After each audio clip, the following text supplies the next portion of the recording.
Yo, Kyle. What up?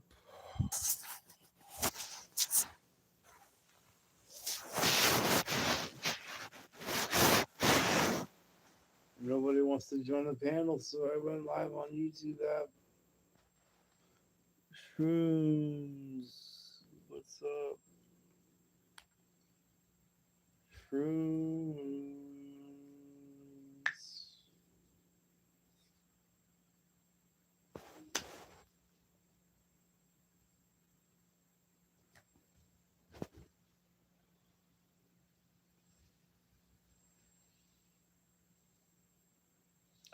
DBZ.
What's everybody doing up on here?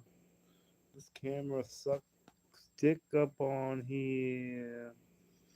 This camera is a little bitch right here. This camera sucks.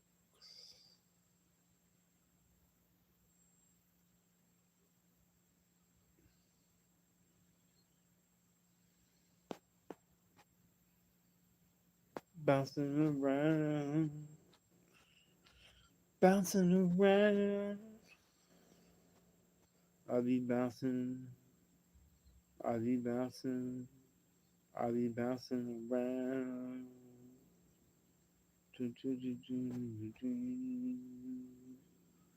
I be bouncing around.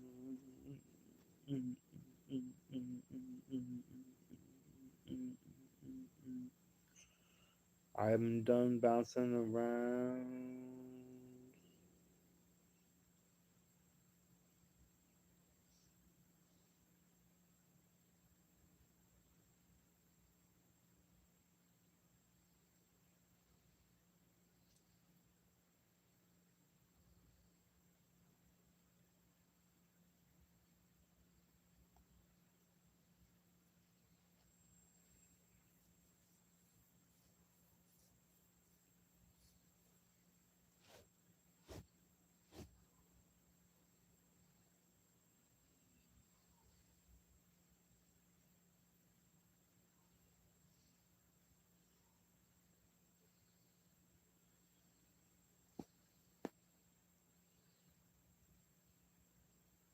Love Twitch lately, yeah. That's good. Twitch is something else. I've never been on Twitch live. I've never been live on Twitch personally. But I seen Blue when he was live, when he used to go live on Twitch.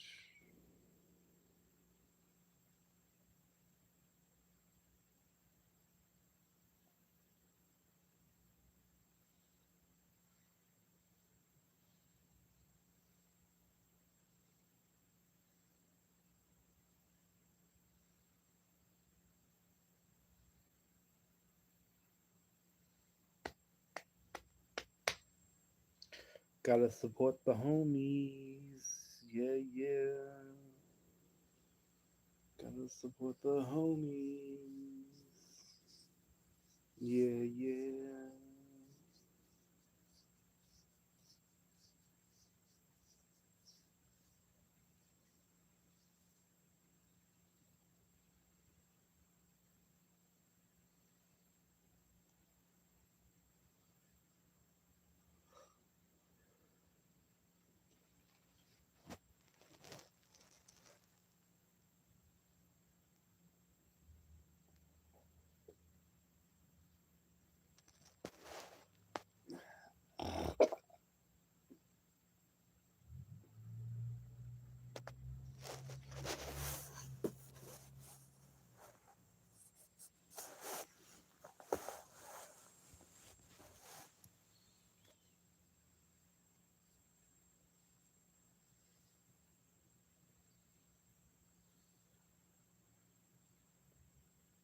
I gotta get my clothes out of the dryer.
Oh, did you hear my ankle pop?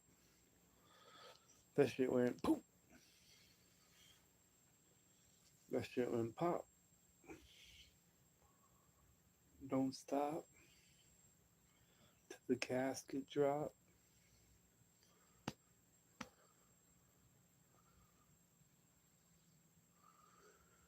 Don't stop till the motherfucking casket drop. Don't stop till the casket drop. Stop.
Stand by for child.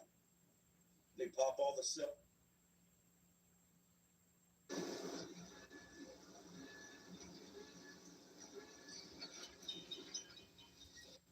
The cell doors. We are.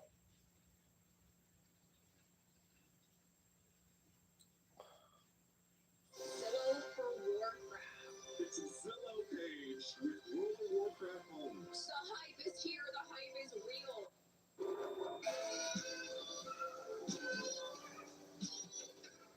And you already know what it is. Jay Williams, Life Fam, we're back.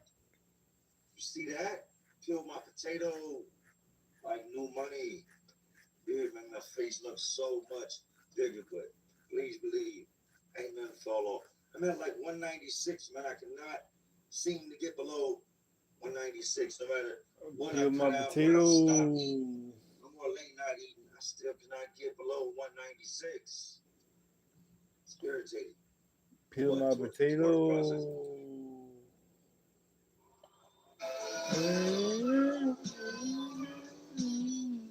Y'all already know what it is, Jay Williams. That's a Life life, and and we're we're back. back.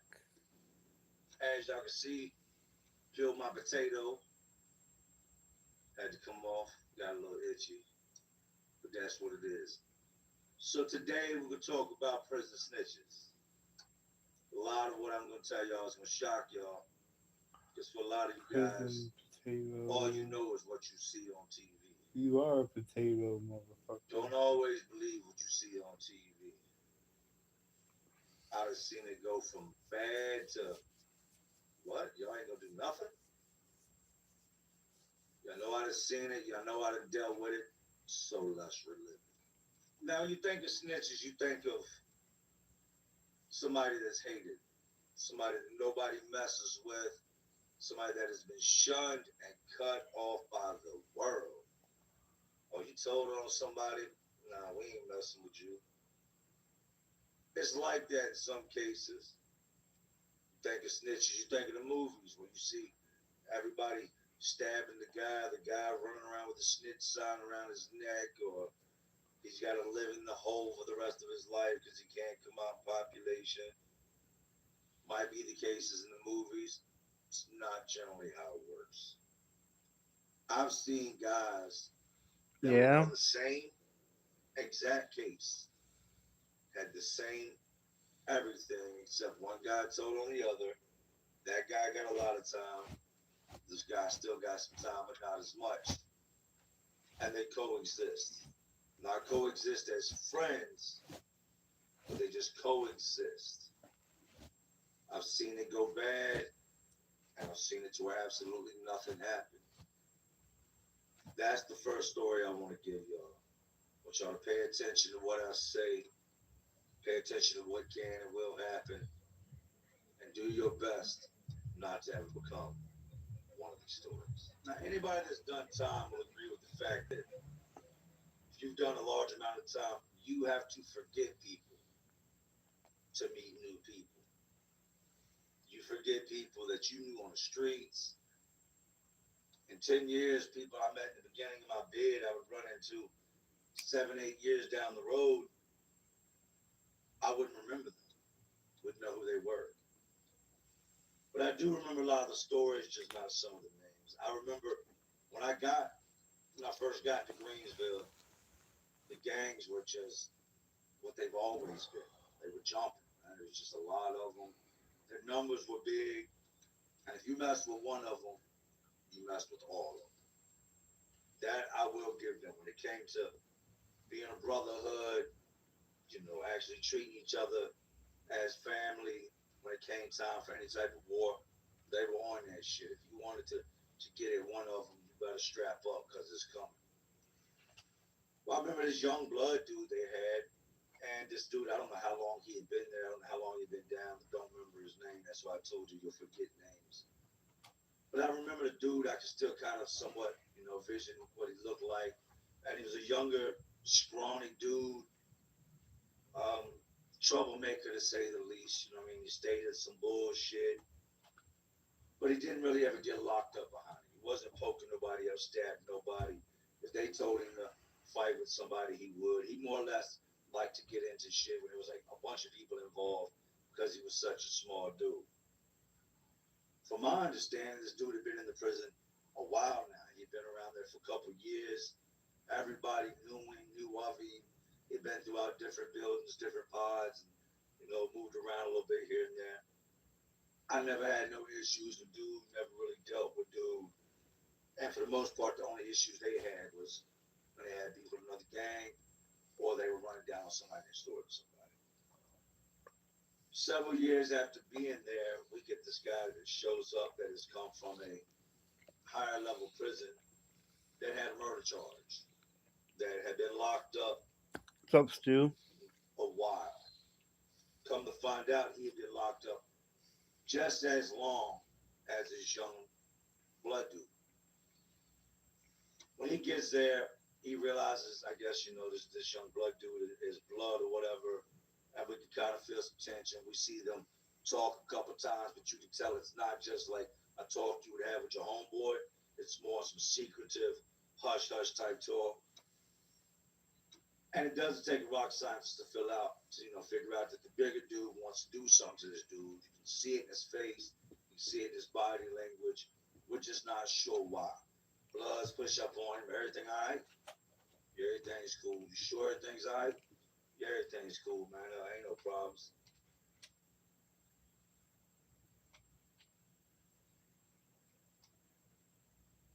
This is my favorite dentist hack to clean my retainer. If you wear a retainer every night like I do, you know how hard it is to keep it truly fresh and clean, safe and bacteria free. I personally use the Dental Pod by Zima Dental, voted product of the year by leading dentists in 2025.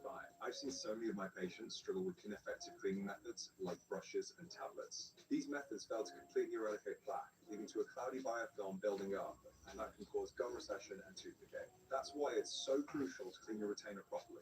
The Dental Pod removes plaque and bacteria. So this dude goes on to tell a couple other dudes, this is the new dude, the bigger dude that had the murder charge, goes on to tell some other dudes, that dude's on my case.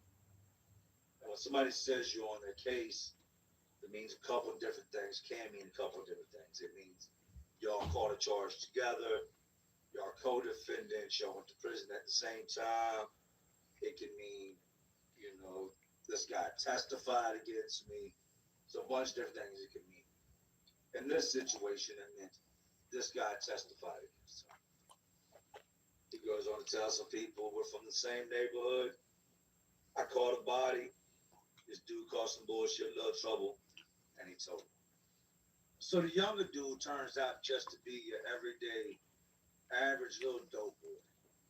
Somebody you see posted up in front of the store, doing hand-to-hands, running back up and forth and down the block, doing hand-to-hands, reaching in car windows.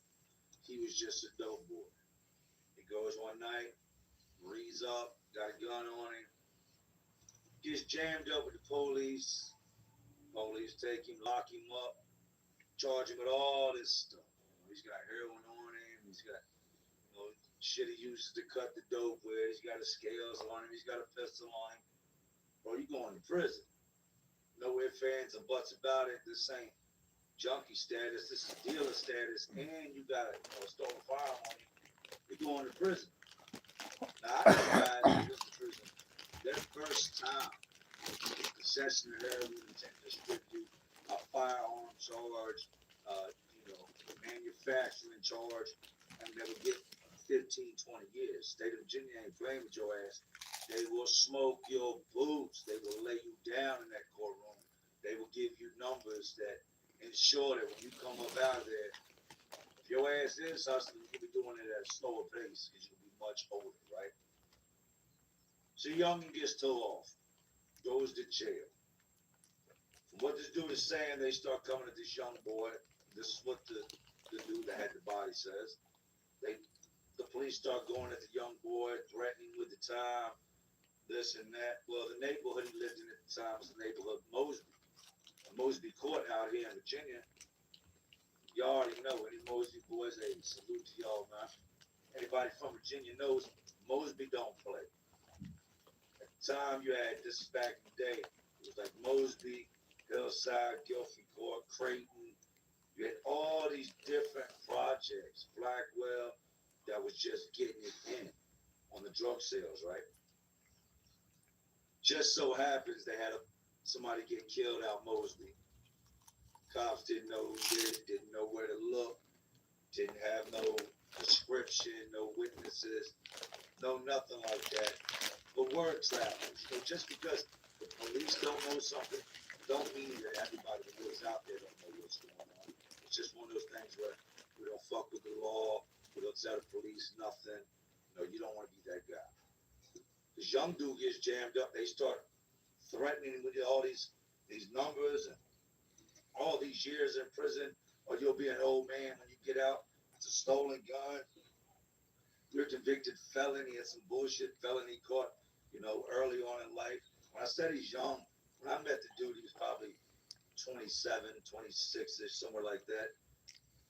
So just the felony conviction of the firearm by a convicted felon right there, that's 5 years. On top of the stolen gun, on top of the dope that you can get another 10, 15 for, right? Then the manufacturing, you can get a couple more years for. This dude, rather than take like a man for what he had done, cuts a deal with him. Hey, I got some information on this homicide y'all been looking into out of Mosby. Y'all cut me a deal, don't do what you talk about doing to me, and I'll, give y'all the information y'all need. So that's what he does. They tell him the only way this is going to stick is you're going to have to testify. You can't, this confidential informant stuff isn't going to work. But that's the only evidence we have. We can't have a written statement from a confidential informant stating anything about a murder because the guy's going to be dead in court. We have to have an actual person standing there saying, look, this is what I know, this is what I saw, this is what I hear. The young guy goes to court. They lock the other dude up. The dude I told you is older than him. Now he's locked up on a murder charge. This young boy will go on to, testify against him. I guess the people told him, don't worry, we'll make it where as long as y'all are in prison, y'all are kept in separate facilities and y'all won't cross paths. And, you're only going to do this amount of time. And he'll have so much time, you won't even have to worry about him. At Vistaprint, we print signs so people can see your brand up close. But we also print signs so that people can see your business here, see it here, and see it here, so you stand out. Even when they're way back here, it's 15% off signs and banners at Vistaprint.com.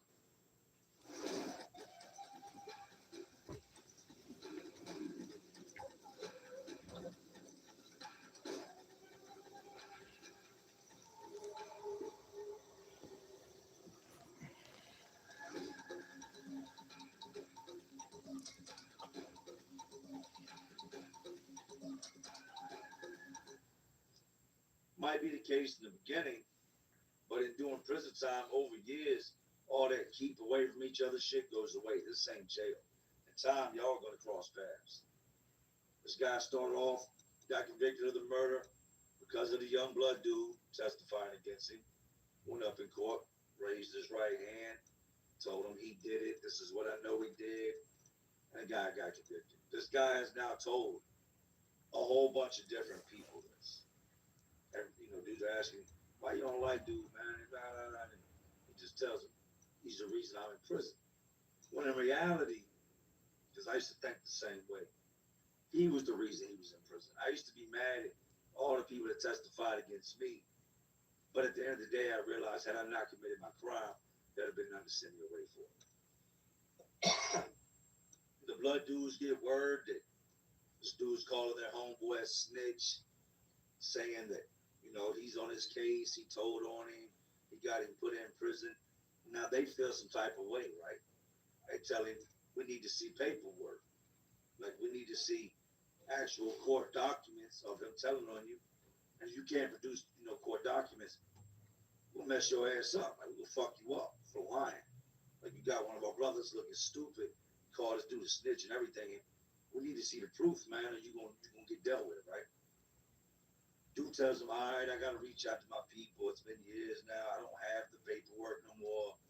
It's been lost through being shipped here, shipped there. Like, I didn't need it, right?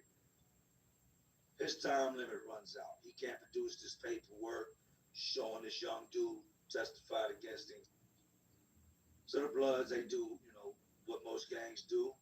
Bash one of their brothers, they're going to bash you, except rather than doing it with their mouths, they're going to do it with their fists. They beat this dude up. Beat him up, going to cell, a whole bunch of them. They jump him. He does his, you know, his best to try to fight him off, but you're fighting that many dudes, it's like fighting a pack of wolves. You're eventually going to become the gazelle. You're eventually going to become that little rabbit. Unlawful You ghosts. will lose. Ooh. I've lost. I've dealt with it firsthand. They beat the shit out this dude that's got all this time for this murder charge. In the meantime, he's been trying to Booga, booga, ooga, booga. The Blood dude's telling everybody the whole time that dude's a liar. He's from my neighborhood. I don't know nothing about him. I ain't never testified. Ooga, booga, booga, booga. Dude's paperwork comes back.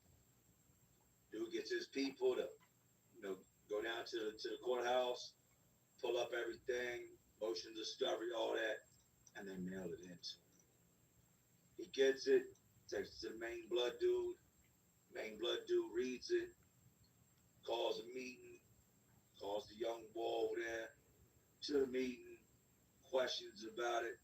Nothing he can say. This is black and white court document, word for word, everything he said, word for word, what he saw, him stating the dude's name, telling him he swears this is the man that killed the other man out there in Mosley. You know what happens next. They go ahead and they violate him. When they violated him, it wasn't like when they beat up the dude that had the murder charge. They just beat him up. They trashed this young dude, drugged this young dude. All the prison politics and gang rules went right out the window. They smashed this dude beyond recognition. And then when they were done, told him, get your shit, take it to the front, and get up out of here. You can't be in here. You can't be on this compound. Every time we see you, we're going to smash you. You go to the other side of the yard, we've already sent word, they're going to smash you. You're straight police. You're a snitch.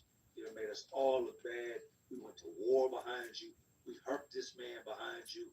We trusted you like can't trust you. Something happens, you go tell on us, right? They mess him up. He goes to the guards. He's leaking, knotted up, face all beat up, body black and blue.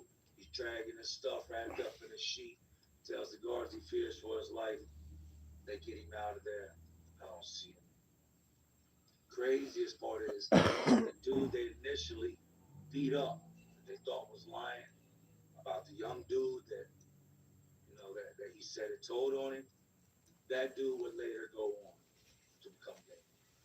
He would go on to be part of the same gang that jumped him, beat him down, busted him all up because they thought he was lying.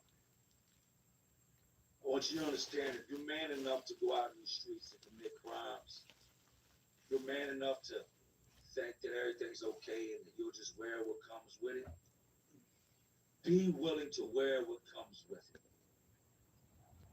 Don't send nobody else to prison because you can't handle your business, because you can't do the time they offered you. You know how many deals they came at me with when they called me? I had so many different charges. Hey, let us know about this.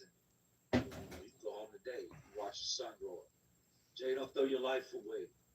You got a kid at home. What are you doing? Lawyer. That's all I ever told him was lawyer. Everybody ain't built like that. You can be out in these streets right now hustling. It's like you're 9 to 5. You get up every day, you do the same thing.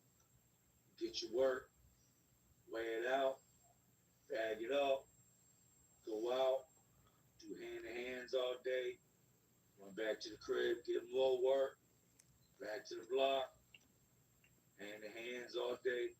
I can promise you that a large majority of the dudes that are around you, if and when you get caught, will not do the same amount of time you do. That's because everybody ain't built for prison. When they start offering out them numbers, them throwing them big double-digit numbers at you, and telling you, oh, you're going to be old when you get home. You're going to learn today. A lot of these dudes ain't going to do that. They're not going to be able to tell prison stories because they're going to send your ass. The then there comes times like with this dude where he still ended up having to go to prison. He told on this dude, but just based off of all the stuff he had, he still had to go to prison. He still ended up doing like 10 years. Be careful on what you do. Most importantly, if you ain't willing to go to prison, you ain't willing to leave your family behind and watch your children grow up to a prison visitation room, then life, it ain't for you.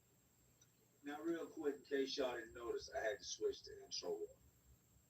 My phone was taking forever to upload. You know, laptop was taking forever to upload, so I had to reset everything. I lost a bunch of files, so I had to switch to intro one. That was one of the files that was lost. Anyway, let's get into today's second story. The last prison I was at, to say the least, was nothing like prisons I was used to.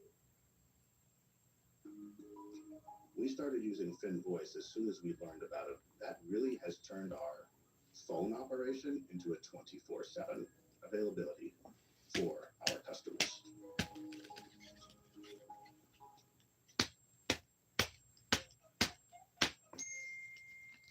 Oh crap.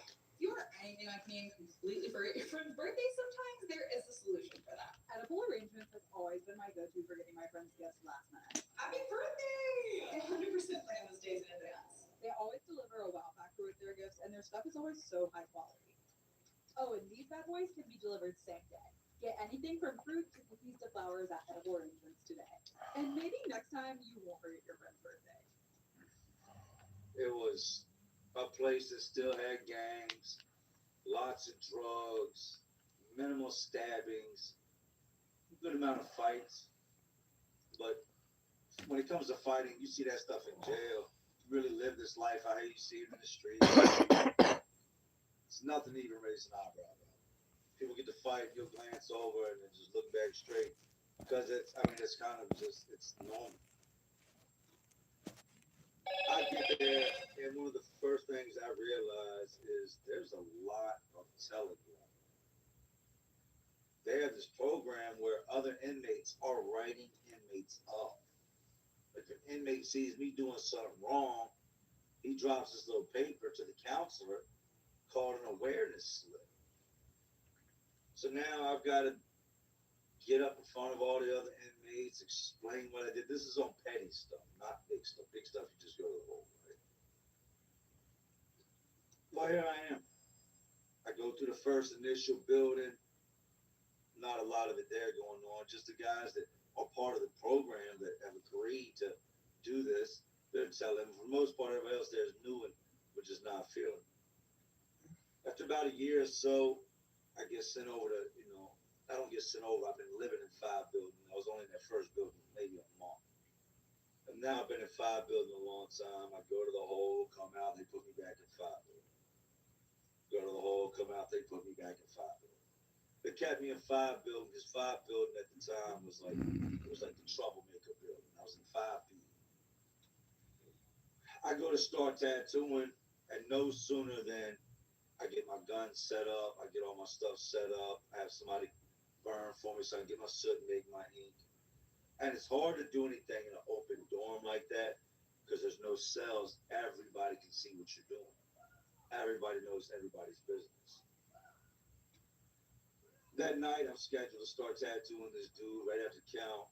You've already drawn up the pattern, slap it on him, throw this on him, crank this gun up, and start getting this money, right? As soon as they cleared count, they didn't even fully clear count yet. And before count cleared, you couldn't go up to the front, which is called the day room area, which is just a big open area attached to where all the beds are, but it's in the front. I see the guards come in. The guards come to my bunk, and they shake me down. There's an empty bunk next to me, so everything I've got hidden in what's called a common area. You can't charge me with something you find in a place that anybody could have put it there. I don't care what nobody has said I did or was going to do. If you don't find it in my private area, you can't charge me with it. They find the gun, they find the ink, they find all the stuff, pull me out, talk to me about it. We know it's yours, blah, blah, blah. I deny the whole thing. Look, that's not mine. I know y'all found it. Somebody said it was yours. Somebody said it was mine. They're like, yeah, somebody dropped a slip. Somebody wrote a note, gave it to one of the officers, stating that I was going to start tattooing. People are getting told on for everything. We can't figure out who in the hell is telling. Like, who is this that's telling? I don't care what you're doing. If you make some wine, and the wine's done, you can hide the process of making it. Be sneaky and hide the process of burping the gas off of the bag as you make it. But when it's time to pour that stuff and strain it, it stinks. You better hope everybody goes to rec or chow and you do it fast, because everything you do in there, somebody sees you at all times, always. It's like the story with Fro. Dude, Cherry thought he was going to be sneaky and wipe his ass with DJ's rag. Fro saw it. So it does not matter what happens in this pod. We are getting caught. Everything is getting caught. The guards are in, out, in, out, in, out. Now you got some solid guys in here. There's also some gay guys in here. You got pretty much everything you can imagine. You got everything from city boys to country boys, white, black, Mexican, whatever. You got everything you can think about mixed into this pod, right? I get to arguing with this dude one day, and this dude had already stirred up a whole bunch of shit in the pod with different people. And it come out that he was messing with a gang member. The gang member ends up getting messed all up and beat up because, it's come forward that he's gay and messing with another man, messing with what we call a boy. This dude by the name of Travis Potts is stirring up all this shit. Me and Travis get to argue. I've been using Arcos for some game tracking, and I'm really impressed with how engaged I get with the.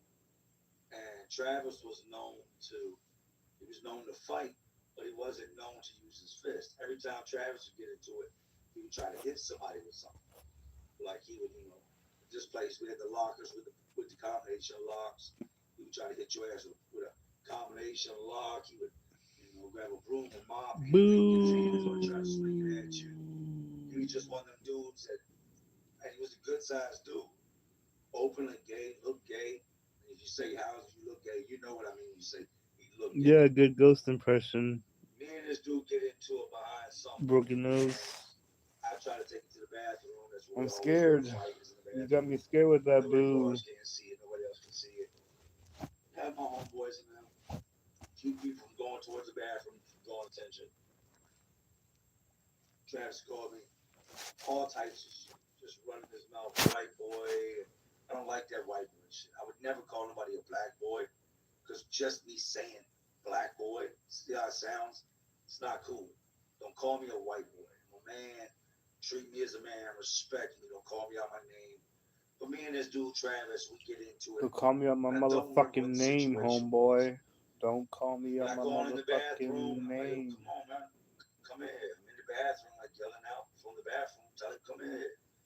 And my homeboy Dooley, shout out, hey, Big Dooley, what up, man? If you're watching this, I heard you got hit with a lock after I left, my bad. Dooley. Anyway, Dooley's telling me, Jay, he got a lock. He's coming in there, he got a lock.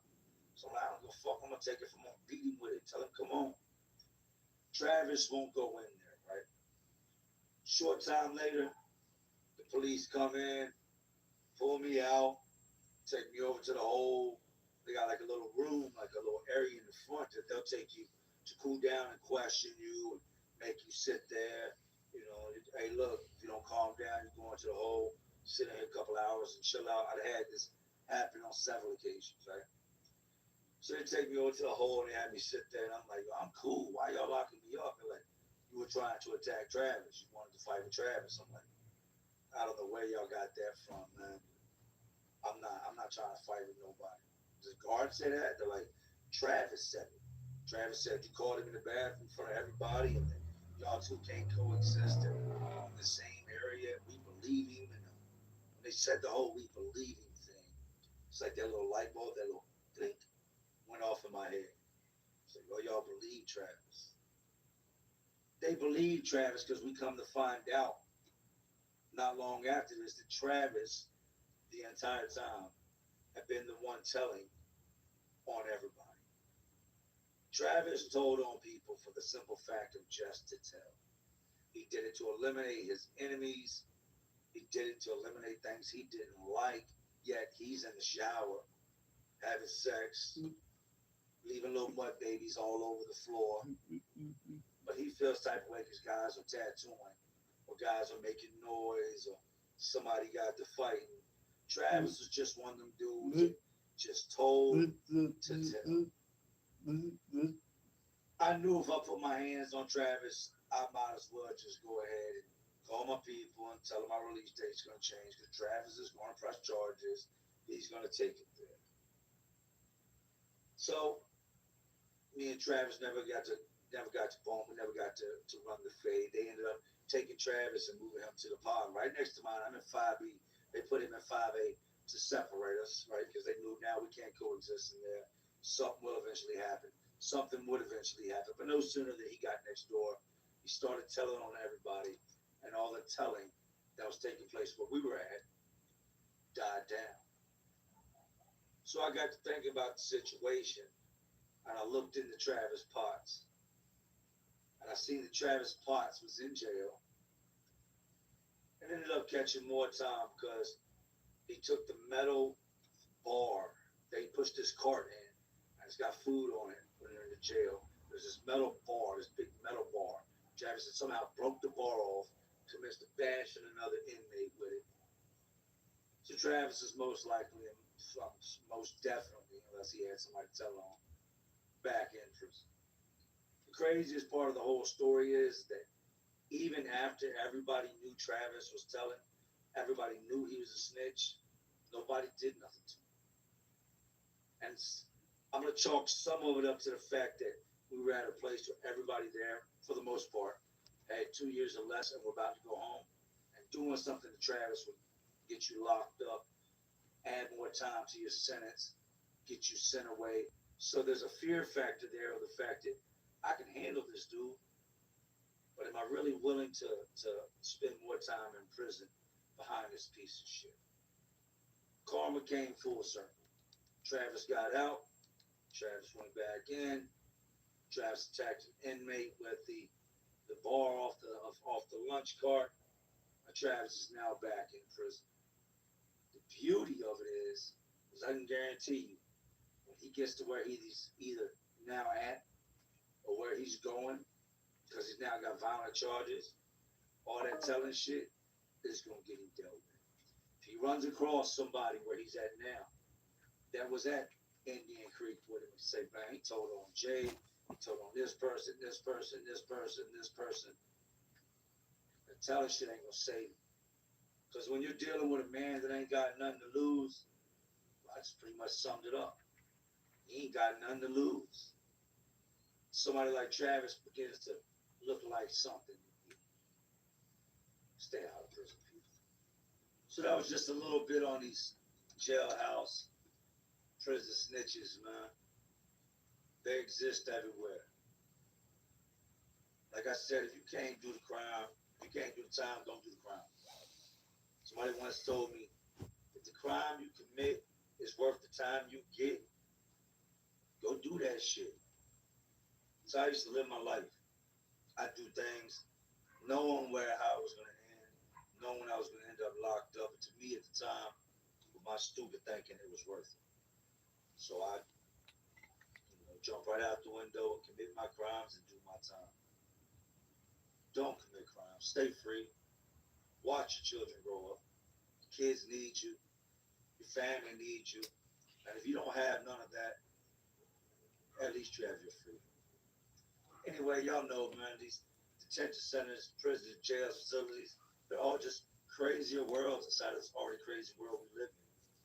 And y'all know what I'm doing. Just trying to keep y'all entertained.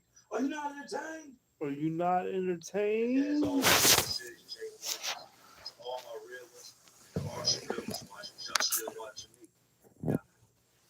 You don't know how we do salute, motherfucker. Salute, salute. Salute, salute. Salute. Mama Galagute. Salute, Man, salute.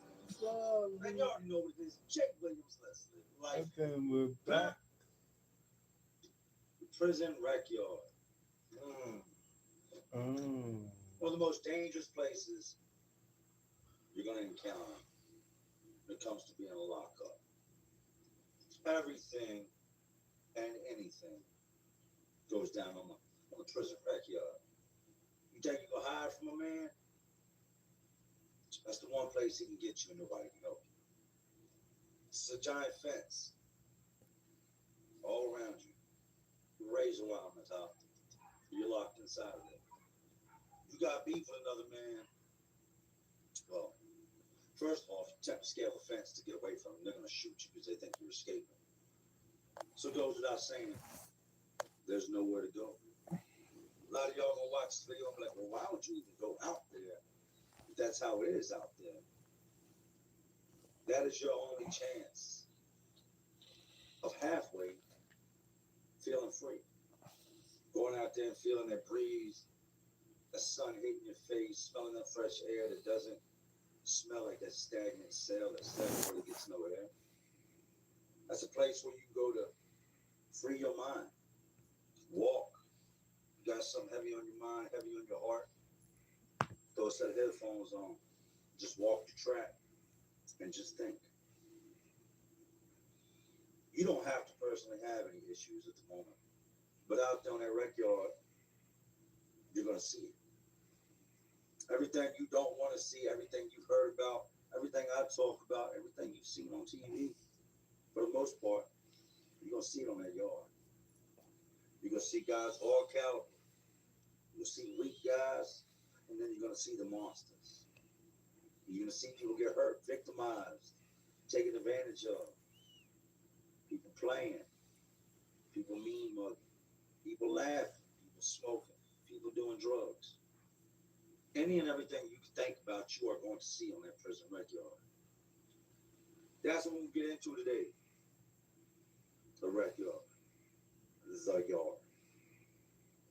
It's a place you never want to end up. Who wants to be locked inside of a massive fenced-in area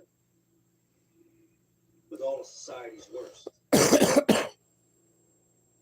For a lot of y'all, you go to the park to get away. Go through a stroll in the woods or walk down the street. In the penitentiary, that getaway, that stroll down the street, that retreat is the yard. One of the most violent places you can end up is the yard. Is where you go to get peace of mind. That's what we're on now. Prison yards. And the truth behind it. Things I've been through and the things I've seen. You know how to see, you know how to live it. So, let's relive it. My introduction to what prison rec yards was, jail rec yards, was everything you would think it would be. And I've been through a lot of different jails where our rec consisted of going out onto a blacktop with a wall, it's about 15 foot high, and then fence. And then a ceiling above you that's made of metal and you can't see the sky, but you can look through that fence and see the clouds. I've been in places where the walls were 20 foot tall and the ceiling was made of fence. So you go outside and all you see are these concrete walls and you look straight up to the chain link fence, and if you're lucky, you see a bird fly by. If you're lucky, you can be out there long enough to see the clouds pass by or the sunlight position itself to where you can actually get sunlight. The first place I ever went where I actually went outside and saw grass, to actually feel a little bit of the wind breeze, was a place called the House of Corrections located in Philadelphia, built in 1927 by Quakers. This place was the definition of just barbaric. The living conditions. For anybody in there that's ever been to the house correction, speak up. Talk about it. Get in the comment section, let them know. The living conditions were beyond inhumane. The cells always felt moist. It's the best way to put it. Damp. Pipes were all located outside the cells going down, down the tier. Single tier. There's another tier above us, but you can't see it. You have to go up the staircase to get to the second tier, and that's located outside of our pod. The pipes outside the cells, they leaked a lot. Dudes were constantly mopping up water, and that water would just leak into your cell. I remember big sheets of old paint, like old lead-based paint, just peeling everywhere. Look at the ceilings, and it's just almost 100 years worth of paint just falling, big sheets of it just hanging off the walls, hanging off the ceilings. Mold on the brick, mold all over the ceilings, mold on the walls. You try to wipe it down, and there's no point. You're going to get sick just touching it and trying to wipe the walls down. How do you wipe down walls where all the paint's peeling off? You don't. You just disturb it and make it worse. So you just kind of leave it alone. You know not to touch the walls. House of Corrections was known for its violence. I told y'all the story of the guy that was bugging us for something to eat. Dudes ended up smashing him out due to that mental health issues, and he ended up scooping the food up with his own blood, and he bled all in his food and eating it. Guards were lazy, just there to get a paycheck, and did not care what took place inside of it. Now, the way this place is designed, it's a giant circle, and there's cells. That's what you call your center hub, and on the outside of that circle, there are tiers with cells in it. And the way they made that is so that somebody standing in the center could just do a 360 and look down each tier. But it didn't work because there's a set of bars, there's a section where the officer sits at their desk, and then there's like these two walls with this gate that closes. So if you're on the outside of both those gates looking down, number one, there's no cameras, so they can't see anything. Number two, those two walls off to the side pretty much block everything from the guard's view that's in there, and anybody will be walking by. And number three, the guards don't do rounds. The only time they come down that tier is when everybody's locked up, or somebody's hurt to the point that they have to come physically pick them up and take them out of there. And all the time I was there, I never once remember a guard doing rounds. First time we go to rec, and the rec yard is tiny. It's a tiny, tiny rec yard, but it beats being in that. In the summertime, there's no AC. Y'all know how hot the Philly streets get, how hot it gets in Philly in the summertime. So you're locked up in the House of Corrections. There's no AC. There's mold. It's damp from the water. There's no real sunlight coming in except from your window, and that's so scratched up and cloudy that you can't see out of it. So you wanted to go to rec. You wanted to get fresh air because you felt like your lungs were just disintegrating, dying. You felt like they were just filled with a nasty, stagnant, old mop water smelling tier. I go out there, the first thing I know is, all right, this is where dudes make things happen. I see dudes trading off commissary, dudes passing off cigarettes, passing off weed, passing off other drugs, dudes sliding off in their little cliques. Now, mind you, we come out this small gate, they pat you down. Guards aren't really doing their jobs. They're more or less looking for weapons. They're not really concerned with food or drugs or anything. They're not really trying to touch you because dudes get so violent at any given moment, somebody could just knock one of the guards out because they're having a bad day. So they're not really touchy. You can feel it. You come out this door, and this first thing you see is this tall ass wall. Just this ginormous brick wall that goes way up. And if I remember right, there was like one row of old barbed wire on top. My first time out there, first thing I noticed is everybody's smoking. This is a place where you cannot smoke. But the guards were infamous for bringing things in. Guys are clicked off, smoking Newports, passing cigarettes around. Might be 5, 6 guys on one cigarette. Come on, man, you doing too much. Come on. Dang, you got a cherry else. Let me see that. Oh, he got the filter wet. Guys smoke weed. Guys got pieces of cigarettes, $2 clips, a little tiny piece of a cigarette for $2. You take a razor and we call it a Cadillac, full-length cigarette, They cut that into a whole bunch of sections, 10 sections, right? 10 sections out of one cigarette. And then you would take that and roll it. Guys would use Bible paper. Guys would use, the wrapper that comes on a roll of toilet paper, that real crinkly paper, they'd use that. They'd use the commissary receipts. But I noticed this is where you go to make it happen. Second day I come out, a couple of dudes I kicked it with, had tobacco and stuff, so we smoked. We blow some weed a little bit later that day. And the third day I come out, it's just like any other day out there, except that no sooner than the guard locks the gate and leaves, I see a whole bunch of dudes jump on one dude. Just beat him up. Stomp him out. He tries to fight. Dude did put up a fight. They ran up on him and started punching him, and he was trying to swing back, but it didn't take long for them to get him down. Start stomping him. Dude's trying to be the tougher of everybody in the pile. After they knocked this dude out, dudes would walk up and kick him in his face, stomp his head. Dudes were just, they're trying to shine in front of the homeboys. How do you shine in an environment like that? Violence, being barbaric. Dudes would just grab him by the back of his shirt as he laid there and just punch him in his face. Dude was unconscious. I'm standing over there with my group of dudes I kick it with, dudes I've talked about in the past. And I'm just watching all this unfold. You don't do anything. Mind your business. He laid out the entire rec yard, the entire rec period. Until they, called yard in, we all came in.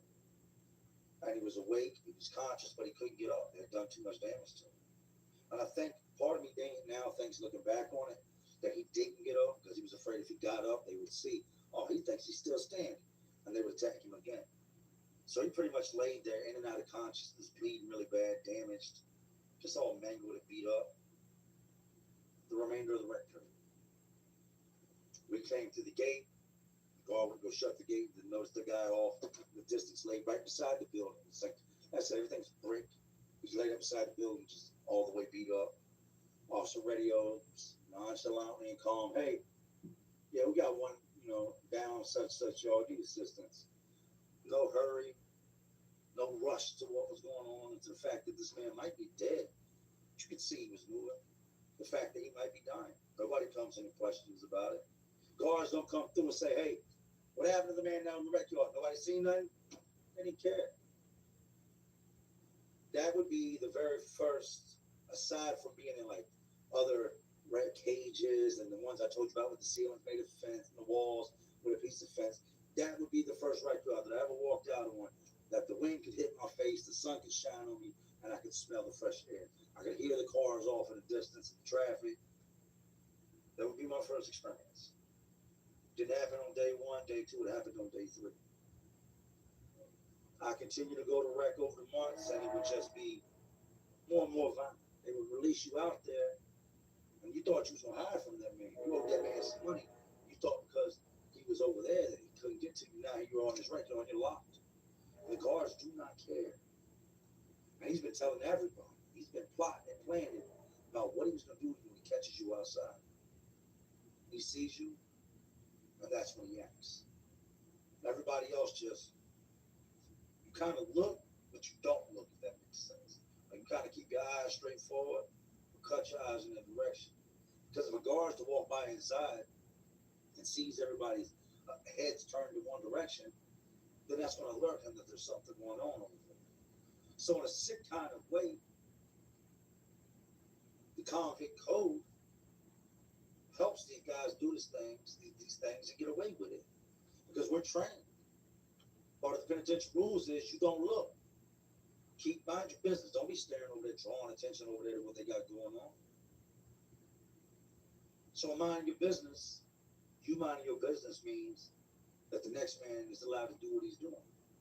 And that whoever falls victim, just falls victim. That would not be the most horrendous thing I've seen. I did see a lot of really bad fights, a lot of one-on-one fights. A lot of people get jumped out on the House of Corrections rec yard. That would not be the worst things that I've ever seen on rec yards. The House of Corrections has since been closed. I believe they closed it in 2020. I cannot even describe to you how old this place was. You used to see a nice plush bed, a carpeted living room, and your hardwood floors. Then they bring you in this place, and they open that gate up, and they send you in, and they tell you what cell you're in. And Why they escort you? There's no guard with you. Just walk in with your stuff underneath your arm. Guy standing in the subways looking at you.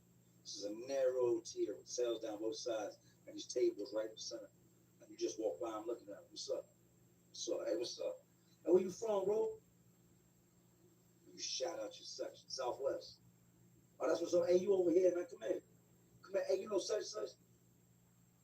We fast forward many years, man. No longer in Philly. I'm locked up here in Virginia. When they caught me in Philly and they flew me from Philadelphia back to Virginia. We fast forward. I've been to many different institutions, bunches of different jails, different red cages, red yards. I've been through receiving. I've seen things jump off there. But then I hit the notorious Greensville Correctional Center, located in Cherry, Virginia, and Emporia. Place houses over 3,600 inmates. It's legitimately like 6 prisons in one. It's broken up into 3 clusters that hold about 1,200 inmates each. I told y'all the first day that I got there, I got jumped. Due fire, danger, and another blood dude. They jumped me on the back side of the building. That was like my welcome home. Welcome to Greensville. My introduction to the yard on Greensville. I was on the blacktop. Hadn't been out there less than 30 minutes when I got jumped. I tried to fight, and there was nothing I could do.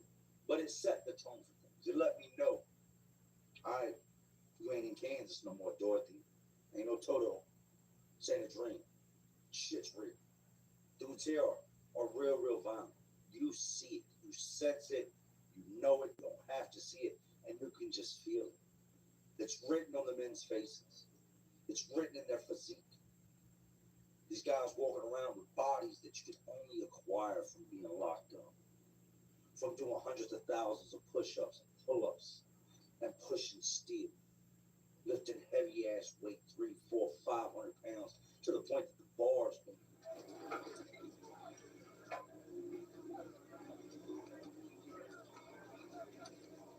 You see guys with all types of tattoos, everything from huge swastikas, Black Panthers, the set of the gang they're in, plastered across their chest or plastered across their backs. Guys walk by you with their entire faces tattooed, whole heads, no shirts on, and you see no bare skin. Most bare skin you might see is the bottom of their hands, and even most of that they've attempted to tattoo. You see the gay guys walk by.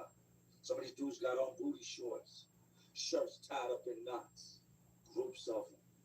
You look off in the distance, there's 50, 60 bloods having a meeting.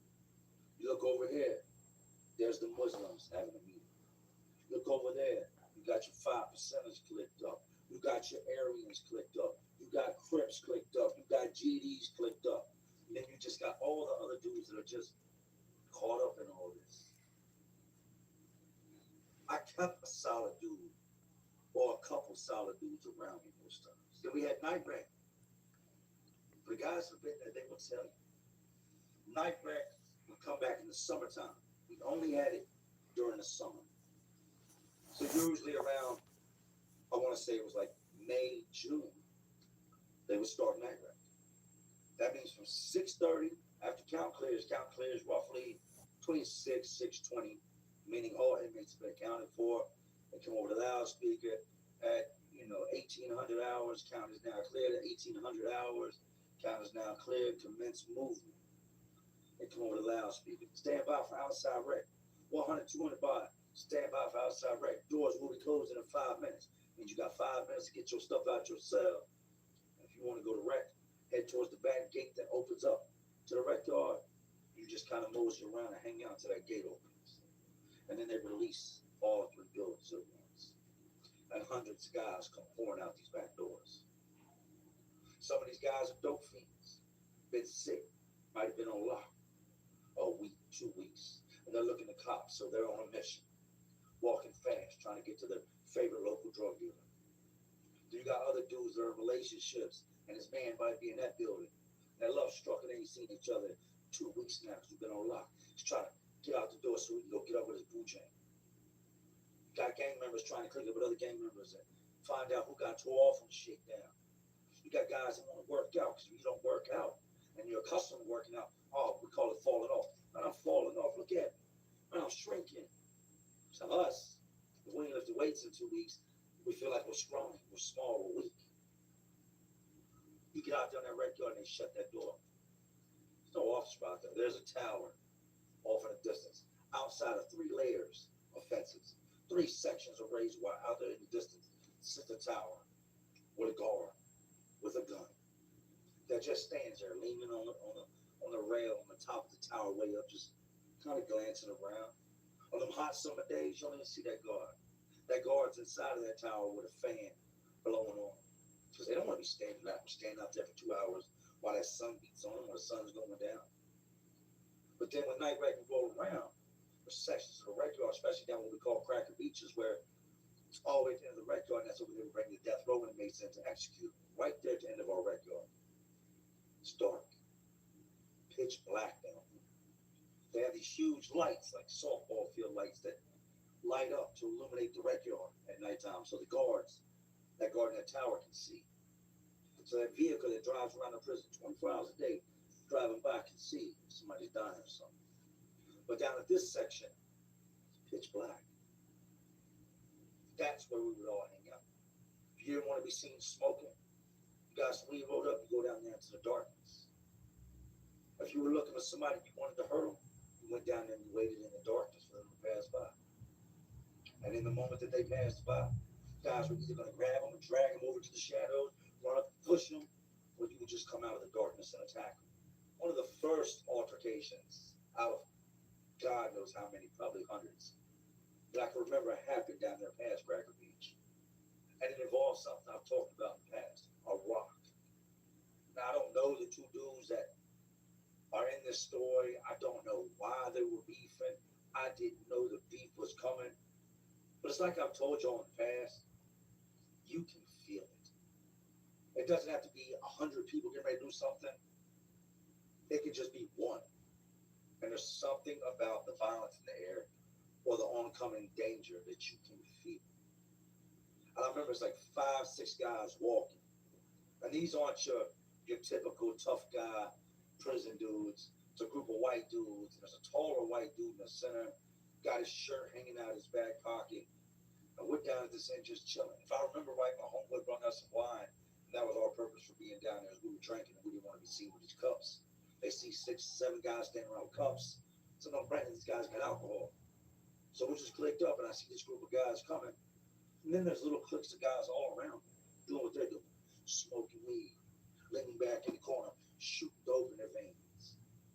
All different things going on. And as this group gets closer, I look over, and there's like 4 black dudes standing off, maybe 7, 8 feet from me, smoking. This time you can still smoke cigarettes.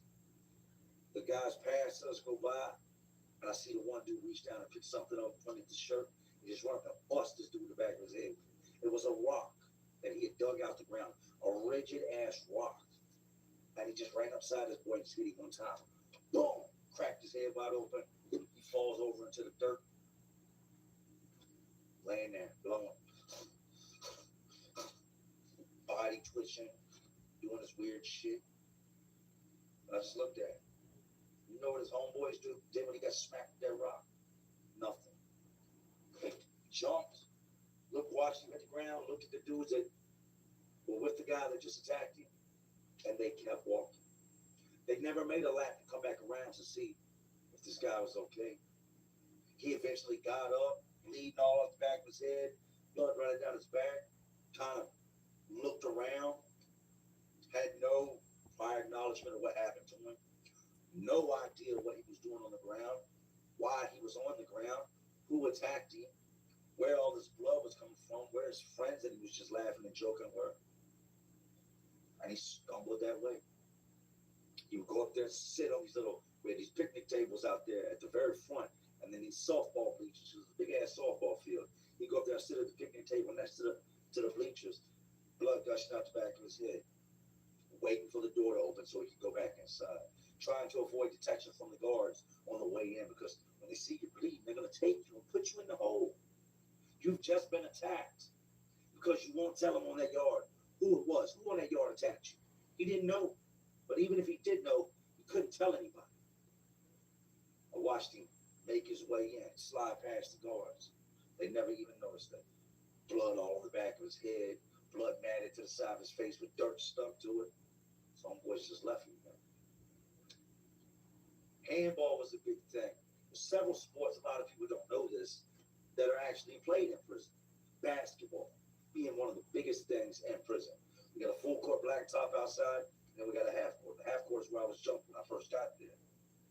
Guys fought over basketball. Summertime, it is 100 plus degrees outside. The sun is beaming on you.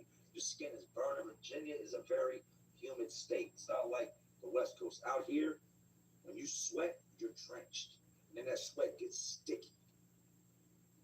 Tempers flare. The smallest thing sets guys off, especially guys that are in there behind violent acts. They've displayed violence to any and everyone they know in the world. They struggle to try to hold this violence in. Then they get to playing ball. Boom, you catch an elbow in the face. And you would see it right then and there unfold. Whether it's go to a full-fledged fight, or the guy run and grab something and come back and poke somebody, it's going down.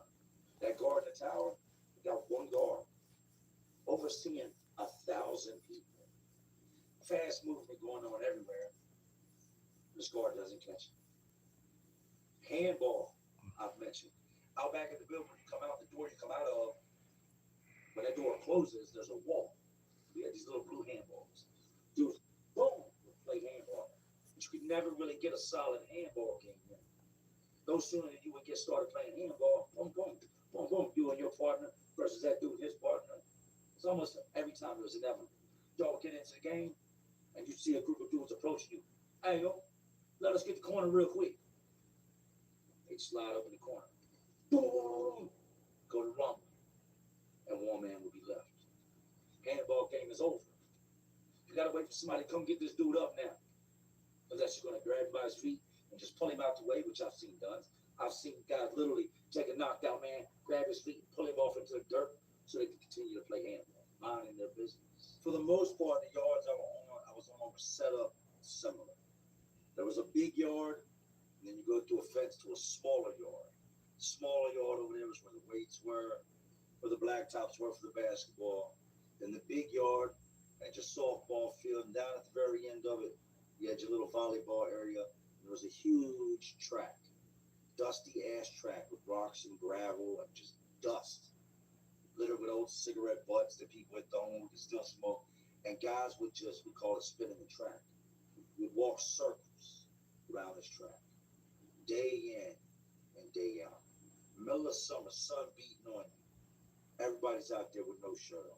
I don't care if you're skinny, muscular, fat, whatever the case may be. For the most part, everybody is out there with no shirt on, except for some of the weird guys. You see some of the weird guys walking around with a blue shirt on, buttoned all the way up. Weird as hell. The main theme was sweat and no shirt. Guys walking around with the beanies on in the middle of summertime.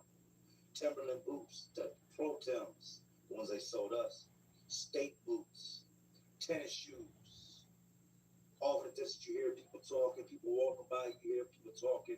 It's a really, really crowded place.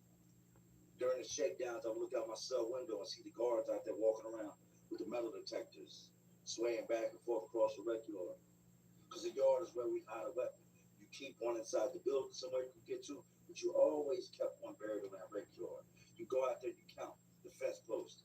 All right, my knife is buried 14 posts down on the right.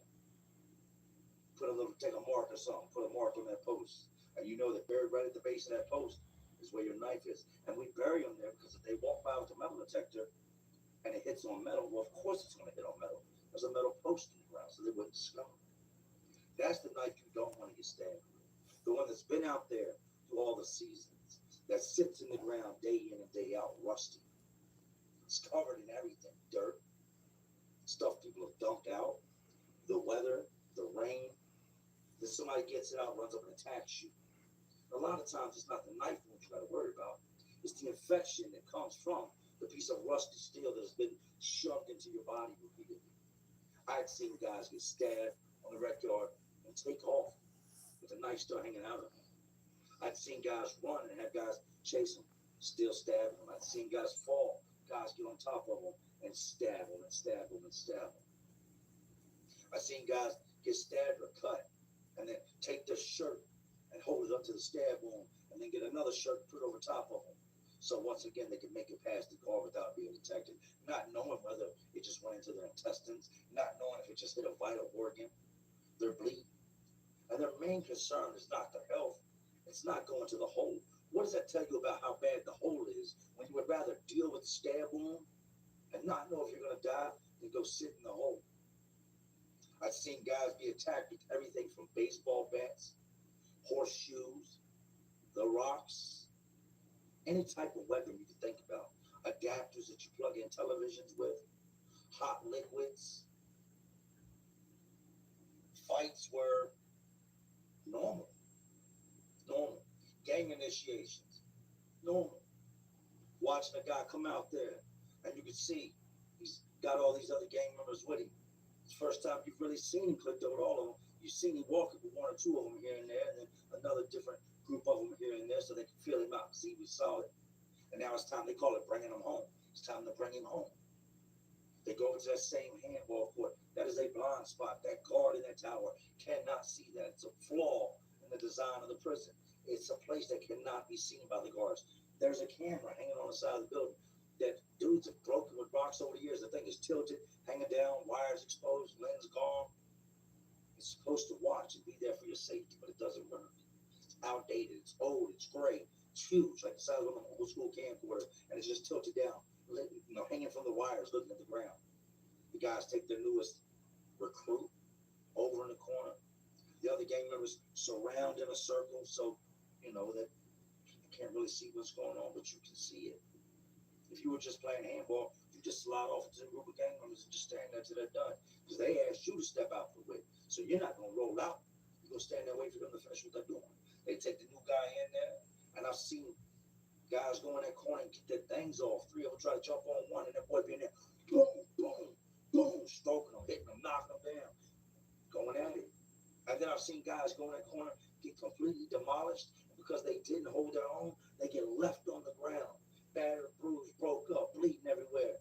And the dudes be like, nah, you ain't cut it to be with us. If you couldn't handle 3 of them, what are you going to do if a war pops off? So then it just essentially got smashed, got his ass beat, is bleeding, he's got to walk around now with black eyes and knots all over his head. And these dudes just told you, nah, you're not strong enough to be one of us. I'd seen them have disputes within themselves. And they do what's called a violation and take you over the corner. And your own gang commences for a certain amount of time. Every gang's got a set amount of how many guys you have to fight and a set amount of how long that fight, that violation is going to be to take place. I've seen them go from a minute up to 5 minutes. It's a very long time. Here it is, you came into prison. For whatever reason, you got a mama, you got a daddy, you got children. You got people out there in the world that care about you, that might be sitting on their couch, getting ready to eat dinner, or just watching a show, whatever's going on at home. And they don't know that you're in prison at that exact same moment, over in that corner fighting 3 different guys at once. The prison rec yard is the equivalent of a gladiator arena. You got your spectators, and then you got your gladiators. You got guys that love to fight, and that are looking for a reason to fight. You got guys that are violent and that are looking for a reason to stab somebody. You got guys that smoke crack their whole life, and now everything's respect. You will respect me. He disrespected me. But you ain't disrespect your grandma when you stole her food stamps in her purse, right? You ain't disrespect the people you robbed, right? You ain't disrespect your kids. You were sitting there getting high in front of them, right? But now that same man is in prison. He ain't a crackhead no more. I'm a man. He done put on 60 pounds. He don't look like Earthworm Jim no more. He ain't all frail, bones hanging out his face. He done got back, eating the potatoes, doing burpees. Now he's a man. Everybody's a man. Everybody wants respect. And the smallest things you would never think about are considered disrespect in the penitentiary. And if a man can't get to you, the one place he can't get to you is on that prison record. That's the one place you won't be able to hide. I've said this before, so let me say it so the people in the back can hear me. You can run around in these streets hiding from people. You can get on the internet and be a troll, and then go back to the safety of wherever you live at. You go back to your normal little boring life, and you ain't got to worry about nothing. When it comes to prison, jail, places like that, you may confide in somebody and say something you shouldn't have said. And now he goes and says it. Respect. Now you're a marked man. You know what everybody's looking at in those moments? What you do next. I'm sure some people watching would say, man, I would never go out on a red yard if it's like that. Yes, you would. Because everybody's watching to see what you do. When they hear that you got beef, even if you're a recluse and you never go to rec, you're expected to be on that yard that evening. And if you're not on that yard, everybody's looking at you like soft ass. Now everybody's going to carry you. Guys you've never interacted with before, they're coming for you. Because now you look like something to eat. I've been in situations where I didn't know what to do, but I knew I had to go out there. I know that staying in here is not going to solve it. Staying in here is going to make it 1,000 times worse. I got to report to that rec yard this evening and handle the situation I got to handle. No matter what happens when I go out there, I have no choice in the matter. I've got to go out there. More time than one, I've headed out that back door, knowing that danger's around the corner, knowing that either he's going to bleed or I'm going to bleed. My blood will forever be on that blacktop. My blood will forever be in the earth, in the dirt out there on that rec yard. At the end of the day, there's no saying that. At no point ever was I scared when it came to situations like that. You are a liar. You're a liar if you say that. Anybody that can say there's another man running around that's getting ready to try to take your life, and you're now in a situation where you might have to take his, you can't say that's not scary. If you're not scared of the physical aspect of it, you can't tell me you're not scared of the fact that you might do something to him, get caught and never go home again. That there's all types of dudes out here watching that would love to have something to tell, that want to try to get a couple of years knocked off their sentence, that might, in hopes of getting an extra tray. Dudes are telling you for an extra tray, a bag of chips, good graces, extra time out the cell. That rec yard's unforgiving. You watch the news. You think they send them serial killers too? Or you think the men that you see 6 gunned down last night, suspect in custody, where do you think that man's at? He's in a penitentiary somewhere in America, walking a red yard. The buildings are where the guards are. That's where the correctional officers go for most times. They're not trying to be out there where it's hot. They'll tell you over the microphone. It's hot outside. You go out there, you stuck out there. Don't be at that door, banging on that door rather than that gate. You're going outside today, there's a heat advisory. Your ass stop there. Do you think they came to work to stand out in 100 degrees weather all day? No. They're in the control booth, they're in the comfort of an office with AC, Dover is staffed down it. They're somewhere where they're trying to beat the heat. They're staying out of it. I used to see them glimpse out of the sergeant's window every now and then. Glimpse out of the rec yard. Dudes is on that shit. They go right underneath the building, right underneath where the sergeant's window is. The fight underneath the window. The sergeant be in the window looking out. There'll be 10 people right below him going in. Over a course of 10 years, I honestly cannot give you an accurate number of how many situations I dealt with personally, how many assaults I've seen, attempted murders I saw, how many times I've seen men running for their lives, I heard men yell, scream, cry. I'd be lying if I tried to put a number on it. I'm sure there's some that I'd have to go deep in my brain to even bring up because others trump that situation. Certain situations, in my mind, stand out more than that situation.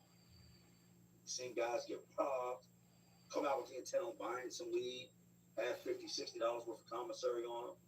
Another group of dudes see them with the commissary. Oh, he thinks he's about to go cop, son. Hey, young man, go get that for me. You come out there with the intention of buying a little bit of smoke, right? You're going to smoke. Now dudes got you pressed in the corner. Hey, come up off that bag, man. Yeah, glad you brought that out for us. Who are you? Broke jaw bag took. You ain't smoking nothing. You drank it through a straw. Seen little guys attacked by big guys attacked by big guys attacked by little guys. Seen guards attacked, guards stabbed, guards knocked out cold. Seen the whole yard shut down. Hundreds of men laying on their bellies in the dirt as the guard stands to the tower with a rifle, swaying it around as two men go at it with knives, steadily stabbing. Guard screaming on the megaphone, "Stop stabbing! Stop! Put the weapon down! Put the weapon down!" And they're over there, still going at it, pacing back and forth. Both of them bleeding, leaking. Neither one of them backing down.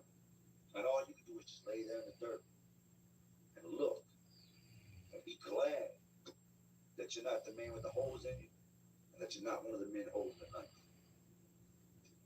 Sad enough, a lot of y'all watching this video, I'm not going to say a few, a lot of people watch my videos. A lot of you have done time and a lot of you have not done your time yet. If you find yourself in a situation, look back on this, think about this.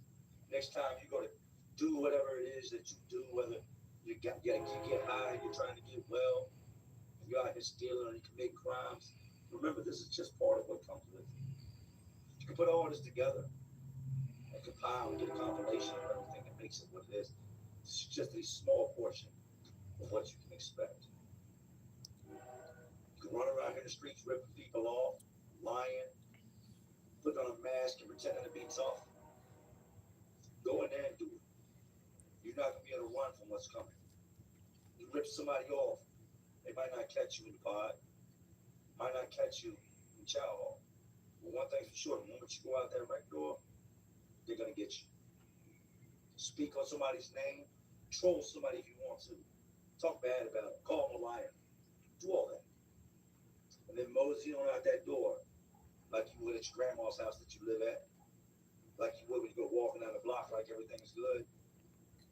And instead of there being a corner store down there waiting on you, there's a man that's been plotting, planning, baiting, just waiting for your return, waiting on the day that you come out that door with no good intentions, with no intentions on anything other than trying to take your life.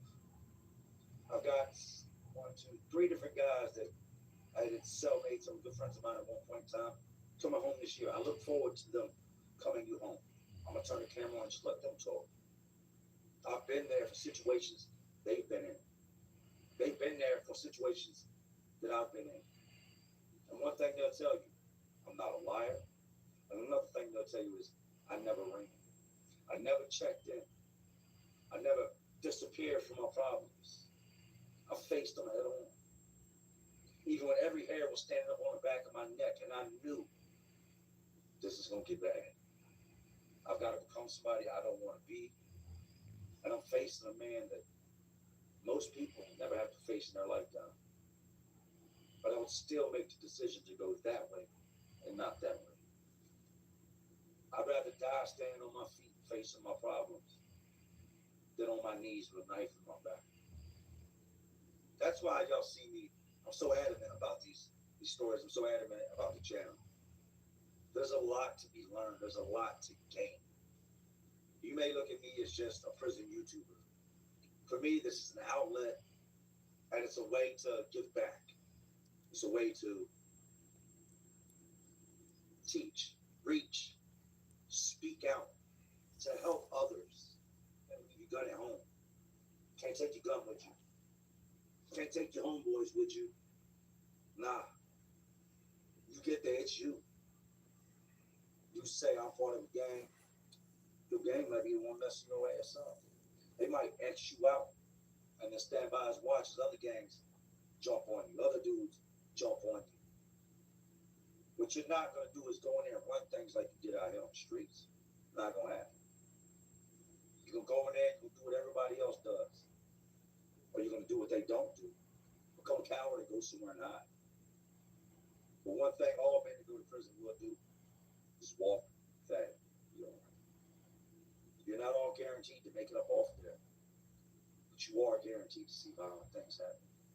Depending on how you carry yourself, how much time you got, and who you are as a person, that's going to determine whether you're watching violent things or whether you're actually part of it. Until you are. want to say salute to everybody that stuck around for this part of the video to the very end. Yes, my videos are long. There's a lot to be said. I edit, and before I edit, sometimes these videos are an hour and a half, 2 hours long. Because it's not made up stuff, stuff I can talk about all day long. But I have to edit them down to about 45 minutes. Everybody ain't got 45 minutes to spend watching the video. I know some of y'all probably watch this in segments, and I apologize if they're too long. But the message can't be given in 5 minutes. All the information can't be put out there in 5 minutes. I could do these stories for hours and hours and hours. But I can't turn the camera off or walk away from the video until I feel that I've fully done justice to the topic at hand. At the end of the day, and I've said this and I'll say it until the day I die, this is not something I want anyone that's never experienced to have to experience. I know for the men that have done time, they watch this and it takes them back to when they did time. It takes them back to events they saw, stories they have. Everybody's got a story in their life. If this isn't your story, this isn't a chapter in your life, don't let it become. You do not know who you are until that gate closes behind you. Until the only person that can protect you is you. When there's nowhere to run, you really find out who you are as a person. When people come for you, and the only direction to go is towards it, that's when who you are as a man gets tested. So anyways, these jails, institutions, facilities, these prisons, they're all just crazy worlds inside of this already crazy world we live in. And as always, y'all know what I'm doing. I'm just trying to keep it all entertained. Oh, you're not entertained? And like always, this is Jay Williams, Let's Live Life. And to all my real ones. And there are some real ones watching. Y'all still watching me. Man, y'all know how to do it. Salute.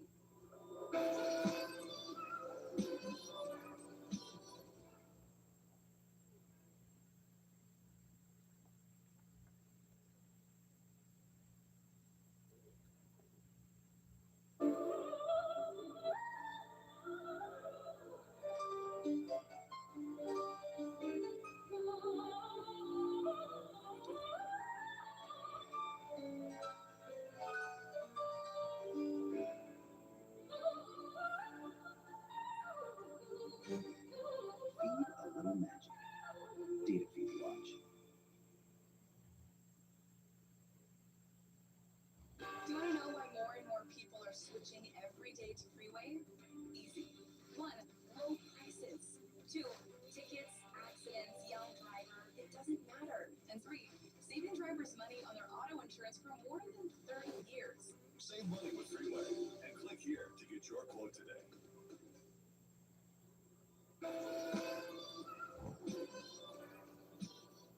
See, I don't like drama, so I stay to myself. Stay focused on this rap issue. Pray for the world.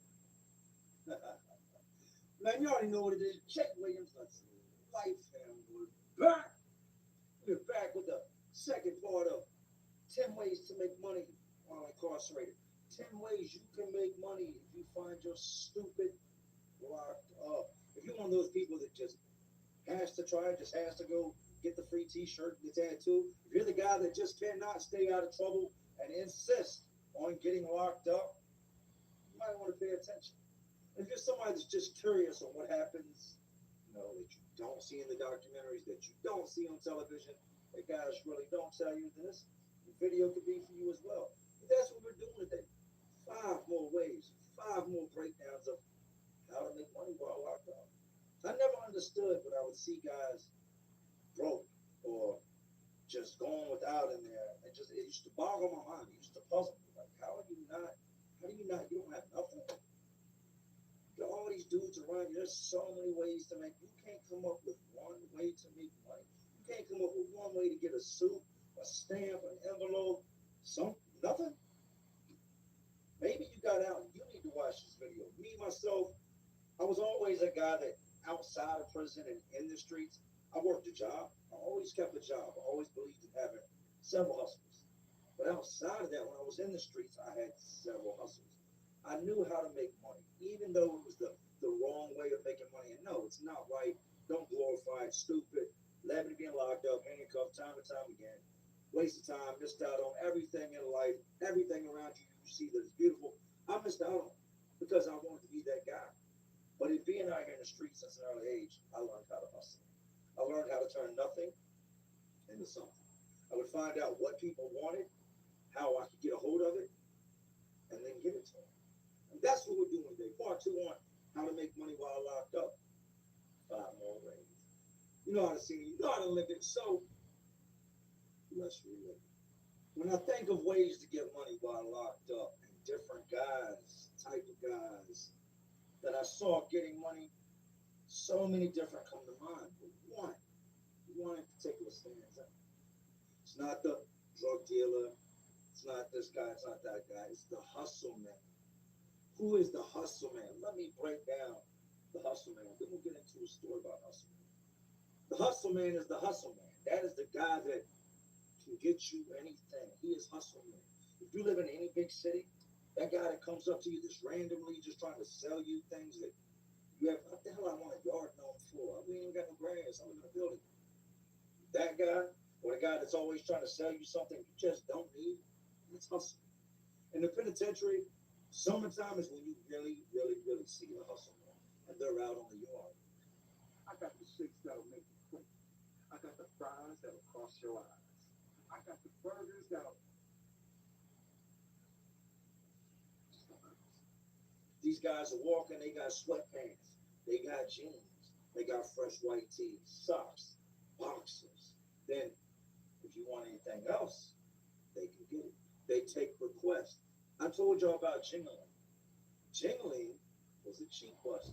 But outside of busting cheeks, Jingling was hustling in.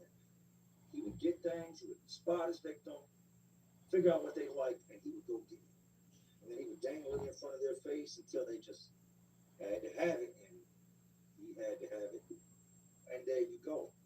But the hustle man, his job is to find what you're looking for. I remember I went to him one time and I said, look, I'm looking for these 2 tapes. Yes, at this time you could still order tapes. Tapes were still a big thing. I had ordered a tape player off of the commissary, off personal property.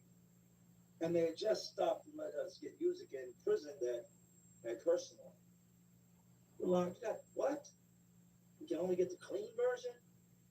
I guess they were trying to make prison a better place by putting in music that didn't have profanity in it. I said, Jane Lane, there's these 2 tapes floating around. I can't remember what the first one was, but I do remember the second tape I wanted was Flesh of My Flesh, Blood of My Blood, My DMX. You get this tape, I got you. Didn't take him long. A day or 2 he comes back. He's got both tapes. Give me 2 packs apiece. Now what he's done is he has went and tracked down these tapes. So in being a hustler man, you're gonna put in some footwork. You're gonna put the word out to other hustle men, other guys that you know that deal with music, because that's what I was looking for. And you're gonna let them know, hey, if you know somebody got that DMX tape, I got a pack of cigarettes and a pack of Black and Milds for them. Somebody's gonna come up with it. Thousands of people in this prison, 3,700 to be exact. He comes up with the tape. He comes to me. Hey, let me get 2 packs of cigarettes, and I got you. I give him 2 packs of cigarettes. He gives me the tape. He's not gonna take one of those packs of cigarettes, trade that off with 2 packs of Black and Milds. He came up a pack of blacks off the deal. That is the hustle man. Hustle men will also say you're the wine guy. You need ingredients. One of my viewers actually commented, said he flashed back watching my last video because he used to take things out of the chow hall that guys needed to make pruno, mash, alcohol. 2 of them things being sugar and yeast. 2 of the main ingredients in getting alcohol, from its point of fermentation to the point that you can drink that nasty issue. The hustle man also, hey, I need 100 oranges. These are oranges that the penitentiary provides you with. Every man gets an orange on his tray. He goes to the kitchen man, hey, I need 100 oranges. What you gonna charge me for those 100 oranges? Do I gotta bring them back? Does my mule gotta bring them back? Or can I pass them out the tray slot and you take them back? Usually the hustle man himself is gonna put the work in because he don't want to share with nobody. He's gonna bring them back. Just like that, the kitchen man might have charged him $5 for 100 oranges in a big ass bag. He's gonna bring them back to me or bring them back to you if you're that guy that's locked up, make your line, and he's gonna charge you double whatever he charged him. The hustle man essentially is the middleman. He's also the same guy that will go in the yard and buy up all the illegal stuff that's on the yard, all the weed, the pills, and he'll sit back and wait. And when there's none around, he'll break his out. It'll be a smaller amount than what you would usually get, and he sells it off and he doubles his money. He takes sweatpants that he got from one guy. He stays next to a guy that's getting ready to go home. The hustle man always knows who's about to leave, because in knowing who's about to leave, he can get all that guy's stuff. He can then take that stuff and recirculate that stuff back into the prison population. Not everybody's got $25 for a good set of headphones. Not everybody's got $20 for a pair of sweatpants. But the hustle man has got them half price. I got those sweatpants. $10. I got those sweatpants. These are, damn, it's a big ass sweatpants. 6X. Tell them up. 6X dudes up. Now, I got cut these half, make 2 pairs of sweatpants. The hustle man has got them. My homeboy Bunkin. Bunkin is now back in prison doing 16 years. Shout out to Big Bunk, man. Sorry that you're gone again. He was a big, big man. And I mean, Bunkin was big. Bunkin at the time was about 350. The real tool isn't made for a moment, but for the years that follow.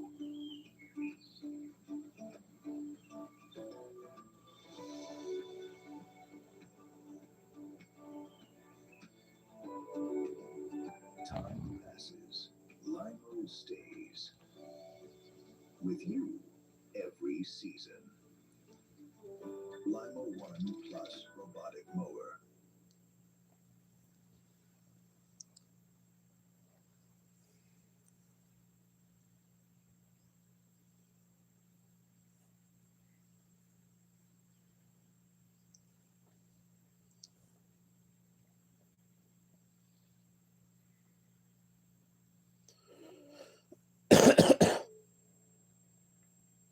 He was the hustle man as well. He had a way of getting things that the rest of us couldn't get. He had these pair of black Reebok shorts that had Reebok printed all over the shorts. It's like a black pair of shorts that says Reebok 1,000 times, not 1,000, but just everywhere you squeeze the word Reebok in white print on these shorts, it was there.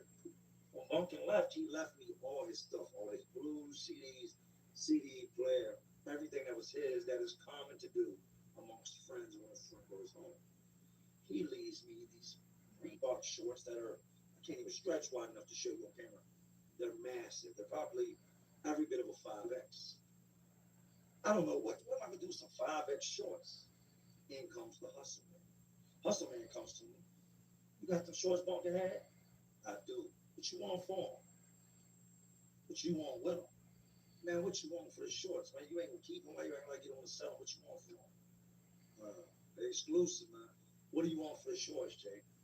Give me $15. All right, I'll be right back. No. I'm gonna give you a list of what I want for $15. I'm not about to go get me a bunch of Pepsodent toothpaste.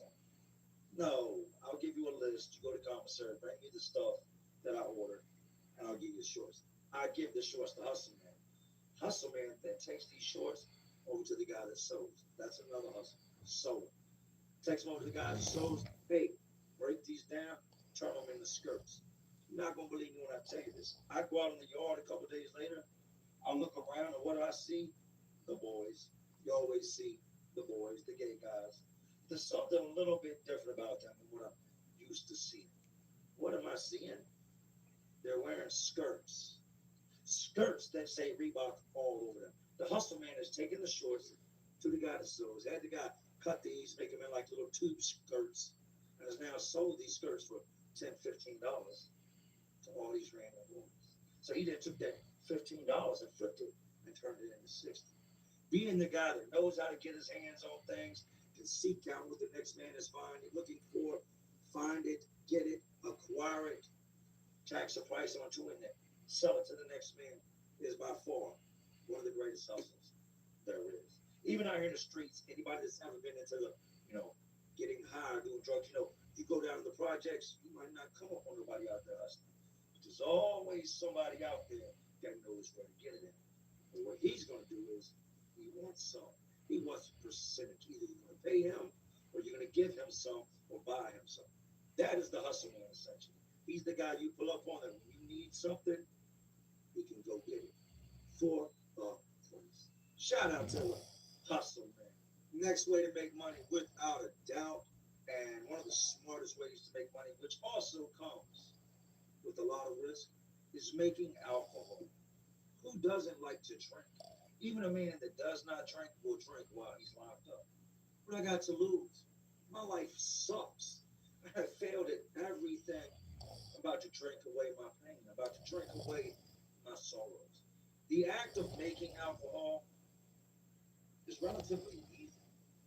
All the things you need are right there within the jail or right there within the prison. The sugar, we get that from the candy.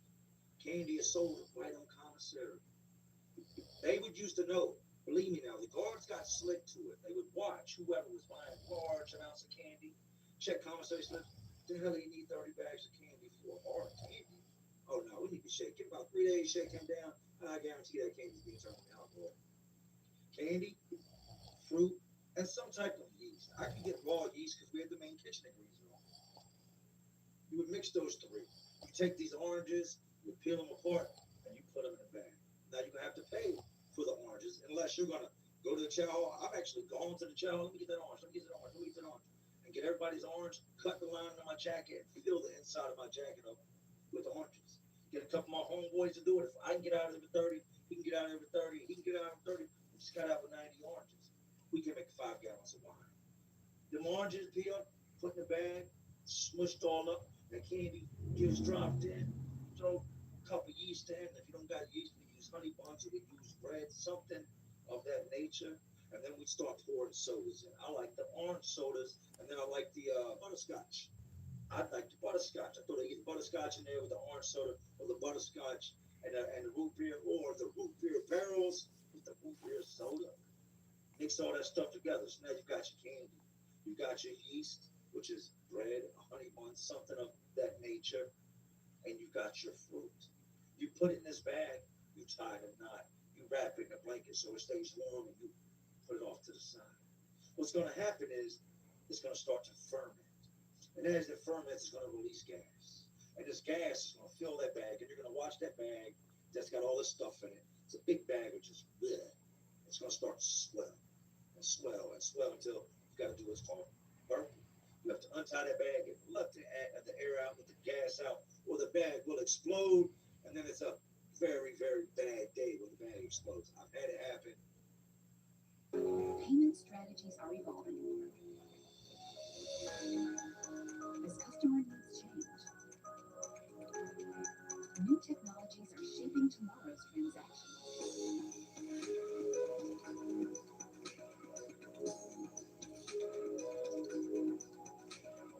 Are you ready to lead the change?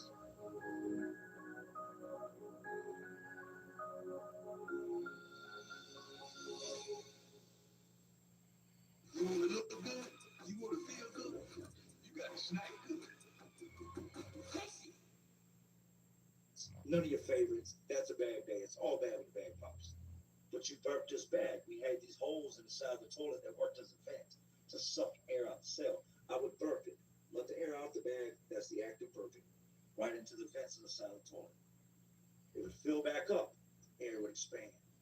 These things would get to the point that they were, we called it cooking. The bag would be cooking so much and it'd just be fermenting so much fast and so much gas would be coming off of it that we would have to take shifts. You couldn't go to sleep and leave that thing over there and sleep for 6 hours because it's going to blow up. So me and my cellmate would take turns. Hey man, you watch it for 3 hours and then I'll get up and I'll watch for 3 hours. Once it starts where it's rolling, once it starts with that bag expanding every few hours, you have to stay on top of it. After a couple of days of no sleep, a couple of days of watching this thing and burping it, nurturing it, treating it like a little baby and taking care of it, that bag is going to stop expanding. Once it no longer expands, that means it's done cooking.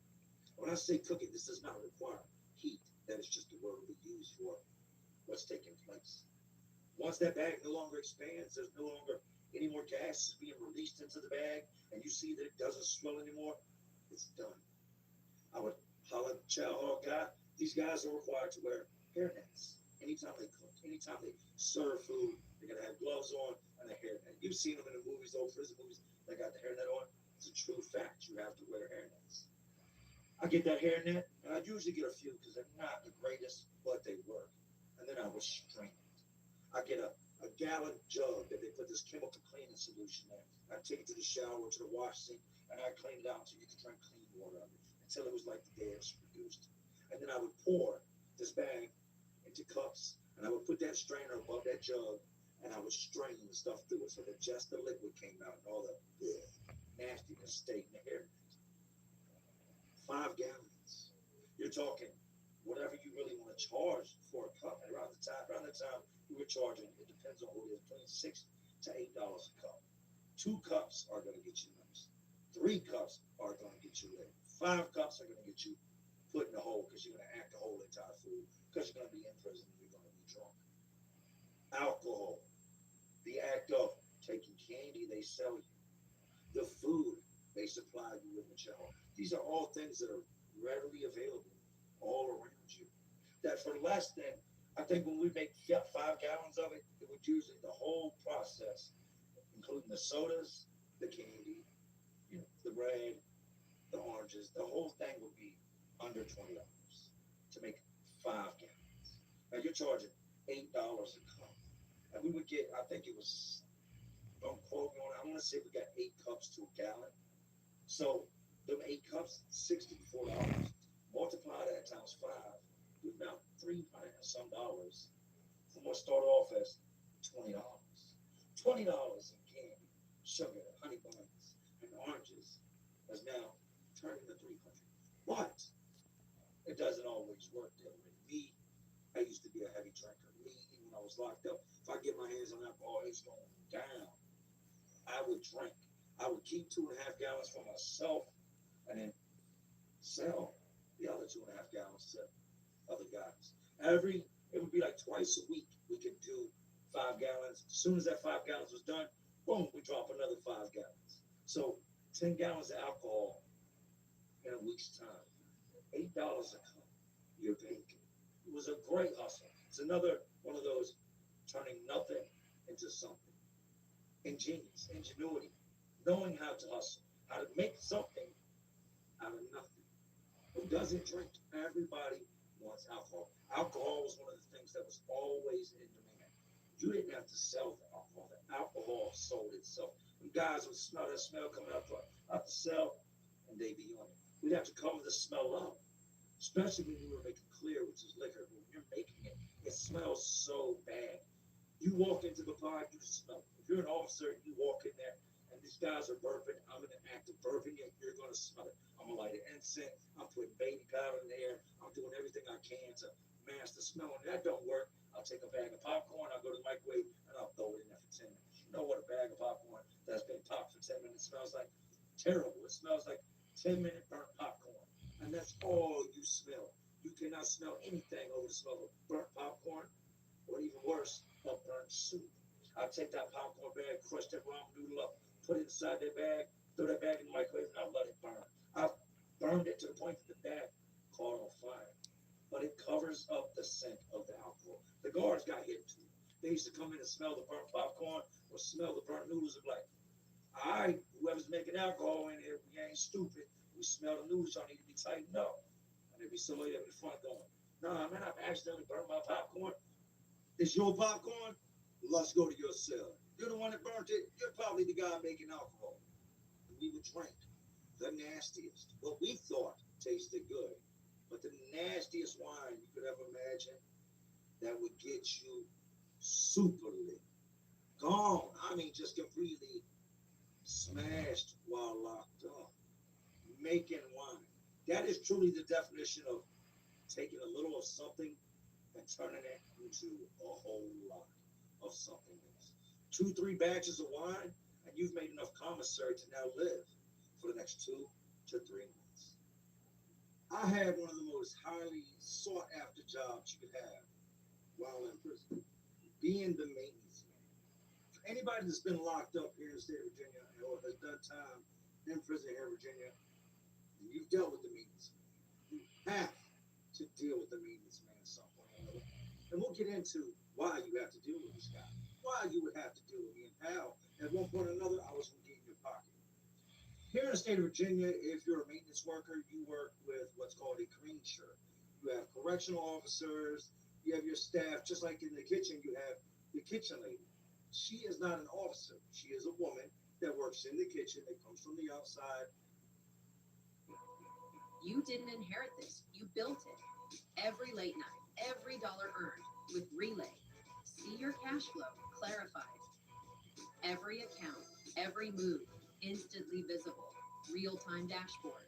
Mobile controls built for action without friction. Relay is built to run how you run. Separate, sync, and automate all in one place. Fast transfers, smart permissions, zero guesswork. This is business banking and money management for the self-made. Join the self-made nation. Discover more at relayfi.com. The essence of driving is gripping the road, keeping momentum, responding with precision.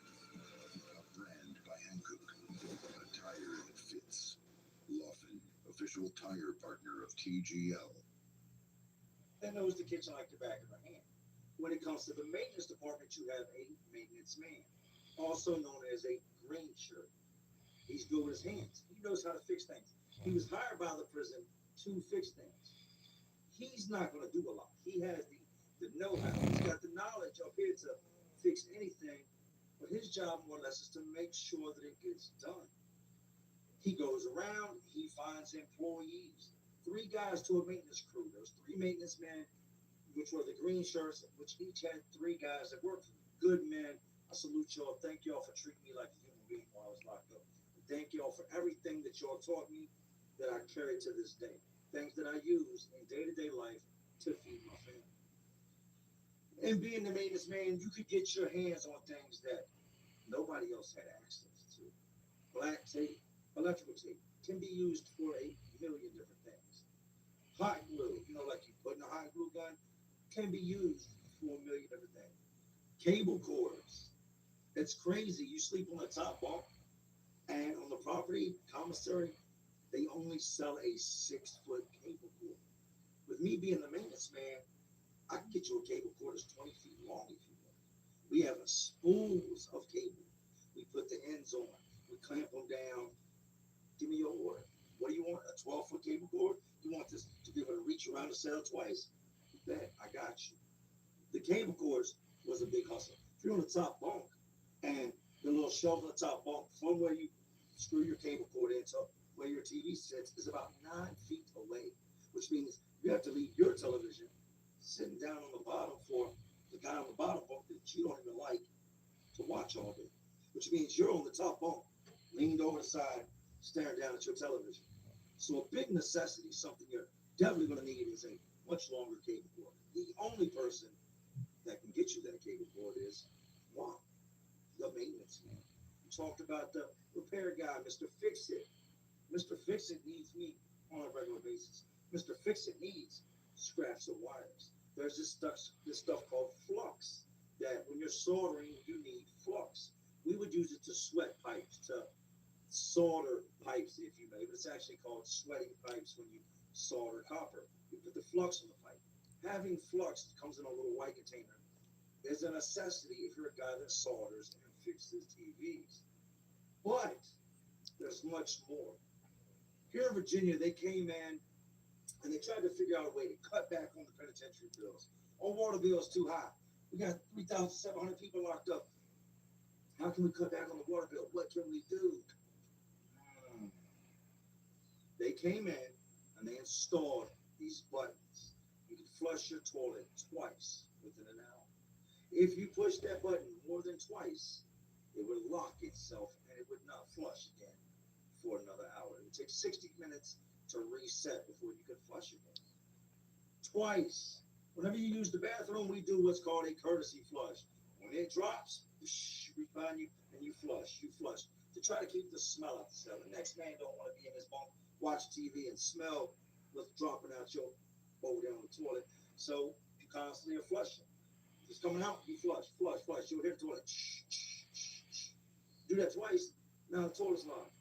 Now everything you just dropped in the toilet, you and this guy locked in a cell together for the next hour. Y'all got to sit in there with Mr. Brown just backstroking in the toilet. Mr. Hanky just over there laying in the toilet. You know how nasty that is, how irritating that could be. That why did you flush the toilet more than twice, man? Now I gotta sit in here. What if I gotta pee? I gotta go there and pee with your in the toilet? No. That's why I come into play. You put in a request form. Hey, my toilet's messed up. Hey, I have bad water pressure on my sink. That request form is gonna make it to my boss. Your name, your cell is gonna get added to the list of things to be repaired. I'm already gonna know what's going on. You can come to me and say, hey Jay, can you get my there's a chase closet. It's like a utility closet where the plumbing pipes go to and wiring goes to. In between every cell and the cell beside it, there's this closet. Jay, can you take the flush thing off my toilet, the little switch, so I can get unlimited flushes? Yeah, I got you. But you know when they come back down, when they come back around on shakedown, they go in and check every closet. They're gonna look to see if it's been messed with. They're gonna put it back, and you have to pay me again. All right, cool. What are you gonna charge me? Give 2 bags of coffee. I would literally go in there, tell my boss, hey, let me see the flathead screwdriver. His water pressure needs to be adjusted.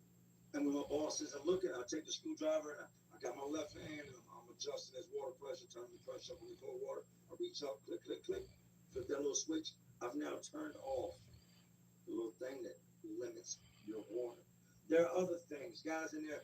The temperature is set to one temperature when it comes to the showers year round. I don't care. Summertime, wintertime, it's set at one temperature, and that's usually hot as hell, scald you, unless you're in the hole where the water is always cold. However cold the outside temperature is, minus 20 degrees, and that's the water that's going to be hitting your back. In the summertime, guys wanted cold showers. Nobody want to go take a hot shower after playing softball, running full court basketball, coming out of shower temperatures 108 degrees. Hey, Jay, we need you to turn the showers down. All right. All right, what? Pay me. We got to pay you to turn the shower water down? Yeah. It's not supposed to be messed with. I can get in trouble for touching it, lose my job, go to the hole. You don't ever do anything in this lifetime that comes with risk without being paid. Man, what you gonna charge us? This is harder to get to. So I give them a price, guys will come up with the money. Boom, I turn the water down. Now all 5 more showers got good 86-degree water. You can go in there and take a nice chilly shower in the summertime. But with the maintenance job came one of the biggest and most demanding things in the penitentiary: weapons. And though I'm not proud that I produced weapons, that I made weapons, that I sold weapons, it was part of the hustle. Shanks and prison go together like milk and cereal, shoe and shoelace, so on and so on.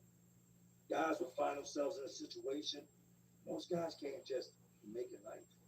They got hip to where guys were getting metal from, where guys were breaking things off of, and they came in and started redoing all these things so that these type of materials became harder and harder to get your hands on. A wedding, a big move, a layoff. When life calls, you reach out to your people, the ones who know you. Then you turn to those who can help you with your health coverage. People who see you for you, beyond the labels, beyond the binary. Get in touch with us within 60 days and we'll help you find the right plan. Made for you, just the way you are.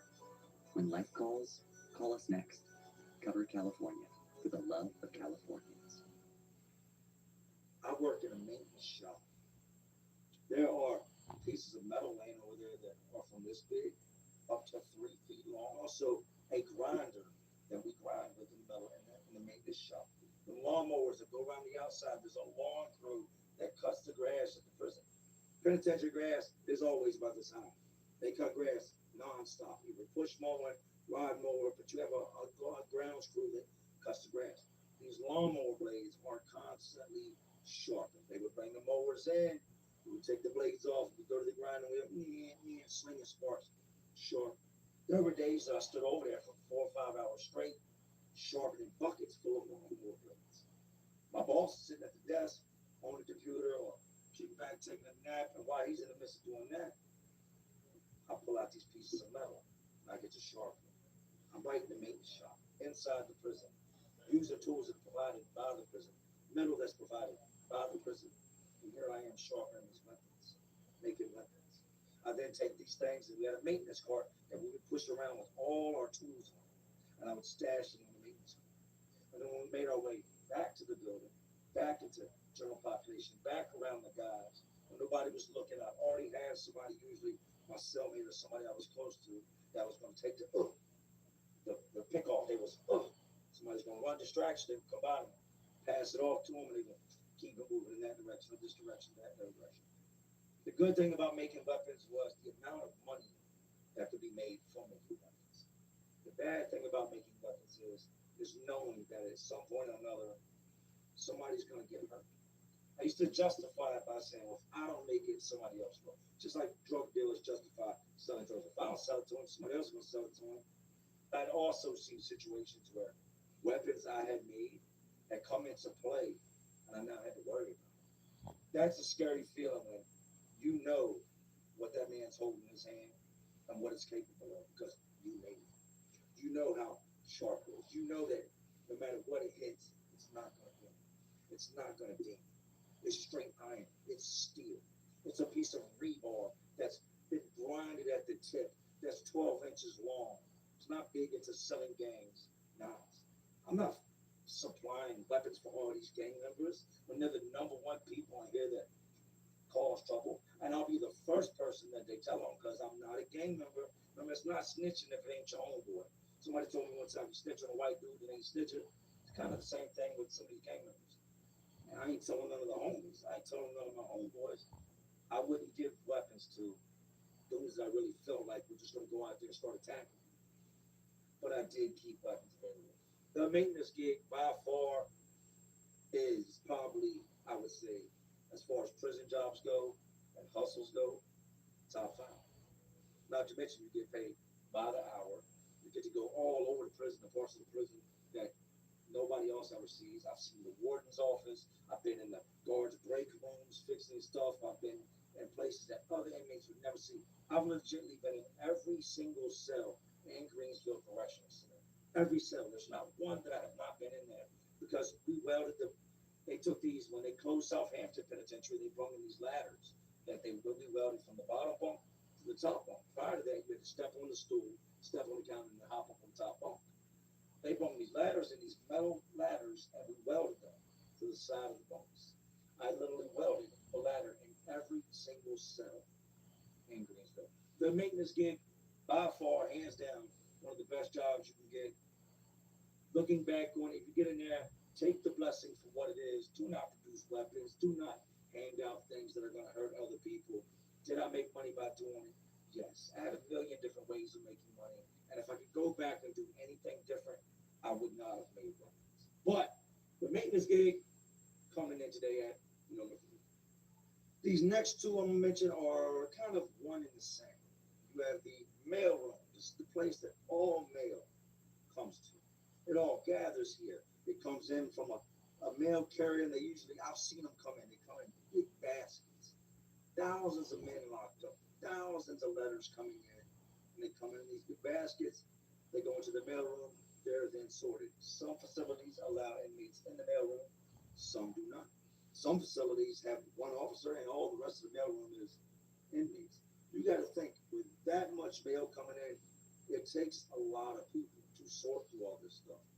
Say you've had your girl send you some pictures, some exclusive pictures, not some lingerie, but some serious nature type pictures. You gotta get them pictures. All you got is the memories in your head of what she looked like and what y'all used to do, and you can read in between the lines. And now she done sent you something to refresh your memory. No sooner than the guard opens that envelope up and sees it, damn! Hey, come here. Check my. Let me see what's the name and address on this.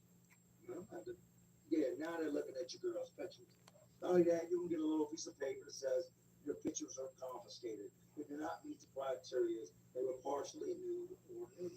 Anybody's been locked up, ever attempted this, knows about this heartbreaking, depressing, sad time you get when you find out you're not getting the pictures. Some girls just think it's okay to send these pictures not knowing the prison's not going to allow it, the guards are going to take it. Tell your homeboy that works in the mail room, I got a letter coming in. It's coming in from such and such. He gets his hands on it, or tells one of the other guys in there, hey, be on the lookout for a letter to such and such. You get it thrown to the side, let me get there. He's gonna bring it to you. Those pictures, they're priceless. What would you pay for pictures of your loved one? What ball? Not known. Someone you know, someone you've been with, that you got these great memories of, and now you got pictures. Whatever price that man names, you're gonna pay. And he's gonna make sure that those pictures end up in his pocket, or he's gonna look at them. There's a good chance that once he gets his hands on your pictures, nobody's looking, he's gonna slide over the bathroom. He's gonna go to town and get money in the name of your girl's pictures. You know he's gonna see your girl's pictures, but they're gonna make it back to you. He makes a killing. Guys are coming to him non-stop with requests. Hey, I got this coming in, this coming in, this coming in. Make sure it gets to you. Personal property. Personal property is a section of the prison. It's usually a building by itself where anything that you order must first come in. From televisions, sneakers, jogging pants, jeans, arts and crafts, CDs, magazines. Everything first comes through there. You have an officer that sits there with an engraving gun all day and engraves your name and your state number on whatever it is you order. That television has got your name and your state number engraved. That CD player has got your name and your state number engraved on it.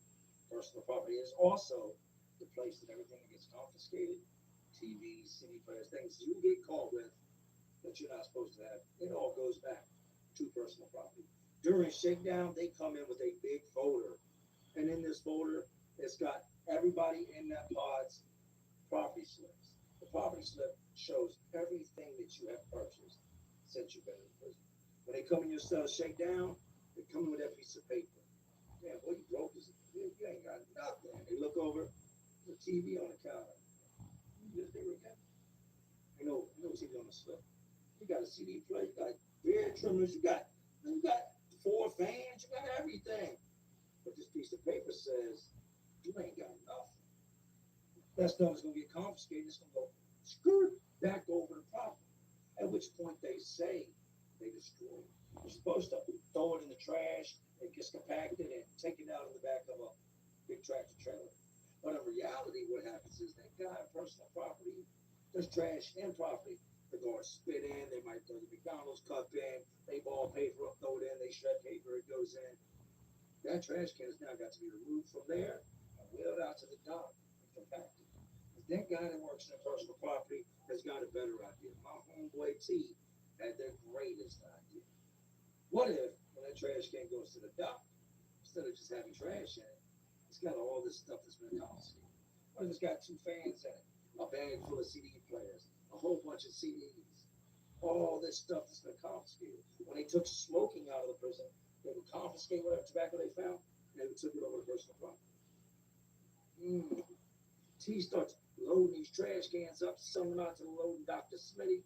Other guys bring trash cans from their building, not different trash be dumped. Smitty swaps trash cans with them, and they now return to the building with his trash can that is filled up with electronics, filled up with bags of tobacco, cartons of Newports. All that stuff belongs to T. He's gonna break a little bit off for the document that sits out there all day compacting trash, and he's gonna break a little bit off for the guy that pushes that trash can back to the building. But everything else in that trash can is now his. He's got everything you could think of. Them CD players that are $50 on property, give me $20 for it. I got 10 of them. What's it matter? $200. There's 2 TVs in that trash can. These are thin 13-inch TVs. Don't take up a lot of space. $213 on property. Every people send me $100, and it's yours. Here's the beautiful thing about also being the property man. Do you know why that slip showed up to your cell and said you had nothing on it? Because you didn't buy anything. He works over in property. He can pull your file. That TV he just sold you, he can go back in your file and write TV, put the serial number on it, and slide that right in your folders. When they come in on shakedown, oh man, you do own a TV. It's right here on the paper. If it's on the paper, it must be true.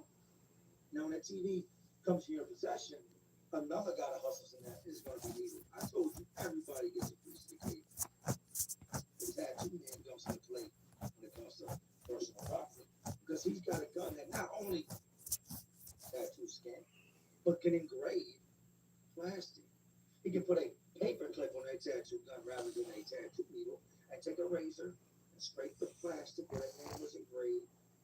Take a piece of emery cloth, sandpaper that's purchased from the maintenance man, and sand that name off. Then you take 4 wax and skim it across the back there where it was sanded off, where it's all dull and hazy, where the last thing was removed.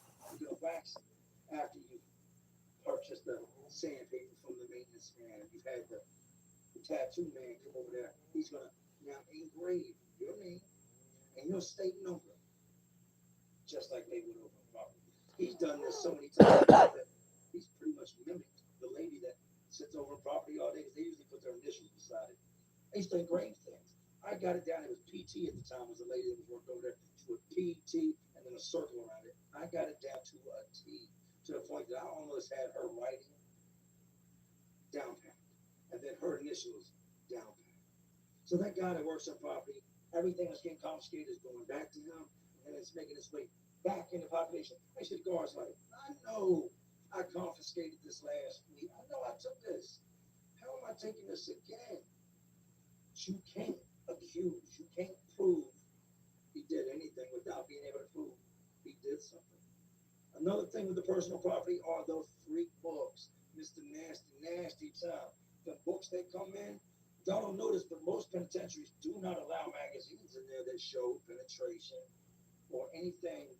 Like we could get like Playboys or anything that was like really, really graphic that really showed something going on. You couldn't get your hands on. That guy, T, that works on property, the books, that's part of personal property. That doesn't go to mail.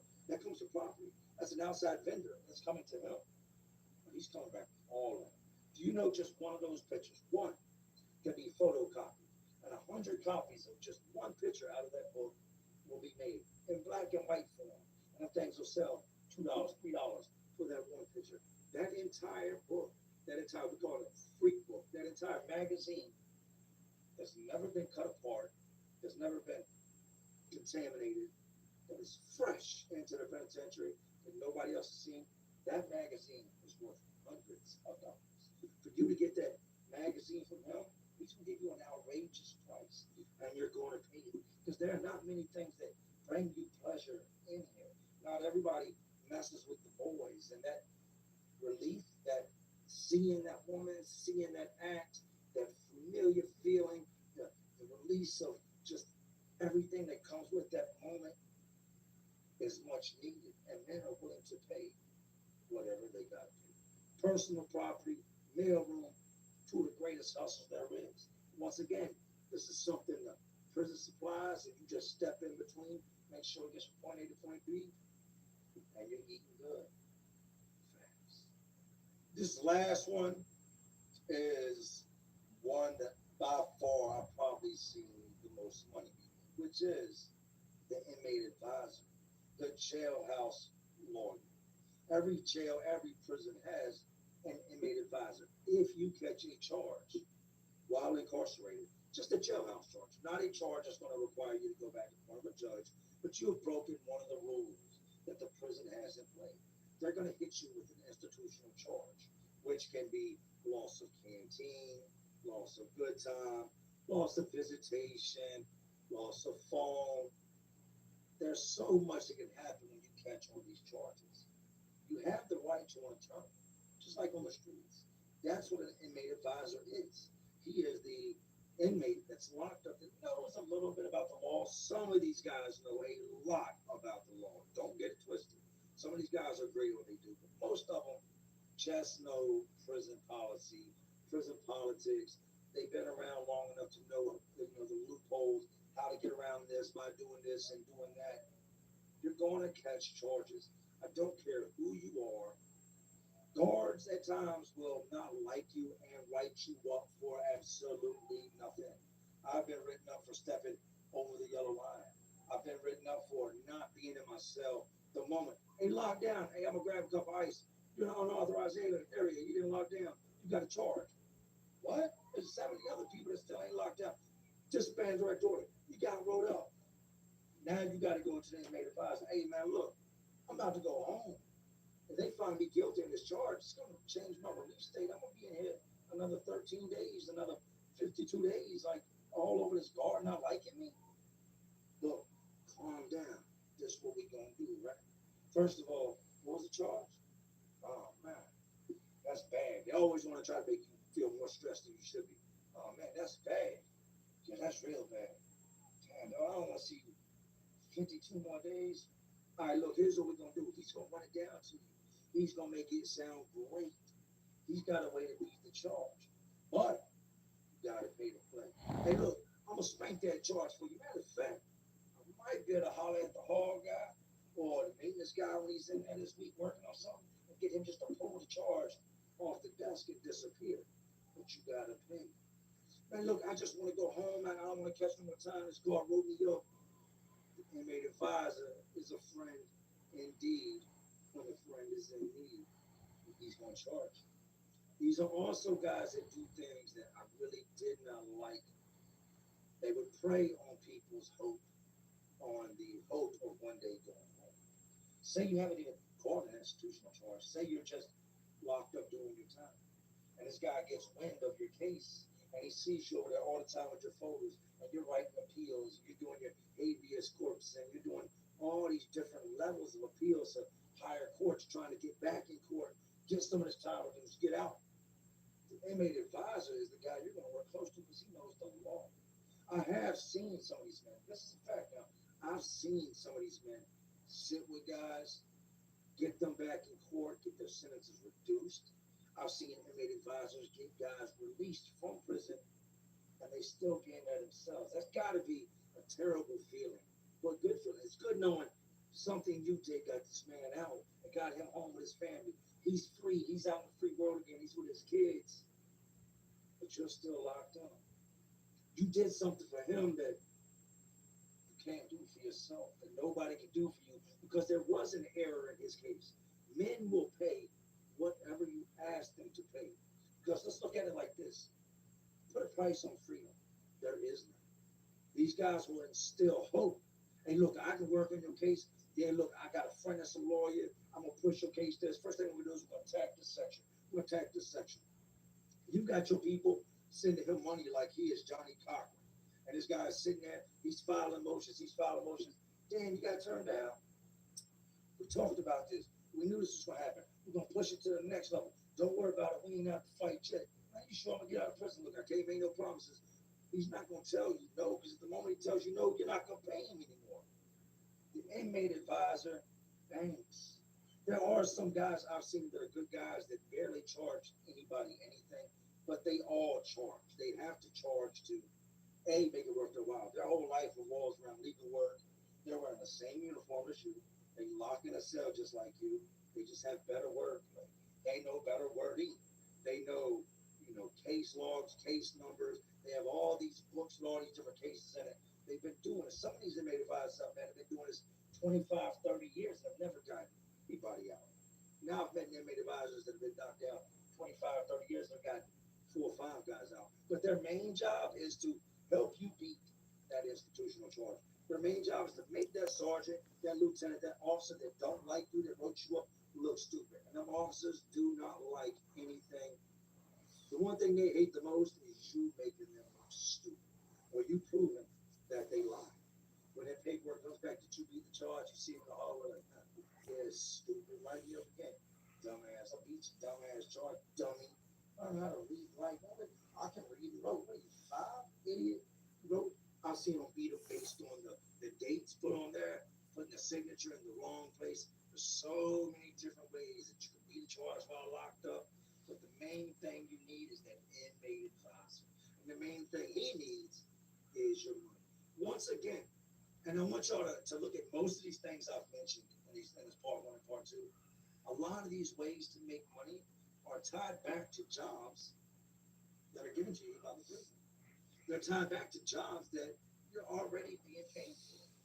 But if you're going to do anything outside of just what's called for with your job, guys got to play. They got to pay to play. Even with the maintenance, if you want me to do anything outside of what I'm supposed to be doing, you're going to have to pay. When it comes to the prison bar, if you want a fade, you're gonna have to pay. You know, it's either that or you get an even Steven. The prison supplies jobs, and the guys then take those jobs and make a hustle out of something that they've already done. The inmate advisor, that guy, if you've ever met a guy that came out of prison and told you he was an inmate advisor, he didn't come out of prison with thousands of dollars, I'm gonna promise you this, he wasn't an inmate advisor. Inmate advisors are some of the most highly paid men there are while in prison. They're also some of the best hustlers, and at times, one of your biggest allies while being locked up. That was part two of the 10 ways to make money while locked up. Part two is a little more the complicated side, the things you don't think of. And everything I said in these 10 hustles is true. Everything I said with the 10 ways to make money is true. That's a way you can get in there and feed yourself. There are some guys that get locked up that have families backing them, that have more money than they know what to do with, that flood their loved one with money, money, money. They're sending money orders back to back to back to back to where this guy's got so much money, he ain't got nothing to worry about. Or somebody wants to hurt him, he'll pay for protection. He don't need to buy a knife, he can buy 3. Why buy 3 knives? He can just pay that guy to go buy 3 knives. And some guys have more money than they know what to do with, so they just piss their time away eating honey buns, doing this, doing that, getting high. Then you have some guys that have no help from the outside world. A lot of these guys, that's why they're in there to begin with, is because they had no one to turn to on the outside world. So they get in there and they do what they have to. These are the guys you see that usually either have nothing or hustle the hardest. Me, I was a guy that was like in between. I had my mother in my corner from time to time. Shout out to my mom. I love you, Mom. If I needed something, like I really, really needed something, my mom was there. I could reach out to her and say, hey, Mom, I don't like to ask you for much. You think you could send a little bread? My mom would take care of the holiday packs for me. She always kept money on the phone. One thing I never did out here was cross my family. True indeed, I was a criminal. I could never escape my past. I could never get away from my history. My history is part of what makes me who I am today. But I never crossed the ones I loved. I never stole from my family. I never hurt my family. I never did things that would make my family say, no, that's unacceptable. We can't back you. We can't back what you did. You're cut off. So my family was there for me. But I didn't like to rely on anybody. Even when I was free, I have pride. My pride is a serious issue, has always been and will always be. I don't like to ask anybody for anything. So I've always been a hustler. Going to prison just pulled that much more out of me. I'm one of those guys that thinks, I'm a thinker. I think a lot. I watch, I observe. One of the first things I did when I got in there is I started observing how all the guys around me were moving, who was making what moves, how money was being made, how money was being transferred, how things were coming in. I got the system down packed. And then I decided, all right, these are going to be my ways of making money. This is what I'm going to latch on to. This is going to be my spin on the game. And that's how I survived. That's how I did my time. That's how I came out with money. That's how I was able to live in there without being a burden to everybody else out here in society. I hope y'all enjoyed today's video. I enjoyed making it. I love y'all enjoying the vacation. Hope everybody's living their best life. But anyways, these jails, institutions, these prisons, these facilities that are just crazy worlds out of a already crazy world that we live in. And as always, y'all know what I'm doing. Just trying to keep y'all entertained. Are you not entertained? And like always, this is Jay Williams. Let's live life. To all my realists and the awesome realists watching. Y'all still watching me? Man, y'all know how we do. Salute. I'm going in. I'm tired. Good night.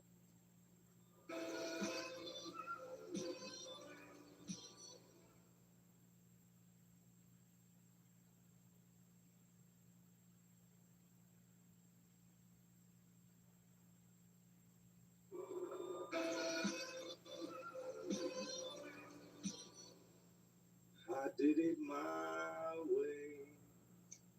Man, you already know what it is. Jay Williams, let's live life, and we're back. This never gets old. Huh? I love my life. Here we are at work. I do work. Definitely work. I love work. So, You met them dudes that only tough with the homeboys around, like you catch them one-on-one and it's or one-on-one they got no fight game. You heard the saying, you ain't without your homeboy. Penitentiary's full of those. Jails are full of them, prisons are full of them, detention centers full of them. On a one-on-one note, they tough, man, look, I'm tough. I don't want no problems. They go around and a few of their homies, and next thing you know is, oh man, it's just like fighting a baby gorilla. Except he's not strong.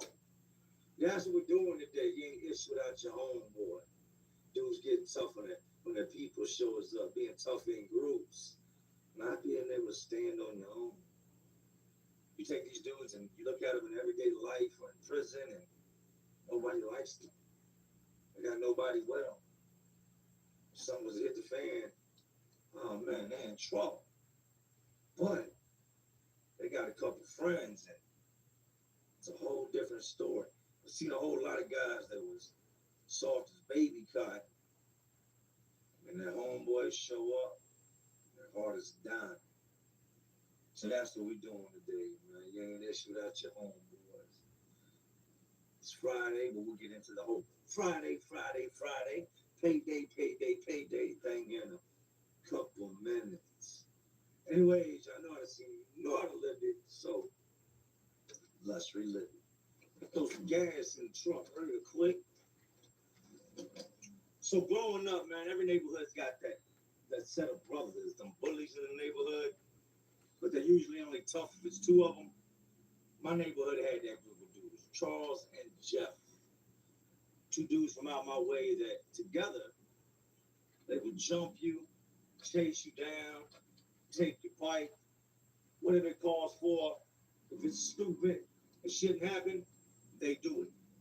We're talking, I want to say this was 93 era, 94 around that time. And I remember that because we were listening to the old Snoop Dogg, Gin and Juice, Doggy Style that dropped, Palmer Thugs and Harmony, East 1999.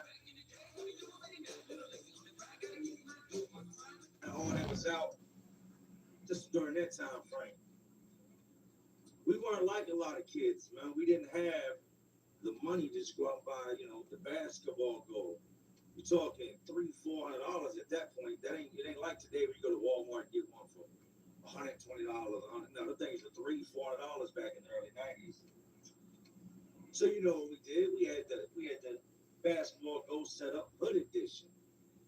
Took a piece of plywood, cut it to size, stood on a bunch of trash cans, some milk crates, I believe it was milk crates, and nailed the bicycle rim to the front of it. Took the spray paint, put the box on it, boom, good to go. It wasn't the best, but it got the job done. I remember having to stop halfway through the games, pull the trash can over there, climb up on the trash can, and nail the rim back up, and then the rim would get off. Man, we had a dunk rule. Do not dunk on this rim. We were pulling nails out of boards, and anywhere we could get them, because we ain't got nails. Who's got nails? So you weren't supposed to dunk. Not to mention, this was not regulation. We were teenagers, kids. At the time I was like 13. So we can't dunk. I can't get 10 feet up in the air. I look like, right? It's a little short, skinny dude. So with it being smaller and shorter, some of the dudes could dunk. I still couldn't dunk. This thing was maybe 8.5 feet off the ground, right in front of where we lived at the time. All the kids in the neighborhood would come over and we get that street ball going out there, just having a blast with the Huffy rim on there, right? And an old stack of rims laying there right beside it in case the rim got bent. You throw the ball too hard, it bent the rim, or somebody messed the rim up, and we just climb up there, tear it down, and put it back up. We didn't have no basketball goals in our neighborhood, so that was the basketball goal. That's where everybody came to ball at it. In the middle of the nighttime, the street lights would come on, we'd be out there balling. Other dudes would come out there and ball. Respected the hood edition of the basketball goal. My homeboys didn't live out there. I knew some of the guys out there, but they weren't. They were just dudes that lived in my neighborhood.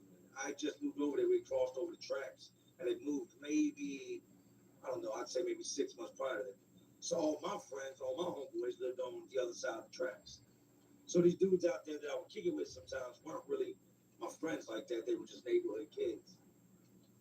I'm coming home one day, been over across the tracks, kicking it with my homeboys and them. I'm walking. I'm coming down my street, and I'm just, doing what I do, just walking. And I look off in the distance, and I see something just completely breaks my heart and makes me real angry. I can see this plywood that we painted from a distance. You can see the white square in the middle. You can see the box. But what I don't see is the rim. As I get closer, what I thought is true. Somebody's jumped up there and grabbed the rim and ripped the rim off my basketball goal. Might sound petty to y'all, but when you're small like that, you don't have a lot of possessions, and you finally have something cool, it's a big deal. So I get closer and closer and closer. Somebody pull my stuff down, man. I'm all types in my feelings because, first of all, I know all the kids in the neighborhood, so it's got to be somebody I know. Y'all know there's a no dump policy on the rim because this is all we got. So somebody did this out of spite. I go in the house, all angry and whatnot, come back out and talk to people outside. I don't remember exactly who it was. Somebody tells me Jeff, Charles, and a bunch of other boys came through here earlier. And Jeff jumped up there and tore the rim down. What? Yeah, Jeff tore your rim down. I'm on a hunt. So I'm out walking through the neighborhood. I'm asking everybody, hey, you seen Jeff or Charles? You seen Jeff or Charles? I see that little flunky homeboys they hang out with. They're like, we was with them earlier. I'm like, I tore my basketball rim down. They straight tell them, oh, we didn't tear your rim down. Jeff did it. Okay. I send word to the people. We still had the old house phones back then. The long ass cord, you stretch out all the way down the hallway and hide within your room to talk to whoever you go to middle school with. I've got the phone in my room. I'm calling around talking to people. They're like, man, they up here now. Tell me where that. By now it's like maybe 11:30 at night. My people are asleep. I creep through the house, get to the front door, quietly unlock the door, and I slide up out of the house, sneak up out of there, right? I go to this other place out there. Now, Jeff was the older brother. Jeff was probably, I want to say, like 17. Charles was like the same age as me. I'm just going to go on, just a straight dummy mission, man. I'm going to go up there. I know that they're going to jump me, but, I can't let it slide. It's just, I'm too angry. I get up to this house where they're supposed to be at, and the older brother had left, and now it's just Charles is there. I know the guys are at this house. These dudes are even older than Jeff. Some of these dudes are 19, 20, 21. I come over to them with the voice. What you doing around here, youngin? I'm looking for Jeff and Charles. And they holler now, hey, Charles, somebody want to see you, right? He comes to the door, and I'm like, what's up, man? Y'all throwing out my basketball goal? They didn't like me. I didn't like them. It was very apparent. He starts running his mouth, right? So I tell him, come off the porch, come out in the street. The dude's there like, look, man, you got to go. So I'm steadily snapping, and he's like trying to jump off the porch, like trying to dive over the rail at me. And they're doing the typical hold me, trying to, hold me back. Come on, man, hold me back. Acting like he's trying to be held back. He's doing the most, you know what I mean? Like, man, I'm going to do this to you, I'm going to do that. I'll beat you out, just running his mouth. And I'm standing outside the yard. I'm like, yo, let him go. Tell him come off the porch, let him go. They're like, look, Jay, you got to go, man. You can't come right here, start trouble. You got to go. It's late night, y'all yelling. Like, we got all types of people over here. You got to go. So I tell him, that's what's up. I'm going to see you. I'm going to see you in the neighborhood, and you ain't going to have these dudes here with you, right? And I'm a thug when them dudes was around. So the dude, Jeff, I said, he's like 17, I think, at the time. He ends up getting locked up for something, someone or another, and gets sent off. I don't see him no more. But the brother Charles is still out there in the midst. And I didn't care which one I fought. I just had to do it because they disrespected me, right? Every time I see Charles, he's got a group of guys with him, and he's always tries to act hard, right? But I know that he's not trying to fight me. He's trying to jump me. I catch him one day walking down the street. Where I messed up, man, is I shouldn't have said that. I should have just ran up on him. Molly walked him and kept it moving, right? But I'm walking down the street, way off in the distance, I see him. When you dislike somebody, you can spot them out of a crowd, like, where's Waldo? I see him by himself walking down the street. I'm probably, a couple hundred feet behind him, and I yell in the street, hey, Charles! And he turns around and he sees me. At that point there, I'm sure it's him. He knows who I am as soon as he sees me. And don't run. He acts like just said, what's up there? Come on, come on. Throws his hands up, come on. Take off in his direction. My plan is to run as fast as I can. As soon as I get within arm's reach, just to throw that haymaker, that okey doke at him, right? I get about 20 feet from him. You gotta remember now, I'm a smaller dude, I'm skinny, still got hair, I had blonde hair at the time. I'm chasing. He's standing there, come on, acting like he's gonna square off. I get within 20 feet of him, he takes off and turns around running. I've already did the million-mile sprint trying to catch him, right? This dude is running. I can't catch him. I'm chasing him in between these trailers. He's zigging, he's zagging. He's yelling for people out there. Yo! Different people live in trailers. I'm chasing him, right? You ain't got your homeboys now, right? You ain't issued out your homeboys. He's running. We both get winded. I would stop to catch a breath. He would stop. And he look at me, I look at him. When I catch you, man, I take off after the beginning. He must have been smoking crack at 13. That boy had a lot of energy. Chased him to the point that I was like, I'm done, man. If I gotta chase you, you ain't even worth fighting, homeboy. I told you a punk, you this, you that. Talk crap about his brother. Boom, he dips off, right? Can't catch him. I end up going through my trials and tribulations of being young and stupid, and locked up, and then get out and get locked up. I just stayed locked up off and on, right? It was like my home away from home was being somewhere incarcerated. I come home one time, and I think at this point I'm probably 22 years old, and my sister is like, look, dude around the street owes, her boyfriend at the time, Josh, her baby daddy, dude around the street owes Josh some money, and Josh, his dude's always got people over there with him. Josh wants you to go to the street with him so he can collect his money. I bet. Tell him to get in the car. I just pulled up here when she comes out and tells me. So I reach over, unlock the door, boom, let him in, he jumps in. We drive around the corner. We get up there. There's a couple dudes standing outside. I said, who be here to see, man? He was like, Charles. The name don't strike me. I've heard that name a whole bunch of times since I was 13 years old. I'm not thinking, this is petty, I know. I'm not thinking it's the same dude when I'm 13, but I still hold a grudge. I told him, told myself, told everybody else, I don't care if I'm 64 years old and we're standing in the frozen pea aisle and Food Line. When I see him, it's on, man. He's gonna catch these hands. So I'm like, Charles. He's like, yeah. I'm like, Charles who? And he says the last name. I'm like, why does that name sound familiar? A lot of time has passed since I was 13. It's still not registering on me that this is this dude that from way back in the day, right? We pull up, Josh gets out the car, and dude comes out the front door and sees us, and he goes back in. I don't know if he recognized me, but the moment I saw him, I flashed back to that bicycle, tough guy stuff, and how he was acting like he wanted to jump me with his homeboys. I tell Josh, no, I got him, bro. I got him. I run up on the porch, him and the two dudes that are out front with him. Run up in the house, lock the door, right? I'm beating on the door. Hey, open the door, man. Josh wants his money. Y'all need to go away. I'm gonna kick the door and open the door. You can call the cops. So I'm gonna kick the door. No, don't kick the door, Jay. Don't kick the door. There were neighbors all outside, people cutting their grass. I'm gonna kick the door. Do not kick the door in, man. I live out here. You can't be doing this out here where I live at. Come on, man. You're not about to tell me I finally caught this dude after all these years. I can't kick the door in? Like, what you scared of? I'm kicking it in. I said, all right. Now it's brought back all these familiar memories. It's brought back all these familiar feelings. Brought back the anger that I had for what he did to me when I was a young boy, right? Push it out of my mind. Every time I would ride over to my sister's house in the neighborhood, I would make sure to go down that street and stop in front of his crib. A couple of times the door would open and they would see me and they'd shut the door. I'd yell out the window, whatever, and then just peel out. On the way back out, I'd turn the music up real loud, pull up in front of his house and look. Dude don't want no smoke. Many years have passed, he don't want no type of issues, right?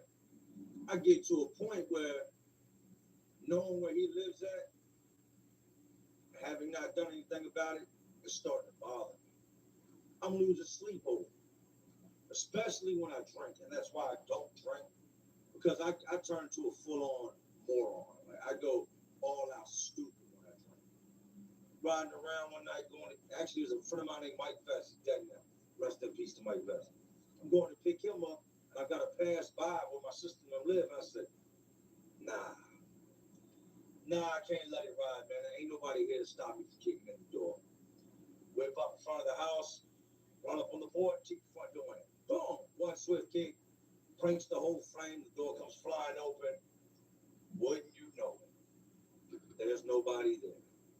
There's little pieces of furniture left behind, like stuff if you get evicted or you move suddenly that you don't want to take with you. That's all I see sitting in this little raggedy ass crack shack that you used to live in, right? I don't know if they got evicted. I don't know if you moved out of fear. I don't know what happened. What I do know is now I kicked the door in to a vacant house where nobody lives. This wasn't long after this whole thing happened, with me being over there with my sister's baby daddy. Couple months. I go over there with the intent of, I gotta have you, man. It's, it's getting to me, and it's time. Nobody there. Damn. I done missed my opportunity, right? It's done. It's gone. I'll never catch him again, is what I'm thinking. I should have just kicked the door in that day, man. I was already on different bonds. I should have just took him in charge and just whooped his ass. I'd have let this dude get away. Fate has a funny way of working itself out. Karma has a funny way of calling. You never know. Wouldn't be long after that situation that I do get jammed up and I get locked up. I go through the whole intake process, fingerprinting, the holding cells, the free phone call. And then in this jail I go to, you have what's called 1E. That is the intake part. That is where everybody starts off. I don't care what type of charge you got. You have to go in there before they classify you and either send you over to the felony side, over the misdemeanor side. Just based off my record, it didn't matter if I was in there for jaywalking. I'm going to felony block. I come into 1E and I see a bunch of dudes. As soon as I come in, I'm always like in and out of this jail, right? It's like Motel 6 when it comes to me.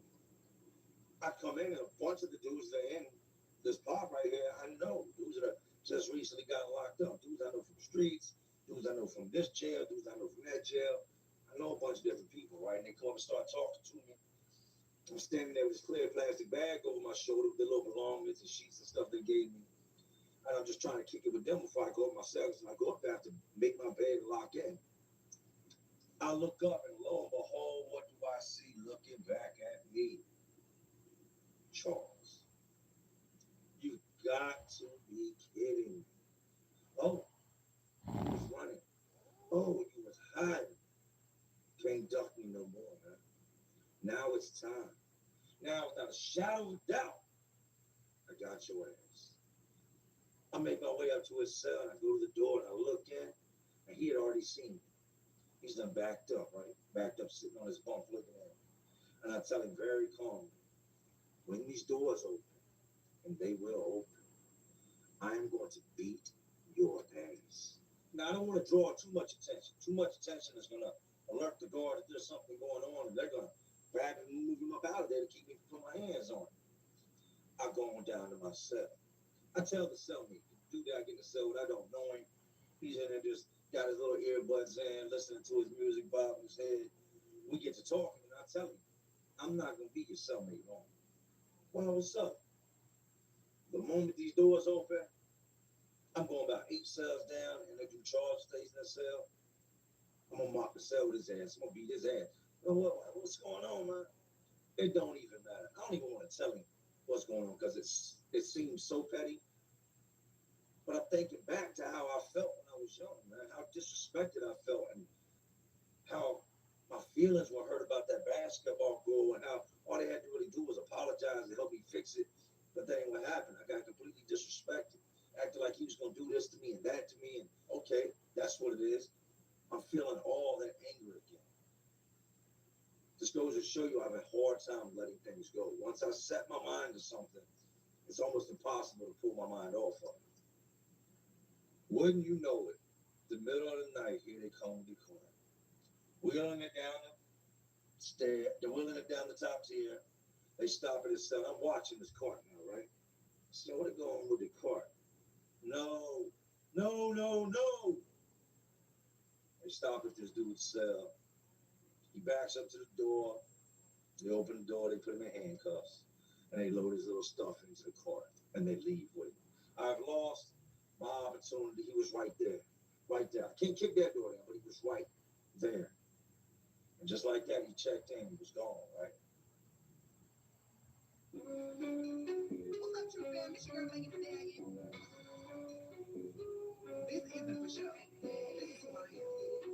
What's real, never fake.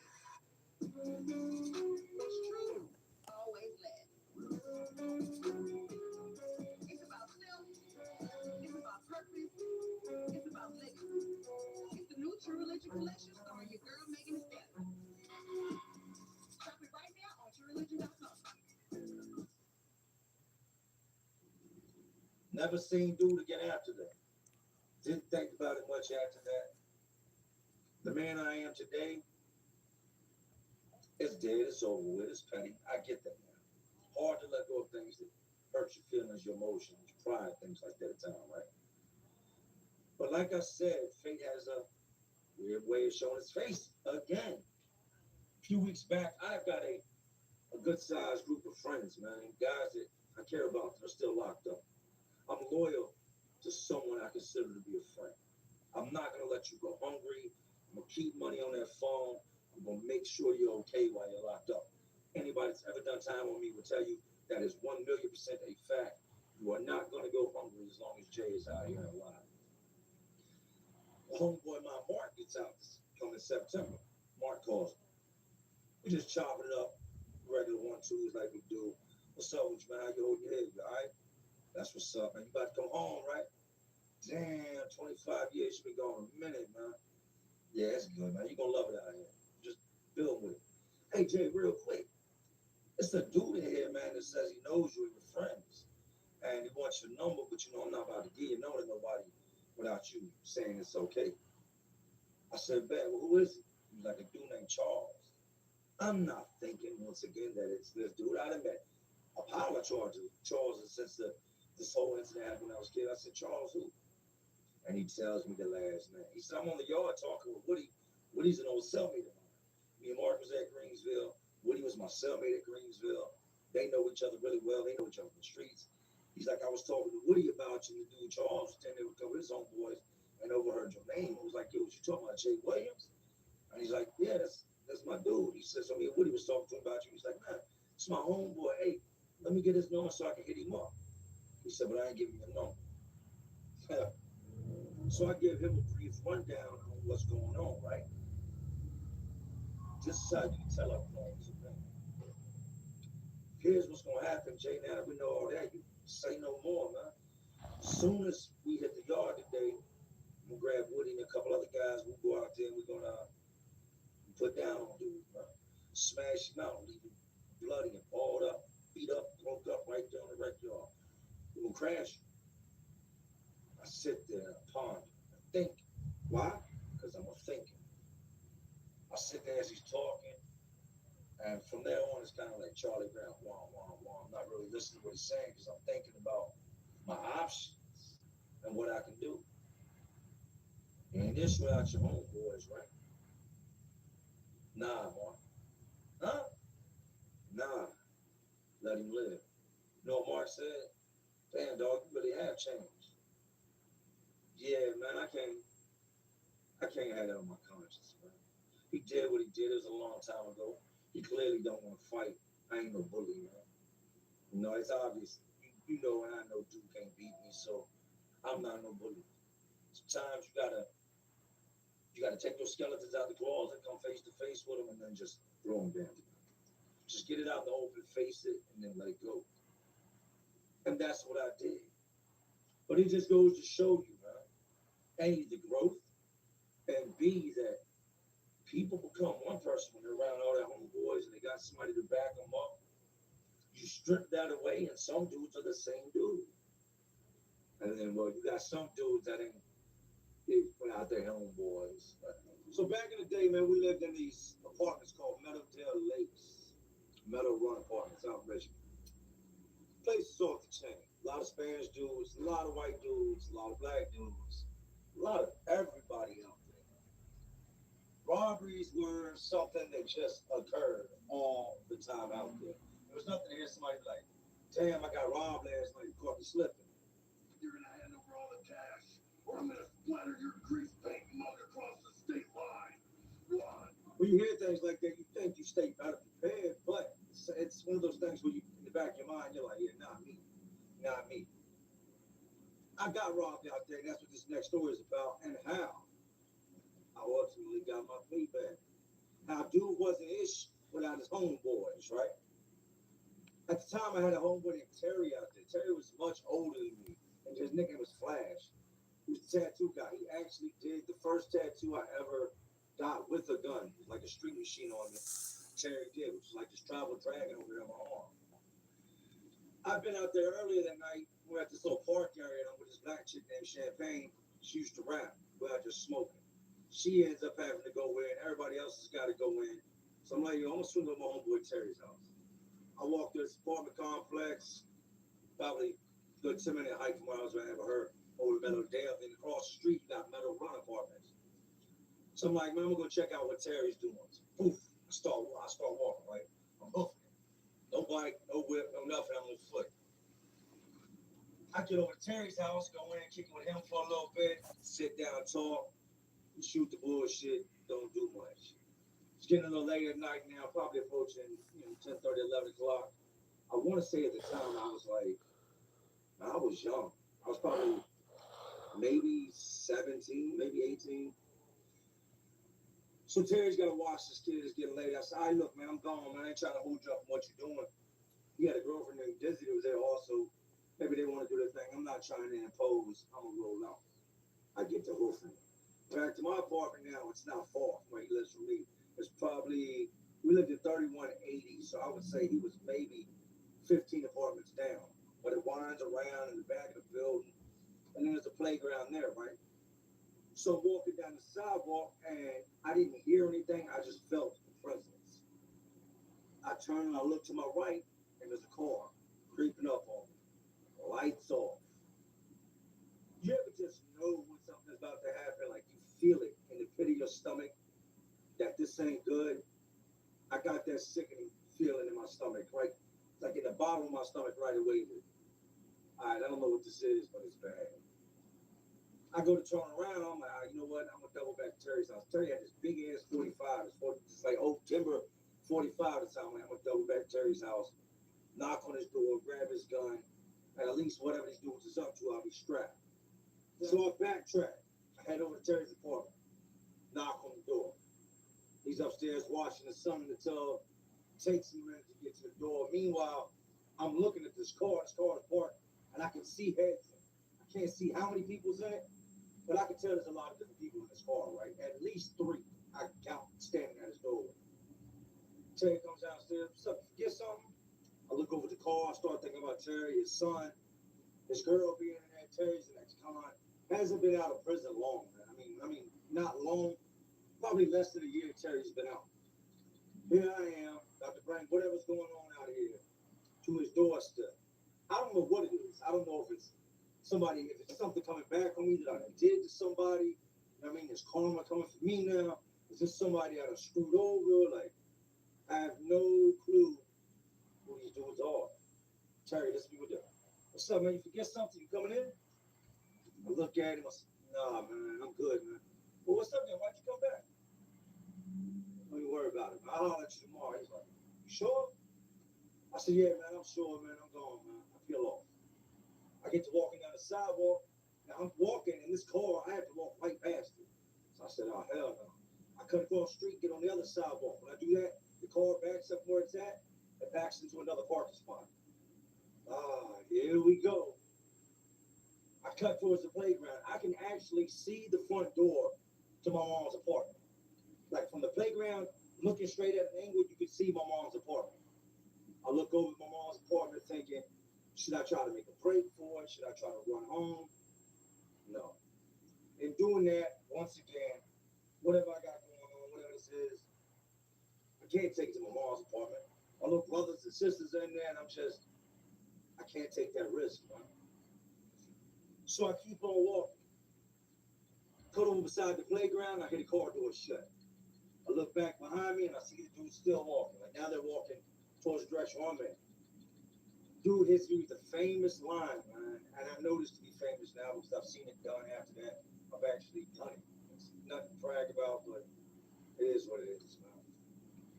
Yo calls out to me, which gets me to pause. Hey, man, what's up with that? You gotta. I turn around, and before I can fully turn around, I feel a barrel pressed to the back of my head. You know a gun barrel, you feel it pushed to the back of your head. I freeze, like instantly dead deer status. I just freeze up. I hear click, click, and the gun goes to each side of my head. The gun that was on the back of my head moved.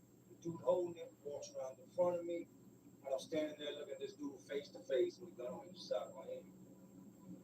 He said, "You know what time it is, homeboy. Caught your ass slipping. Go ahead and run that." For everybody that's going to get in the comment section and act like you would have done something besides run that, there's something wrong with you. Let me tell you this, ain't nothing in your pockets or on your body worth dying for. There's not. It's the part of the story where I can get on here and say, I did this and I did that, I ran. That's what I did. You know what I said? You ain't got to shoot me, man. Because there have been several shootings out there, robbery related, and other, just related. I said, man, you ain't got to shoot me. I empty my pockets. Where the weed at? I just smoked with champagne earlier. Smoke with Terry. You can smell it. Where the weed at? Yo, man, don't shoot me. Find some weed in my pocket, right? Had like 80 some little punk ass dollars on. Chain with charm. I come up off the shoes, homeboy. Stepped out the shoes. They grabbed his hat. Took my hat off my head, took everything they just took out of my pockets and put it inside their hat. I'm just waiting. And those few seconds that followed that, it was like an eternity. Here I stand, middle of the night, no shoes, hat gone, pockets inside out, 3 guns pointed at me, and I'm waiting to die. Just standing there. Dude says, "Come behind the buildings, man. If you turn back around, I'll shoot you in your face." I'll break out. Dude, take off. Run behind the back of the buildings, check down the back side of the building, right?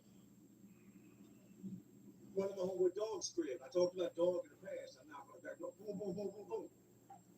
I can see him sitting through the sliding glass doors. I talked about his dog complex before they got sliding glass doors. I bang on the door. Boom, boom, boom, boom, boom. Dog, why you like, no? What you knocking on my door like that for? You done lost your damn mind. I said, grab the gun. Dude just robbed me. Dog was the definition of the name dog. He was straight animal thug. Like, wasn't nothing scary about dogs. Where'd they go? Runs to the kitchen, opens the cabinet, grabs the gun. We take off out the front door. They're gone. Long gone. Peeled up out of here. What happened? I tell dog everything that happened, right? Oh, you let him catch you like that? You think shit's sweet. You must be trying to die out here, walking around at nighttime. Why you ain't got a gun on you? It's at the house, man. Cops have been, I just got arrested out there earlier that year for having weed on me. Cops were famous for just pulling up and searching you. I was just going to be in the neighborhood. I didn't think I had much to worry about, right? Worst case scenario, I could break out and run, but for some reason, I didn't run. I told him, man, it's at the house. Oh, that's a good place for it to be. Your ass could be dumb. You look dumb as a bitch right now. Dudes have got you for everything. What kind of car they look driving in? Come on, get the car. Let's go looking for him. Dog is also an ex-convict. Done a whole lot of time. Looks like he did a whole bunch of time. Looks like damn Damon from Friday. Damon?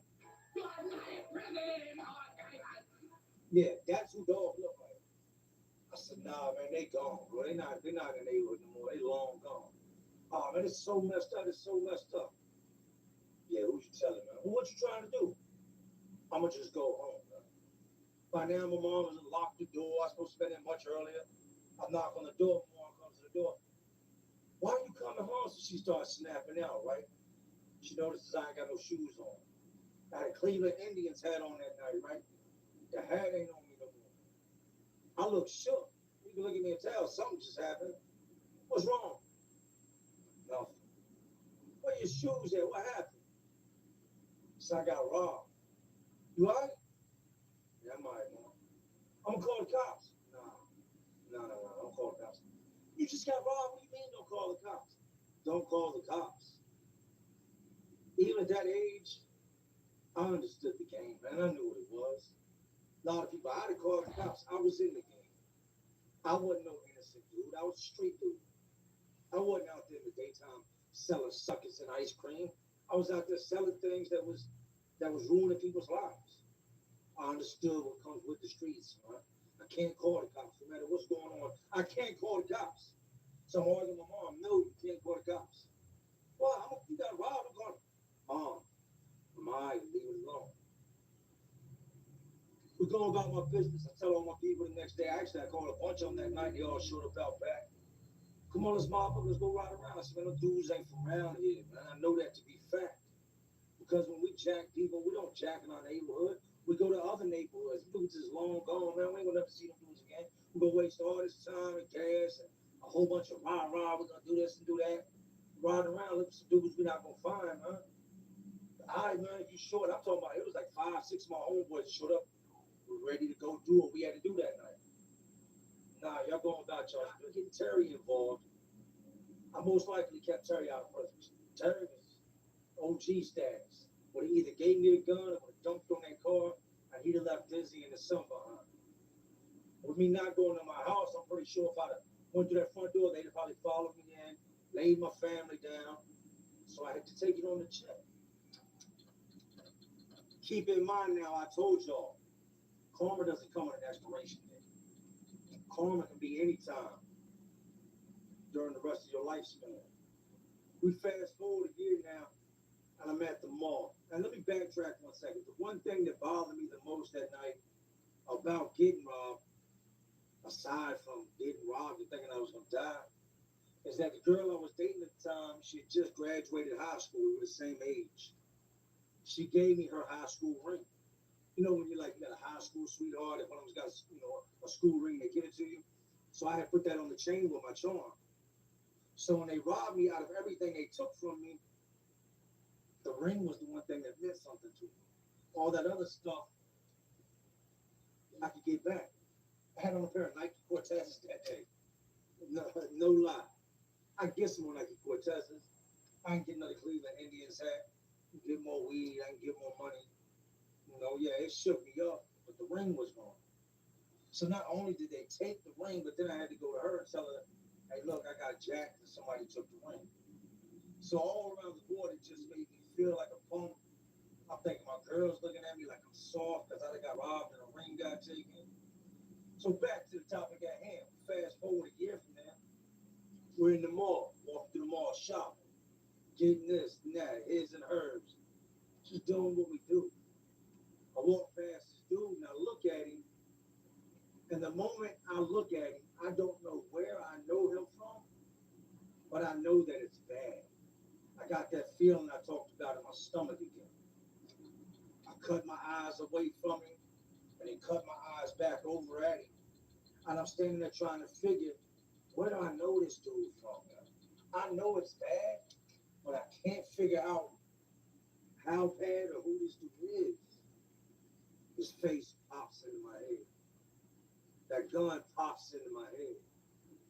That night at the playground pops into my head. I start looking around, start sweating, got a backpack on, got the John Wayne in the backpack. Told you I wasn't leaving home without it after that. I'm looking at the different stores, a lot of people in the mall. I'm like, everything inside of me is saying, do it. Do it right here. Do it in the middle of the mall. Do it. That's that little devil on your shoulder. Nah.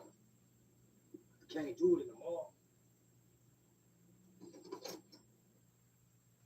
Granger knows that as an HVAC technician, the heat is on you every day. Your first call? An office building with a noisy AC unit. Time to put your experience to work. On site, your meters don't lie. The blower motor's failing. But Granger's easy-to-search website quickly helps you find what you need to keep the office and their HVAC running smoothly. Call 1-800-GRANGER, click Granger.com, or just stop by.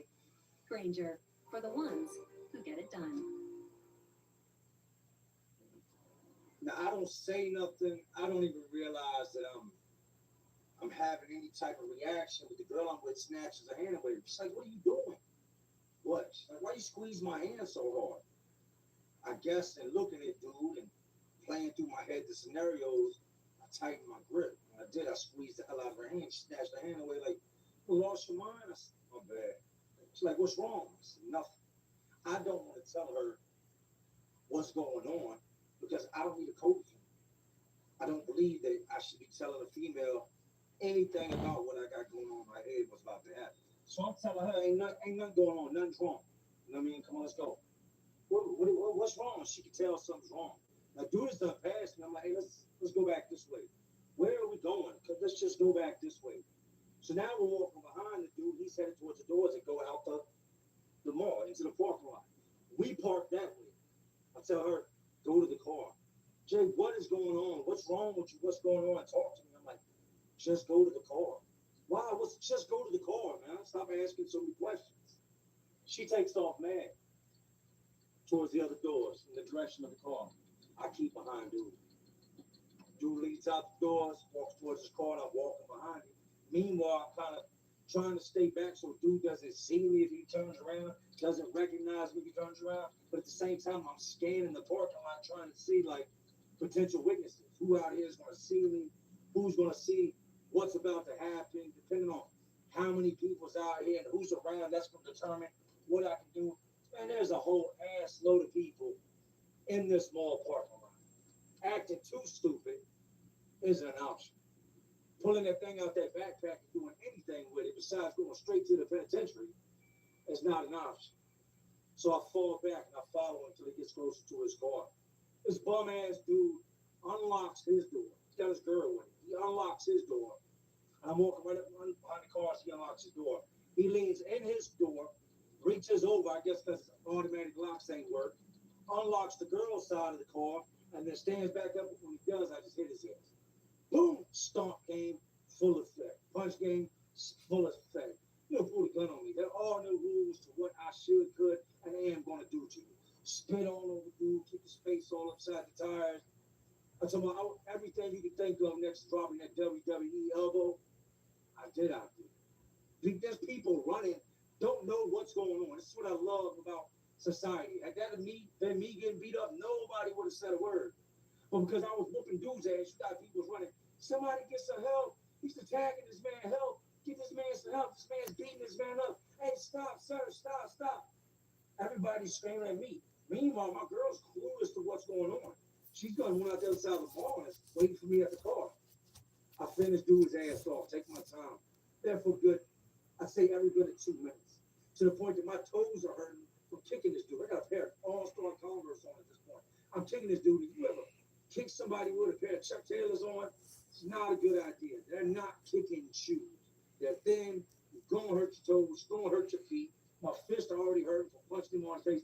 He never even seen that shit coming. The time he raised up out the door after he locked his door, I rocked his ass. The door closed. He fell. The girl reached over and locked his door and locked him out the car. I finish everything off. I take off running around the side of the mall. Down the sidewalk, cut through the bushes, through the little trees, across the parking lot, crouch between the cars for a second. I make my way to the car and I hop in the car. The girl sees me. She freaks out. Oh my God, what did you do? Why is there blood on you? What happened? What's going on? Talk to me. What's going on? What's going on? I turn the music on and said, I don't want to talk about it. I'm shook up.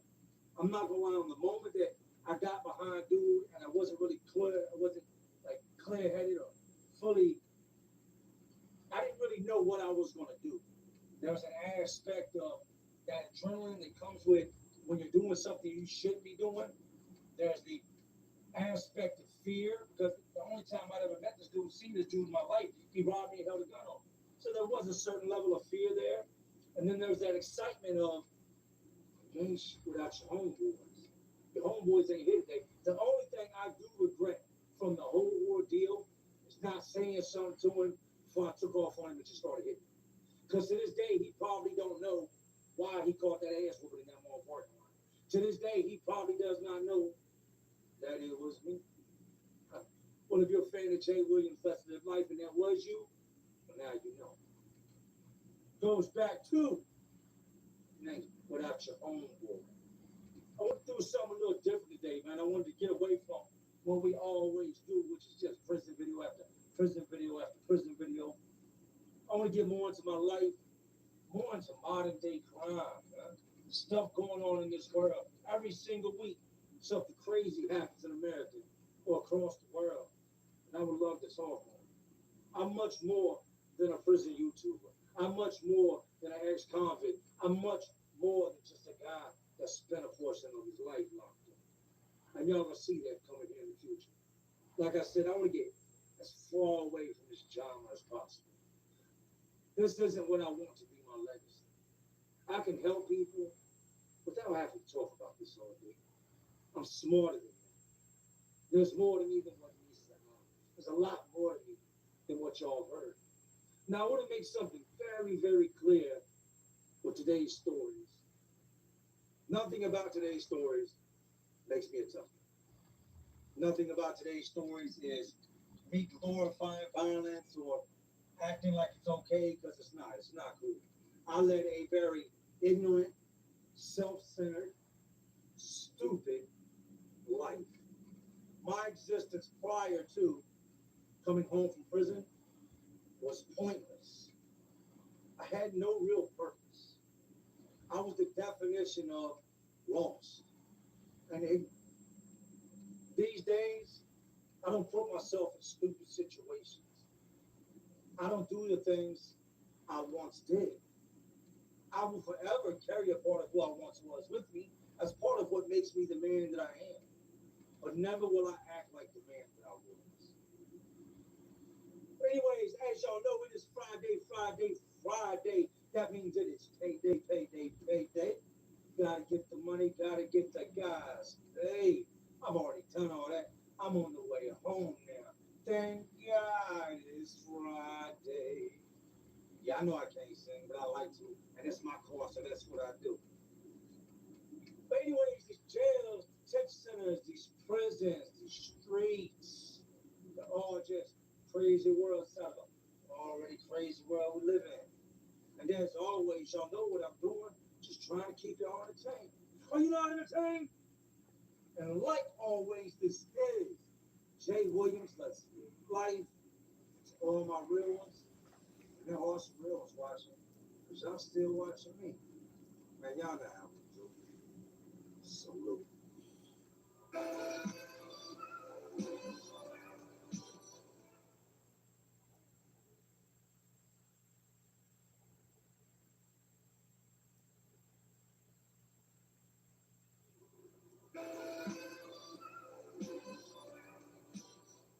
Now here's a story about this honey named Renee that I met one day on my way back from John Chase. Man, you already know what it is. Jake Williams, let's live life, and we're back. I'm off. I'm not at work. What they do that at? So let me go ahead and tell y'all why we're here today. Y'all seen the thumbnail. I know y'all seen the thumbnail. It's like, oh, come on, man. I like peanut butter. Don't mess peanut butter up for me. What did y'all do with the peanut butter? Please don't. Calm down, King Wasabi. Today we are doing 10 ways to make money while locked up. 10 ways you can put some waffles in your pocket. 10 ways you can get by. 10 different ways you can hustle up something to stop the stomach rumble. To put some soap on that rag when you need to. That's what we're doing, Dave. Right after this intro, I'm going to get into a little update on what's going on. Y'all need to hear this, man. It's a beautiful, beautiful message. But that's what we're doing now. In no particular order, 10 ways you can make money while locked up. Don't get locked up. Stay out here, work a job. People complain, man, I ain't working for $9 an hour. You go to prison and work for 27 cents an hour, 35 cents an hour, 45 cents an hour. But you got a problem with working out here. You guys in there would be happy with $2 an hour. They don't get that option. Stay out here where you can work a real job and you don't have to do any of the things I'm talking about in today's videos. Booking.com has stays for absolutely anyone. For instance, imagine you're a vampire thirsting for a lively hotel. You'll find the Vegas resort near some great nightlife. Perfect. You may be undead, but you're the life of the party. And if the forecast calls for sun, at least there's free cancellation on most stays, so you can wait for the perfect weather. Wow, gorgeous. If a vampire can find our perfect stay, anyone can. Find exactly what you're looking for. Booking.com, booking.yeah. It's a sad, sad world we A lot of you aren't going to listen. A lot of you are going to end up applying these 10 ways to make money to your life. But sadly enough, people are going to continue to get locked up. There's no shortage in beds. There's no shortages in cells. There's no shortages in prison. They're like Motel 6, and they will leave a light on for you. 10 ways to make money while locked up.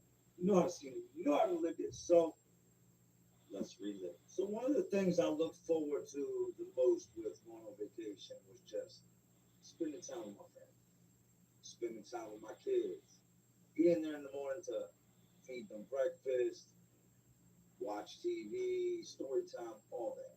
As a father or as the provider of a household, it goes for women too that, take care of the households. We miss out on a lot of our kids' lives. While the mom is at home or the kids at daycare or whatever the situation may be, we are at work to make sure they have what they need, to make sure they live their best life, they're provided for. Therefore, they grow up really, really fast when you're not there every single day. Not there because you don't want to be, not there because you're doing your job as a parent. My main goal in the vacation was to spend more time with my kids, and that's what I've been doing. You can learn a lot from a child. They say you can learn a lot if you'll just listen sometimes. Don't be so quick to think you know everything. Listen to what somebody else has to say, even a child. We're watching TV the other night, and prior to this, we went to Walmart. And I give my son these little NECA action figures. And he got these two gremlins. It was a double pack. We get home, and he's like, we're supposed to go to movie theaters that night. He said, I want to see Gremlins. I said, man, we can't see Gremlins in movies, right? They got the Minions. I named off the movies. No, Daddy, I want to see the Gremlins in movies. I said, son, we can't see Gremlins in movie theaters. That movie, I think, was 1984. That was 38 years ago. You know what he told me? We can if you want to. I said, of course I want to, but we can't see it in theaters. He said, well, maybe you can make it. How can I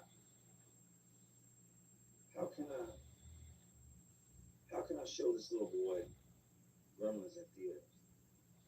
Something he wants to see. So my son wanted to see Gremlins in theaters. It's hard to explain to a 4-year-old that a movie that old can't be seen in theaters. So I made it happen. You never let anyone tell you can't do something. Gremlins.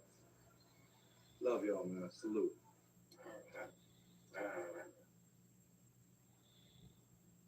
We made it happen, man. Sometimes you have to be your child's hero. Listen to your kids. Think outside the box. We already went to Walmart and got these little guys, which started the whole thing. So then we took a trip back to Walmart. Popcorn, candy, sodas, projector screen. Came back with the laptop up to it, ran the cables, got the speakers, everything the way we should. And I built a memory with him that he'll never forget. A lesson that he will pass on to his kids. A lesson that not only he taught me, but I think he'll carry throughout life. Don't ever limit yourself with what you think you can do. I learned that from a 4-year-old. He will turn 5 next week. With all that being said, I'm living my best life. Water Country, USA, Busch Gardens, the beach. We've got some other things coming up here in the next few days. But for me, all that really matters is I get to spend time with the ones I love the most. Let's get into today's stories. Now, before we get started, let me make this very, very clear. I do not condone getting locked up or illegal activity. Keep your stupid tail out here. Don't become a story. Don't have to apply this to your list. But here we go, in no particular order. The Hold Down Man. By now, if you watch prison-related videos, the prison genre, you watch this type of content, we've all heard about the Hold Down Man. Who is the Hold Down Man? We here in Virginia and also in Philly, we used to just call them flunkies. A flunky or AKA a Hold Down Man is somebody you're going to befriend or make think that you like. You're going to push up on this person and just start small talk, engage. push up on him. Hey, what's up, man? What's your name? Kick it with him. You might pull him off to the side with it. Hey, you smoke? Come here real quick. Slide off with him. Smoke something with him real quick. Joke with him. Talk with him. You're going to act like it's the sad truth. Like you care about that person. Like y'all are friends. Like y'all are cool. And then it's going to come the time, hey, man, I need a favor from you. You always need a favor. I need a favor from you. I got you, man. By now, this dude thinks you're his friend. You've used him, and you're about to use him way more than that. I got you, man. What's up? What you need, bro? You're looking out for him now, so he feels some type of obligation. You know, I got all this stuff going on. And the police is looking at me, paranoid. I can't afford to get too off. They don't know nothing about you. You fly below the radar. Me, I'm a hot boy. I'm gonna look out for you. I just need you to hold all this. This man might be holding weapons. He might be holding phones, tobacco, drugs, wine, all the things you don't want to get caught with. You're gonna get your flunky. You're gonna get your hold down, man. So hold. And what are you gonna do? Some guys will just smoke a little with them here and there, break them off some food items, or make a meal and give them a little bit, make them feel wanted, like they are part of the clique. When in reality, he's just a flunk. When in reality, you're using that man. You got all this stuff that you ain't willing to get caught. Because you know the consequences of getting caught with that stuff. If it's drugs, you're going back to court. You're going back in front of your honor. The same guy that when you were in court, you swore to keep the peace, uphold the law, never get in trouble again for a period of such amount of time. It is really, really bad if you have to go back in that courtroom. Not only after being sent to prison, but back in that courtroom because you caught new charges in prison. So now you've got violation time, meaning he's going to start taxing on time that he didn't give you from your original charge. If you had 40 years and he said, suspended 30 and left you with 10 like they did me, I had 40 or 30 suspended, you got that 30 years over your head. So take a chunk of that, break that off, and you go take that, there's another 5 piece on your violation. Now, let's get to what you got caught with. Oh, yeah. Get on that little calculator, start adding it up. Damn. You're doing a whole rack of time. So what you do is you find somebody else that you really don't care about, that you have no real ties to, and you're getting them to hold this stuff for next to nothing. I've seen guys tell guys, hey, you hold this, and every now and then I'll come through and I'll smoke a cigarette with you. Or hold this stuff, later on we're gonna roll up and I'm gonna let you hit it a couple times. This dude thinks he's cool. He thinks these are his friends, not knowing he's being conned by a con. He has the hold down there. He's got everything in his cell. That guy don't want his cell. No. I'm about to have that in my cell. But that man will get paid as well. Sometimes guys will have an agreement. Every week I'm gonna give you this much commissary. Every time you hold something, I'll break this little piece off, and I'm gonna give it to you. That is the way the guys make money. They try to be quiet, flow beneath the radar, hold something for the next man, and it always ends bad. At the moment that they come up in there and they catch you with those knives, those cell phones, the drugs, whatever it is that other guy or guys or organization as you hold them, you know what they're gonna do? Move off like that's crazy. At the same time, the heart's gonna be beating out the chest. He's gonna hold water. He's gonna tell on me, damn, I just lost all my stuff. You need to understand this also. Being the hold down man is a very dangerous line of work if that's what you're going to choose to do while in prison.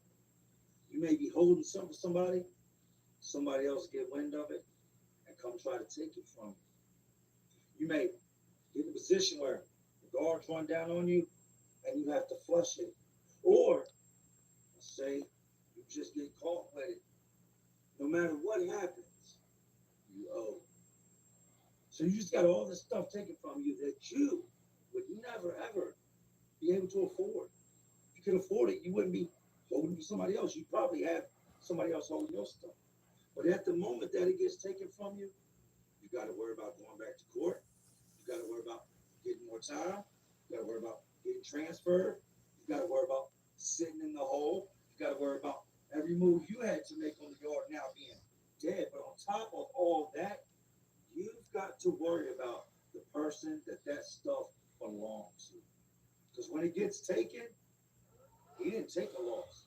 You took a loss. And you're going to figure out a way to make it right. So it went from y'all being friends, you doing him a favor, you making a little money by holding something, to now your life is in jeopardy. Now your freedom is in jeopardy. All in the name of trying to get your hustle on. All because you were the hold down man. You were the front. The kitchen job. Dun, dun, dun. I worked in the kitchen when I first started out. For me, it wasn't about the money.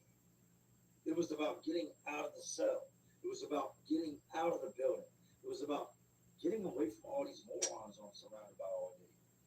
You go over in the kitchen, there's only sometimes up to 8 to 10 people, actual inmates, that work in the kitchen. Then there's a guard that stands in there, and then there's a kitchen supervisor, which is usually a heavy set man. They don't usually put pretty women in that position. No offense to the women that work in prisons, just my observation. Nobody takes the kitchen job because it pays great money. Let's face it, you make pennies. They take the kitchen job for the hustle. Now everybody's gonna say this. I thought the food is terrible.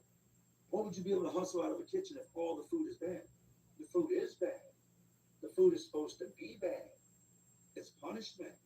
You're not supposed to be eating McDonald's. You're not supposed to be eating ribeyes and steak. That's the shit you get if you don't break the law. Yes, the food is bad. But there are certain things that are high commodity. Certain things we get that guys want more of. But you're only going to get what's put on that tray. With being a kitchen worker, you get the benefit of, at times, if they send enough, it's like a buffet. All you can eat. All the meat rock you want. All the goulash you want. All this terrible food. Oh man, I get more? Thank you. But there are certain things that, like I said, guys want. Eggs. They used to send over thousands and thousands of eggs, uncracked. And we would stand there, if you worked the grill, crack eggs. The father one was called the flat top, the grill top. All morning, you get there at 3:30, 4 o'clock in the morning, this guy's job is to crack eggs, and he is, from the time he gets there to about 7 o'clock, even after that, guys are coming to eat and he's steadily frying eggs. This big flat top will cook somewhere around 20, 25 eggs at once. He's frying eggs. Eggs are a big source of protein. So for us guys that work out, them raw eggs, we drink. No, you don't. Yes, we do. You take a glove, a latex glove that you put in your hand, because all kitchen workers are required to wear gloves when working in the kitchen. You can't just dig a boogie out your nose and then grab somebody's food. At all point in time, you're supposed to have gloves on if you're handling food. Unless you're working in the tray room where you wash trays and cups and sporks, you're going to be required to wear gloves. You're cracking eggs when nobody's looking. You dump them in that glove. You're filling up 5 eggs, 50 cents an egg, $2.50. Things about this big around that just tied. You got to get that back to the building. You've usually got contracts. I had contracts with guys when I was a kitchen worker. I had contracts with guys when I wasn't a kitchen worker that I would buy eggs from. You could cook an egg in a microwave. Do you know that? You take an egg, throw it in a bowl, scramble it really good, put it in the microwave, it'll fluff up. You got to scramble some more, it'll fluff up. Not the greatest, but it works. The main point having them was for the worker. Then there's other things I've talked about that guys want more. Hot dogs, big thing. Chicken, pancakes, sausage, pork patties. But by far, one of the biggest sellers to come up out the chow hall, peanut butter. Who would ever think of peanut butter?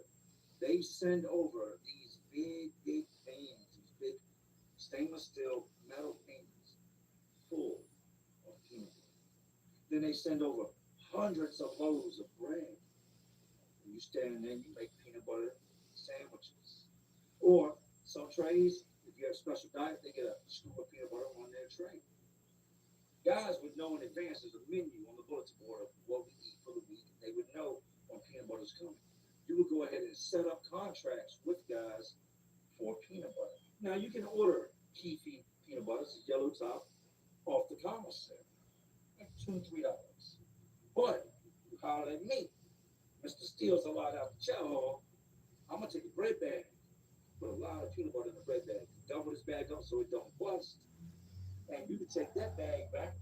You're charging $1 a jar. You put enough peanut butter in this bag to fill up 10 jars. If you could send 4 of these out the chow hall and back to the building, you made $40. Now the way they're smuggling, and they know this, miss me with you're giving the game is to be sold, not told. They know this. The way the smuggling with the chow hall works in the outlet. You got a guy that works in the tray room. The tray room, you sit down, you eat your food. When you're done, you walk up to this brick wall. There is a hole in the brick wall. Usually it's got a grate on it where you can see the guy behind it. But due to people spitting on people, throwing drinks on people, where I was at, they bricked over. You've bagged up a bunch of peanut butter. When the guy's not looking, when the guard's over there messing with them, the ladies in the office being lazy, sucking up the AC, and you're making these sandwiches, you got this bag right here, and you are tilting the tray, or you're scooping, you're filling these bags up, and you're tying them, and you're putting them off to the side. These big bricks of peanut butter. You got 10 of them stashed. You got your guys out in the chow hall that are gonna do your stealing, right? You keep eye contact with that man. When he comes in, you're back there doing your job. He walks in, you see him, he sees you, you nod, he nods. Operation Steal the Peanut Butter is in full effect. You're gonna keep eye contact with this man from time to time. That man working in the back where that tray window is, he gets a cut. Things are taken back there and given to him. He knows who to give it to. He knows who's going to show up for it. You and him have already talked about this progress. You keep eye contact with your guys sitting out in the chow hall. If you got a lot of stuff to need to be moved, and you guys don't go into different buildings, which is usually what guys do, they space it out. You got several guys you're going to be looking for to come in that day. You wait till you see your opportunity. A lot of these guards are just there to get a paycheck. They're not trying to pat nobody down. They don't care nothing about that. Some of them do. That's another video. When you see your opportunity and you notice this guard ain't paying no attention, you look at your guy, do the signs, whatever, do your calls. He makes his way over to the window, slides the tray in, and about that time, boom, the bomb comes out. He puts it in his jacket. Somebody usually makes a distraction, makes some noise, does something they're not supposed to, talks to the guard, and he slides by them and gets back to the building. Now he's got this big brick of peanut butter. You're gonna break him off some for doing it. When you come back, you're gonna tell the guys, bring me a peanut butter jar. They bring that jar and you fill that jar up. Boom, give me $1. They give you a honey bun and a stamp. You ain't giving me 2 stamps. That don't add up to $1. Give me a honey bun and a stamp. That actually goes above $1. Gotcha. And now you're hustling peanut butters. I've seen a whole entire fight break out behind peanut butter. You ever force somebody behind peanut butter? I know it sounds stupid. On the day in question, we've been bagging up, me included, bagging up our peanut butter to get it back to the building so we can sell it to other guys. This one dude had his stuff all stashed in one spot. There's another guy working at the other end of the line where the trays are put together. There's one guy that puts a napkin in the cup and a spork on the tray. This guy adds his portion of food. This guy adds his portion. This guy adds his portion. He had not stolen nothing. The guy all the way down at the end had all this peanut butter stolen. When this dude's not looking, that guy goes in his stash spot, grabs some of the peanut butter, has one of his homeboys goes through and slides down over to the window and passes it out to him, thinking nobody would see it. As this guy's passing out, the first guy now is passing out his bags of peanut butter, he realizes, I'm like 2 bricks short on this peanut butter. Where's my peanut butter? The guy in the tray window at the tray room tells him, hey, old boy right there passed out 2 packages. Usually you didn't go pass it out because you don't want to take the risk. You let the tray guy do it. this guy didn't use the tray guy. He reached right by the street, you know what? Passed two things out the window real quick. That was stolen by that man. So you stole his stolen peanut butter and sent it back to the party. No sooner they got back to the party, went to do a sale. Good looking on having that brought back for me. Wasn't 2 big bags of peanut butter you had stolen. Still no peanut butter. You went to the tray window and passed out 2 big bags. We all bagged up together. I watched you. You ain't bagged nothing up. Where them 2 big bags of peanut butter you had come from? Because I'm missing 2. You came up on 2. You need to get whoever you had, bring them back. Bring that back to me. Man, I got beat up over some peanut butter.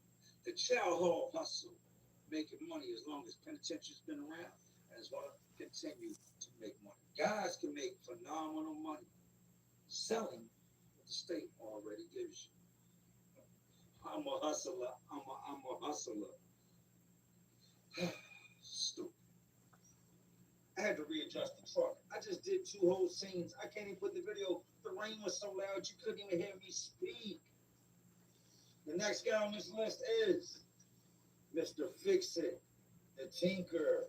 If you know how to fix things, you're going to make good money in prison.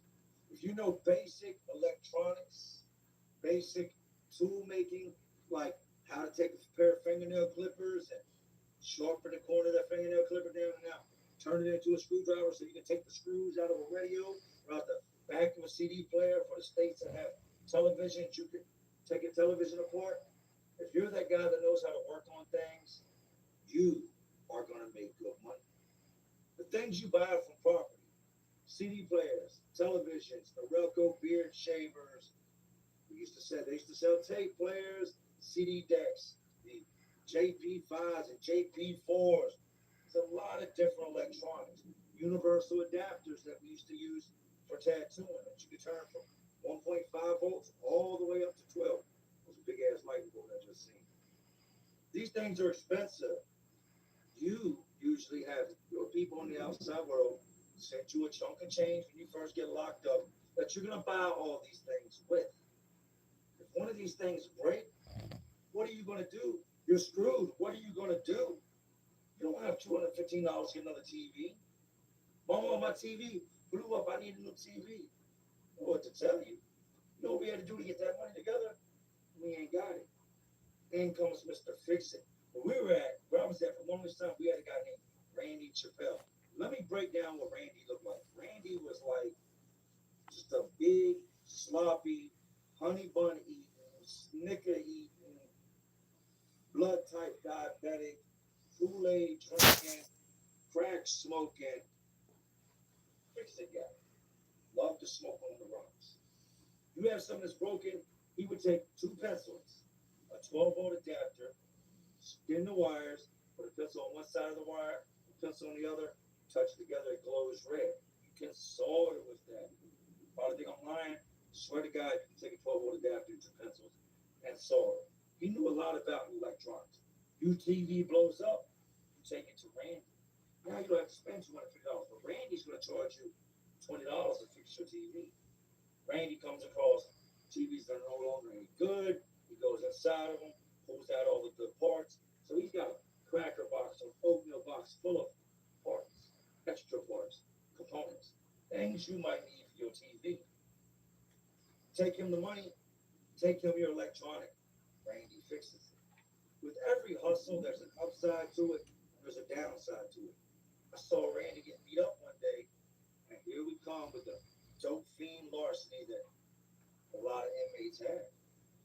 Dude takes Randy a TV, tells Randy. I dealt with Randy a lot. I was the maintenance man. Randy needed certain things only I could get. Black tape, hot glue, flux from when he soldered, little things he needed here and there I could get my hands on. So I deal with Randy. He would buy things from me. Dude takes Randy a TV one day and tells him when I plug my headphones in, I'm getting static in my headphones. Can you fix it? It's annoying. Sometimes the headphones don't work. The TV works perfect. I'm just getting this weird noise in my headphones. Randy tells the man, I've got a bunch of other TVs, CD players, things I got to work on. I'll take care of it. The man brings the money to Randy. You're going to pay. You don't pay me afterwards. You pay me up front because if I fix it, then you decide decide you don't want to pay. I've got to fight you. I didn't get paid. My services want to pay for it. It's a lose-lose. You always make people pay up front. Rule number one when it comes to doing business in prison. A couple of days goes by and I see Randy come out of his cell and he's got this TV inside of a commissary bag with a bunch of clothes on. It's a 13-inch flat screen made by him. Or KTV were the two brands we had. I see him, he comes down the staircase, he goes over to the dude's cell, hands the dude the bag, and when the dude gets to arguing loudly, everybody hears it, we see it. I think a fight is about to transpire right there.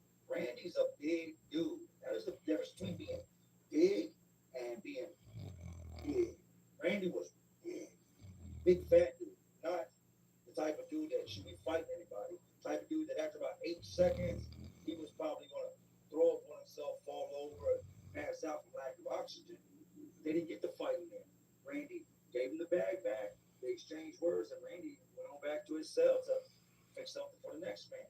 I see this dude come out of his cell, little gang dude, goes and gets two of his homeboys, and they run up in Randy's cell. As soon as they go to the door, it's not like they went up there to talk. They snuck down the chair, watched them, they got to the door, and looked, made sure the guard wasn't looking, and they ran up in Randy's cell, and they beat Randy up. Trashed him up in his cell. I see one of the dudes come out the cell, he's got a TV under his arm, tucked down by his side, they slide down the tier, slide back into the cell. I definitely just seen Randy take that TV down to that man. So that TV they just left with wasn't theirs. And it took Randy's TV. Then it comes out because these dudes start bragging. Nobody keeps anything to themselves, especially when they're crud balls like these little dirtbags were. They took Randy a TV that was blown up, a TV that they knocked off the countertop in their horse playing around. It blew the TV. There was no fixing it. This was beyond gone. Like that, the LED or LCD, whatever you want to call the screen, was done for. You couldn't see it, but it had broke the components where now the screen won't come on. They lied and told the man the only thing wrong with it was the headphone jack. Randy plugs the TV in, can't even get the TV to come on. He opens the TV up, gets to look at, can tell that other people have attempted, they've already taken it to other people and attempted to have it fixed. But they figured they could get Randy. Randy takes the TV back to him and tells him, this TV didn't work. When my TV did work, when I brought it to you, the only thing was wrong was the headphone. You done broke my TV. And I ain't broke your TV. Right at thunder. That's crazy. You broke my TV. No, I didn't break your TV. You said the headphone jack was messed up. This TV's been broken somehow. Like, it's not coming on. I'm not responsible for it. In fixing things, you are ultimately responsible if you damage something further than what it was when you brought it to you, when they brought it to you. I used to tell dudes, there's no guarantee I can fix this. And if something gets messed up along the way, we need to understand right now, I'm not responsible. I made that disclosure after watching Randy's situation. They ran game on him. They beat that man up, took his TV, took him a broken TV, acted like he broke it, beat him up, took his TV. Outside of that, fixing electronics is a very big business.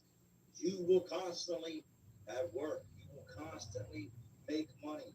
But it is prison, it is jail. Someone's always going to try to get over on you. With every single hustle, I've told y'all this before and I'll say it again.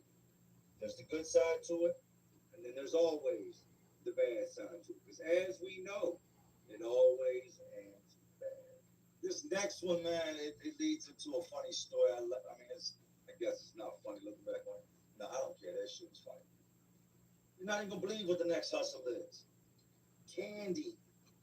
They sell candy on the commissary. All types of candy, from chocolate, root beer barrels, butterscotch, assorted candies, Now-a-laters, Jolly Ranchers. There are so many different candies that you can purchase on commissary.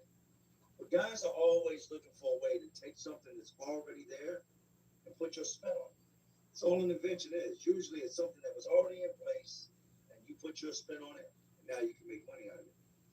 Guys would make candy. You would order a box of Q-tips. You know, Q-tips, you clean your ears, make sure your ears ain't dirty. And you pull the cotton off the end of it. So it's just a stick. That now is a sucker stick.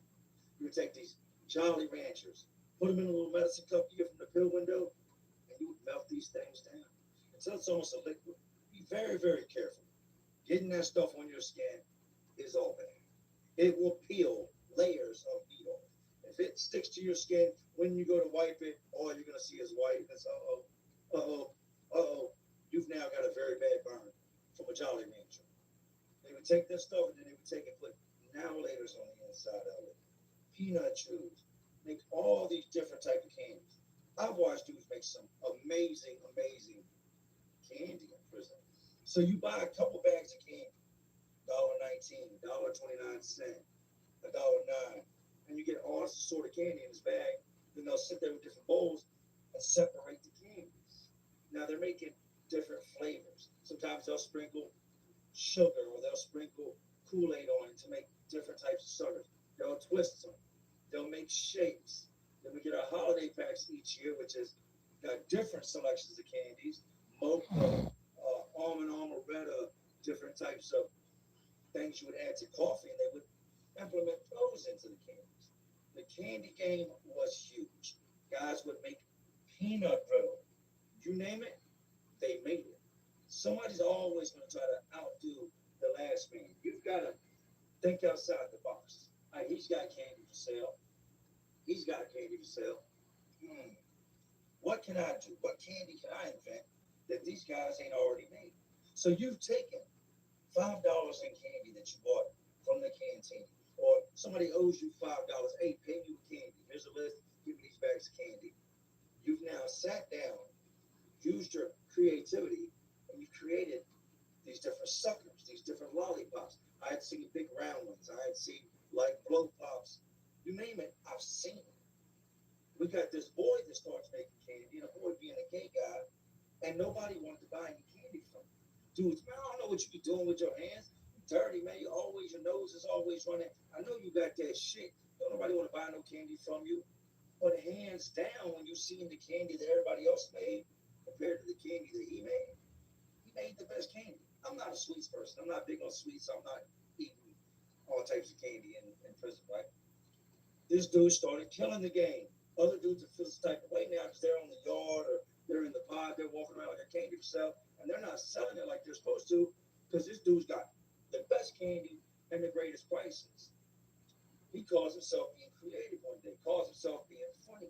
You can make molds. We would make molds out of many different things to where you could then take the candy, put it in there, pull it out, and it would be in the shape of a star, in the shape of a clover, in a circle, a square, whatever you want. He makes all these little penis-shaped candies one day, and is out there on the yard trying to sell them. Now, you don't approach nobody that isn't into that type of stuff. You don't go up to a straight man and try to sell him a sucker that's in the shape of a little penis, so that he can walk around sucking on this little penis-shaped sucker. You don't do that. That's gonna get you punched in the face. Another dude out there approaches him. Hey, let me see what you're working with. You don't want none of this. Man, let me see what you got. I said you don't want none of this. He's taking it as if the boy don't want to sell him no candy. What you got, man? Let me see what you got. And the boy shows it, pulls it out, and shows him. Dude's like, oh man, you tripping. Get on out of here with that gay shit, man. You foul for walking around here trying to sell us. Ain't nobody tell you to come over here and bother me. I ain't offering to sell you nothing. Now they're having worse because this dude's got a bunch of little PP-shaped suckers. One thing leads to another. You gotta watch it. One thing you don't ever want to happen is you don't want to get beat up by the boy. If you get beat up by the boy, A, you just lost the fight. But number two, you just lost the fight to a gay guy. If you get beat up by him, dudes are gonna rag you. They automatically assume that because somebody's gay, they can't fight. When I'm here to tell you, I've seen some gay dudes that can thump with the best of them. Don't get their sexual preference messed up like you automatically can beat him up because he's gay. I've seen some gay dudes lose that feminine side and get to putting hands on people real quick and leave them with the whole entire eye lumped up and swollen in three different, sections. Leave the gay guy alone. He gets to having words because the dude feels the type of way that everybody's laughing because he done pulled out his penis suckers. The gay guy tells him, you're going to stop running your mouth. You don't disrespect me out in front of everybody. I'll beat you, blah, blah, blah. I wish I would let a gay guy beat me. You damn before he could get a couple words out of his mouth to try to make himself look tough in front of everybody and go at the sucker guy, the candy guy, the guy that's out there selling these little weird shaped suckers. The boy that dug all up in his mouth, standing right there on the concrete. Boom, boom, boom, boom. Beat him all upside the wall. They dropped his little suckers all on the ground. When it was over, old boy was laying there. He picked his suckers up. We used to wear these orange beanies, put them back inside the beanies, and walked off. Bad day to be the guy on the yard looking to buy some candy, to run across the guy that's selling something that's shaped like, and then get beat up by the guy. A lot goes into the sucker making process, the candy process, from getting saran wrap from a guy that works in a chow hall that you have to wrap these things in, to peeling all the fuzz off the Q-tip sticks, to getting the time to be in and out the microwave like that. They usually do it early in the morning or late at night, because the act of melting little container after container after container after container of candy takes a while. So you're holding the microwave up. So a lot goes into it. But like I said, somebody's always going to try to outdo the next man. And this dude made all these little PP shaped candies. There was all these different boys walking around. Oh my God, why me? There was all these different boys, grown men that identified as females, acted like females, walking around the prison, sucking on these little funny shaped candies. But outside of doing weird stuff like that, you can get some bags of candy. I just had to share that with y'all. I hadn't even thought of that in a long time. Outside of doing weird stuff like what this dude did, he was out there to sell suckers to other boys. He wasn't looking to sell them suckers to regular guys. That dude should have never even pushed up on him. But he did. Outside of all that, the candy trade is a big trade. Now you got to remember, what most of the things I'm talking about, when I say making money, it means commissary. Guys are going to pay you with commissary, things you wouldn't usually have. You're going to get soups, chips, sodas. That is currency in prison. At one point, it was tobacco. Then they took tobacco out, and food and hygiene became the main currency. Once you get enough of that stuff built up, you can turn it into real money. How do you do that? You get deals. You've got $200 worth of commissary. You want to turn it into actual money. You get ready to go home soon. You approach that guy. Hey, I've got $200 in food. You send me $100 to my books. Have your mama send me a money order for $100. I'm gonna give you that whole $200. You keep doing that, flipping it, and building that commissary, and cutting deals with guys on commissary, and getting them $100 money orders sent in, until eventually you've got plenty of money on your books, and you can go home and actually use that money to start the life you should have always lived. Prison is full of men that made bad decisions, men that did bad things. There's also a lot of very, very talented men inside of prison. There are guys that could have gone on to be athletes that should be on ESPN. There are guys that I've seen play musical instruments that you could put on any stage in front of any crowd that were great, from the violin to guitars. Then I've seen artists. And when I mean artists, I mean true artists inside the prison system. I've seen guys that had photographic memories, that you could tell you wanted something drawn, and they could draw it down to the T, to the very last detail, and have only seen this item one time in their life. Arts and crafts, drawing is a big, big thing in prison. I've met tattoo artists. I can draw. I started drawing at a young age. It was something I did to escape the physical abuse that I suffered from, my father. So on my spare time in school, whenever I wasn't at home, I would draw to take my mind off of my life. Moving forward in life, I got good at drawing. I went from drawing to tattooing. There are a lot of tattoo artists that cannot draw. They'll tell you, I can't draw a stick figure. But get somebody to draw it, have them go ahead and shade it. Bring me the pattern, I can put it on your skin, I can duplicate it. As long as it's shaded on that piece of paper, I can run a gun and I can shade it just like that paper. I've seen that time and time again. The tattoo artist that can tattoo his ass off, he just can't draw. So if you're a guy that can draw, drawing is a big thing. From making handkerchiefs, you take a sheet, you cut a square out, 24 by 24 inches, 12 by 12. You want to use some markers, some color pencils, different pens, and you sit down and these dudes will design some of the most beautiful handkerchiefs, whether it be Valentine's Day, Christmas, birthdays, holidays were a big selling point if you were an artist. Guys want to do something special for they boo-boo out there in the street. Show her they care. They can't be there to do what they're supposed to do with her. They ain't there to pay no bills. They can't help with them kids, but they want to go the extra mile to show her that they care on Valentine's Day. If you're the guy that draws, these are the holidays that are going to bring you the most money. You're going to get these big, the envelopes, the big manila envelopes. You get a whole bunch of those. You can order them from Canteen. You get other guys to order them. Guys get them with their legal work, and you cut it down to the size, to the size of the card. Guys will airbrush. They will take a marker, put water in it, blow through with airbrush cards. They take these ink pens and different color pencils, and they make beautiful cards. They do the same with the handkerchiefs. You know what? Actually, I can do y'all one better. I was digging through some of my stuff the other day, and I came across some of my old patterns, some of my old cards that I had sent my son over the years. I had sent family members over the years. I've still got those. And I guess this is one of the first times that I'm going to show y'all some of the stuff that came about the prison. This was a Halloween card to my son, Isaiah. Made in prison, made out of a manila envelope, laminated. Easter card. Like I was telling y'all, remember the manila envelopes?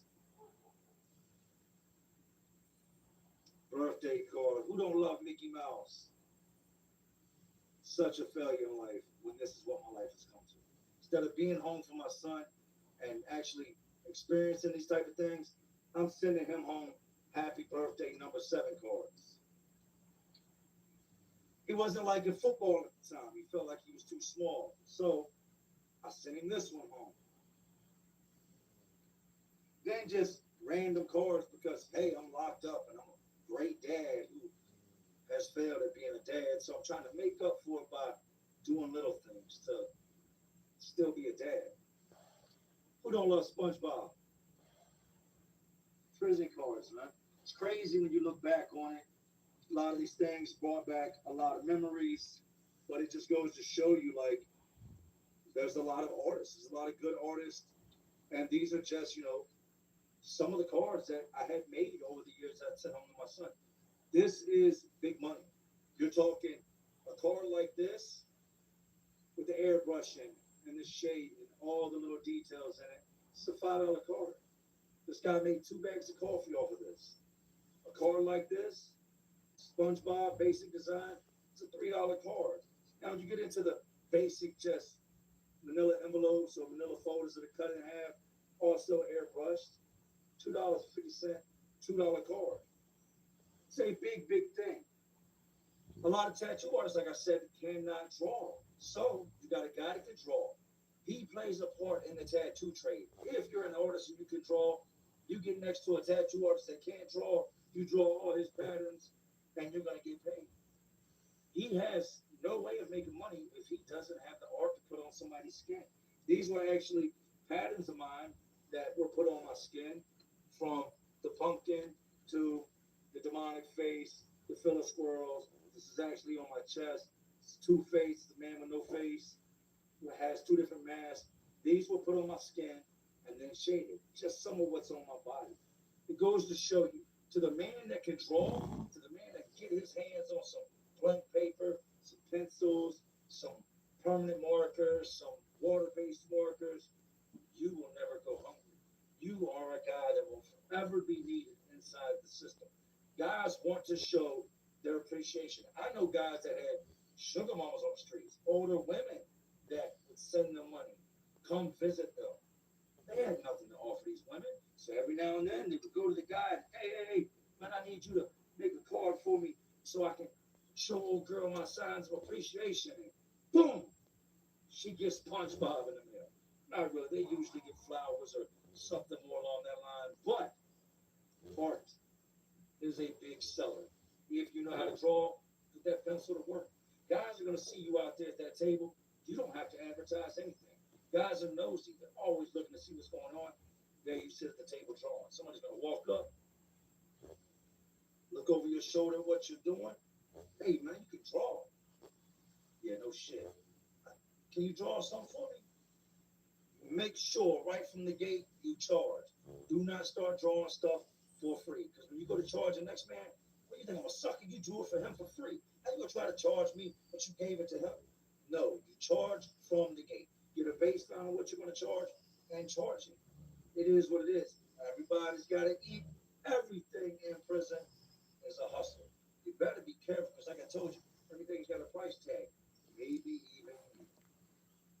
So this was 5 of those 10. Tomorrow we'll drop the other 5. As you can see, these videos go and go and go. It's only an hour video. This, after editing, this will probably be about 45 minutes. Right now, I'm about an hour and a half. Got a lot to edit out. There's a lot of hustles in prison. I know guys that went to prison that did not know how to hustle and came out hustlers. If you ain't gonna learn to hustle anywhere, prison is the place that's gonna teach you how to get money. This was 5 of the 10 ways to make money while locked up.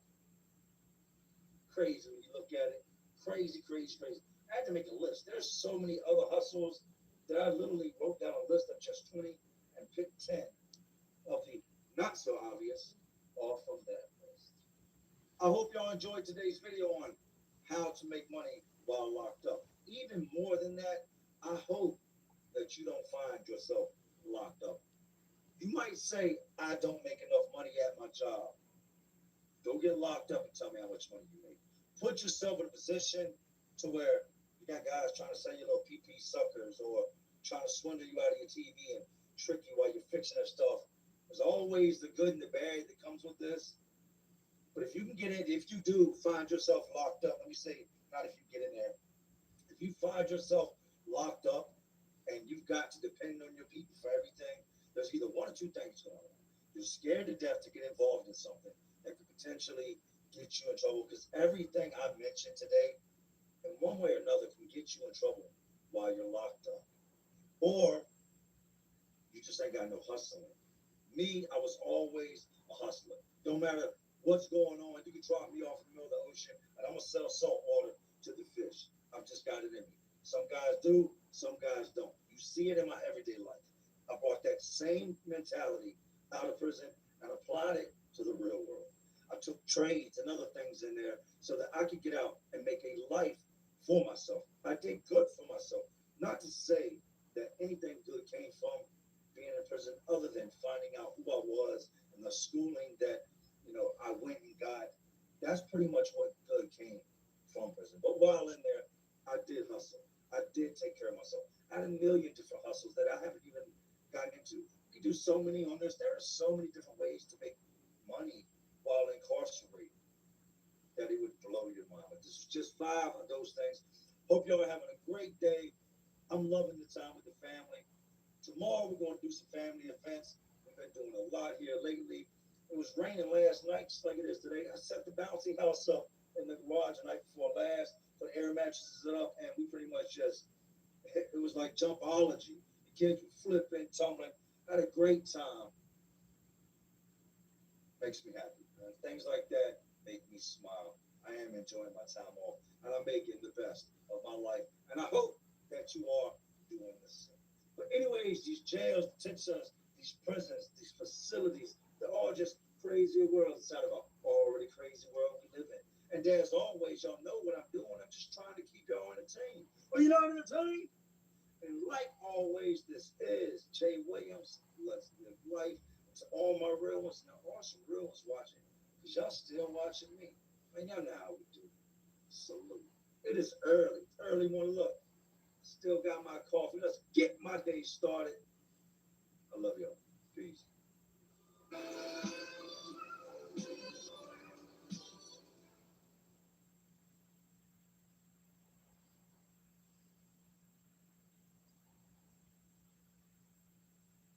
Are you the kind of person who knows things? Things like you can get a domain from Squarespace, not just a website?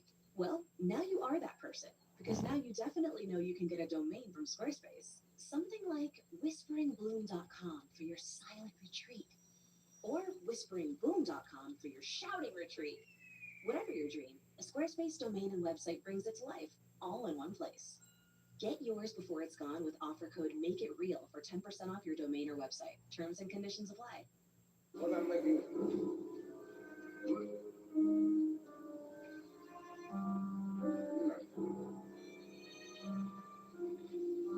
You just know how to hide.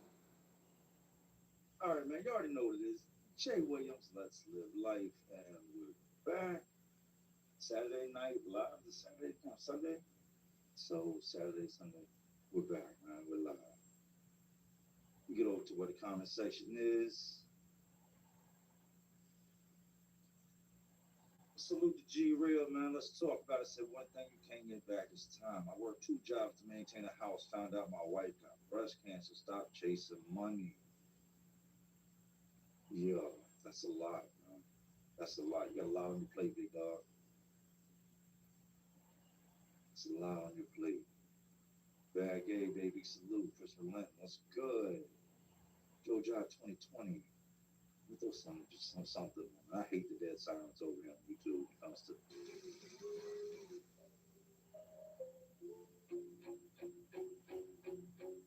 Give me a second. And even the upload, even the music you upload, like the beats and stuff, they're so garbage. So I gotta just not really go on page. All right, into the comments, huh? How's everybody doing? Everybody checking in from. Get into this now, man. Live on TikTok earlier, an hour and a half on TikTok. It's another part of what we do as content creators. I've always just kind of did YouTube. Like didn't do the TikTok, wasn't really active on the ground. Twitch, none of that. If this is what I'm doing, I have to step my game up. Just let y'all know the wife was on vacation this week. She's been off all week, so spending time with her. But I do have videos already recorded. I've got part 2 of the Packy Vision TV's interview dropping. I like to let my videos get to a certain number before I just drop over top of it. A lot of content creators don't realize that when you put something else out, you kind of just dubbed out what you put out before. So I wanted to see that video grow a little more. I had a milestone I wanted to hit with it when I drop part 2, but we drop it the next day or so. Trey Porter, good evening. Dan, what's up, bro? Philly Mike 7946. What's going on? John chilling, mate. Wild Bill always in the house. Michael, how you bro? Good.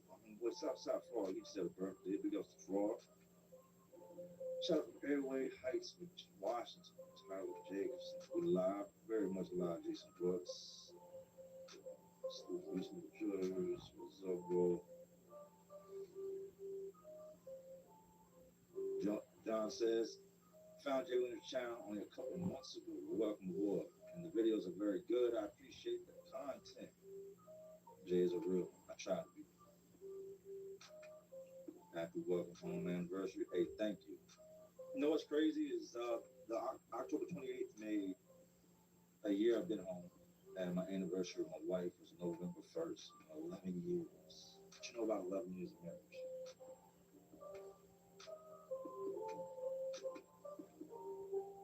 Appreciate all the comments. Joseph Paul, what up, JoJo? DC checking in the house.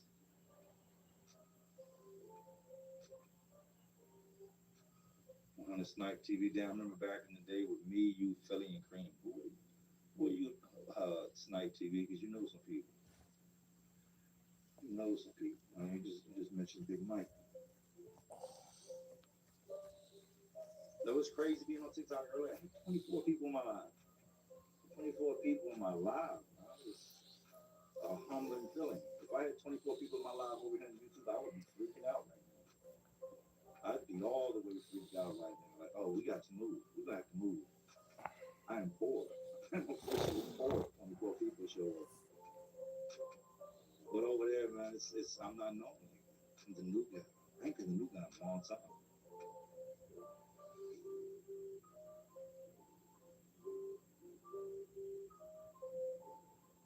from over here and stuff in New Mexico. I love New Mexico. I was talking in the live earlier that we're very much like, I'm actually currently looking at houses in New Mexico. That's how set I am on moving from east to west.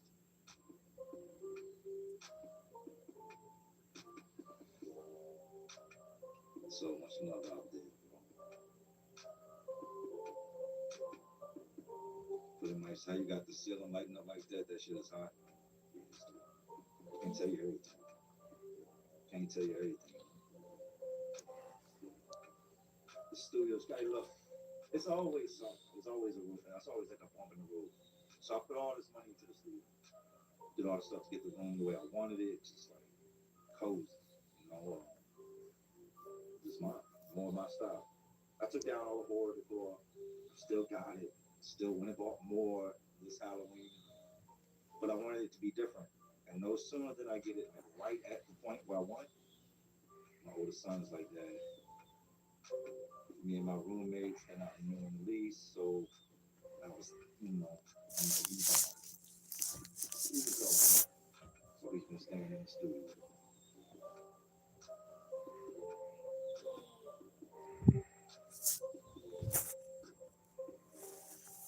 This is my first time catching a ride sitting there. I'm feeling good. So that's the Jay Williams on the background. Okay.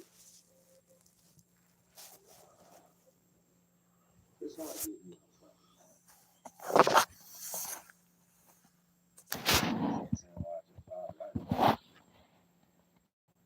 This is my favorite dentist app to clean my